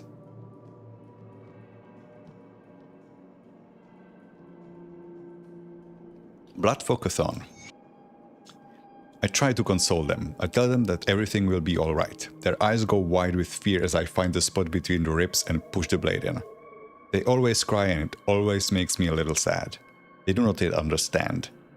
I watch the blood as it flows down their naked legs and into the large basin I have placed below their suspended form. Chthon calls for every drop. To ensure I get it all, I begin by making shallow cuts, first the legs, then the torso, and lastly the arms. Slowly their struggle rescinds and they accept their fate. At last they find understanding. The blood is not theirs. They are only holding it for another, and now it must be returned. To Chthon, to whom it rightly belongs. At last their fear is peeled away, and they are happy to give their blood freely. Devoted servant of Chthon, Laurel Hind. And okay, so this is a lore note that drops, I feel like, basically randomly. I've sometimes found it around Tyrant's Hold, but this time I think it dropped at around Darkvale or in the Blood Grove. It usually drops somewhere around the homestead, I think. Warning: Grobel attacks. The office of the Magistrate of Burridge has received increased reports of Grobel activity in the area. Wait, so it's related to Burridge, so why am I finding it this late? Never mind. Citizens are advised to secure their homes as Grobels are known to steal loose scrap and valuables. While encounters with individual Grobels rarely lead to injury, it is highly advisable that citizens avoid larger gatherings of the foul Beast King. Grobel encampments are characterized by hidden totems and piles of stolen property. If you discover the presence of Grobel totems in your area, do not approach them. Report the camp to proper authorities immediately. Yeah, I can testify they are not friendly guys. And finally, loose ends. That's the last lore note. Yeah. This we have already read and we cannot get rid of it until we complete the hidden quest line for Vanilla Grim Dawn. Loose ends. So this lore note we found in the tomb, either leading to Necropolis, to Fort Ikon, or in Tomb of Archon Bartholem. One of the two. I think it was in the Tomb of Archon Bartholem, or the hidden one underneath it. Actually, no. This was in the Tomb of Korvac, the one leading to Fort Ikon. Yeah. Okay, loose ends. Deceived, stuck down here in the dark like a rat in a trap. I read these words so I might have vengeance.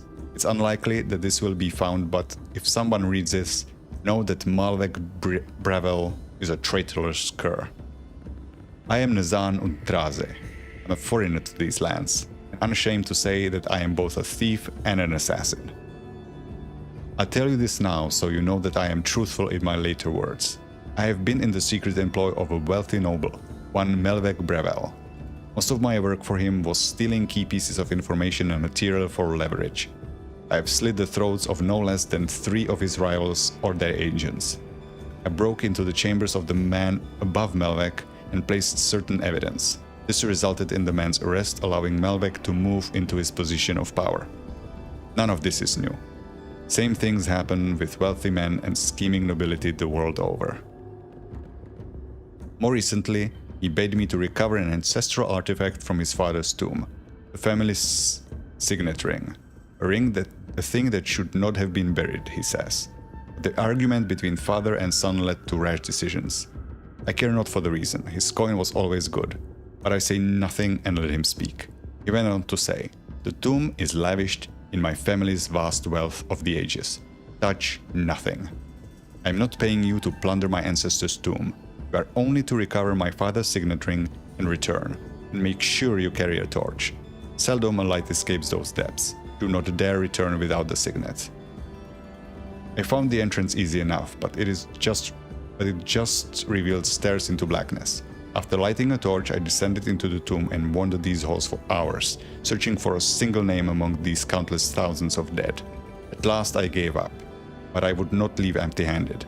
I was driven to find the wealth Malvek spoke of.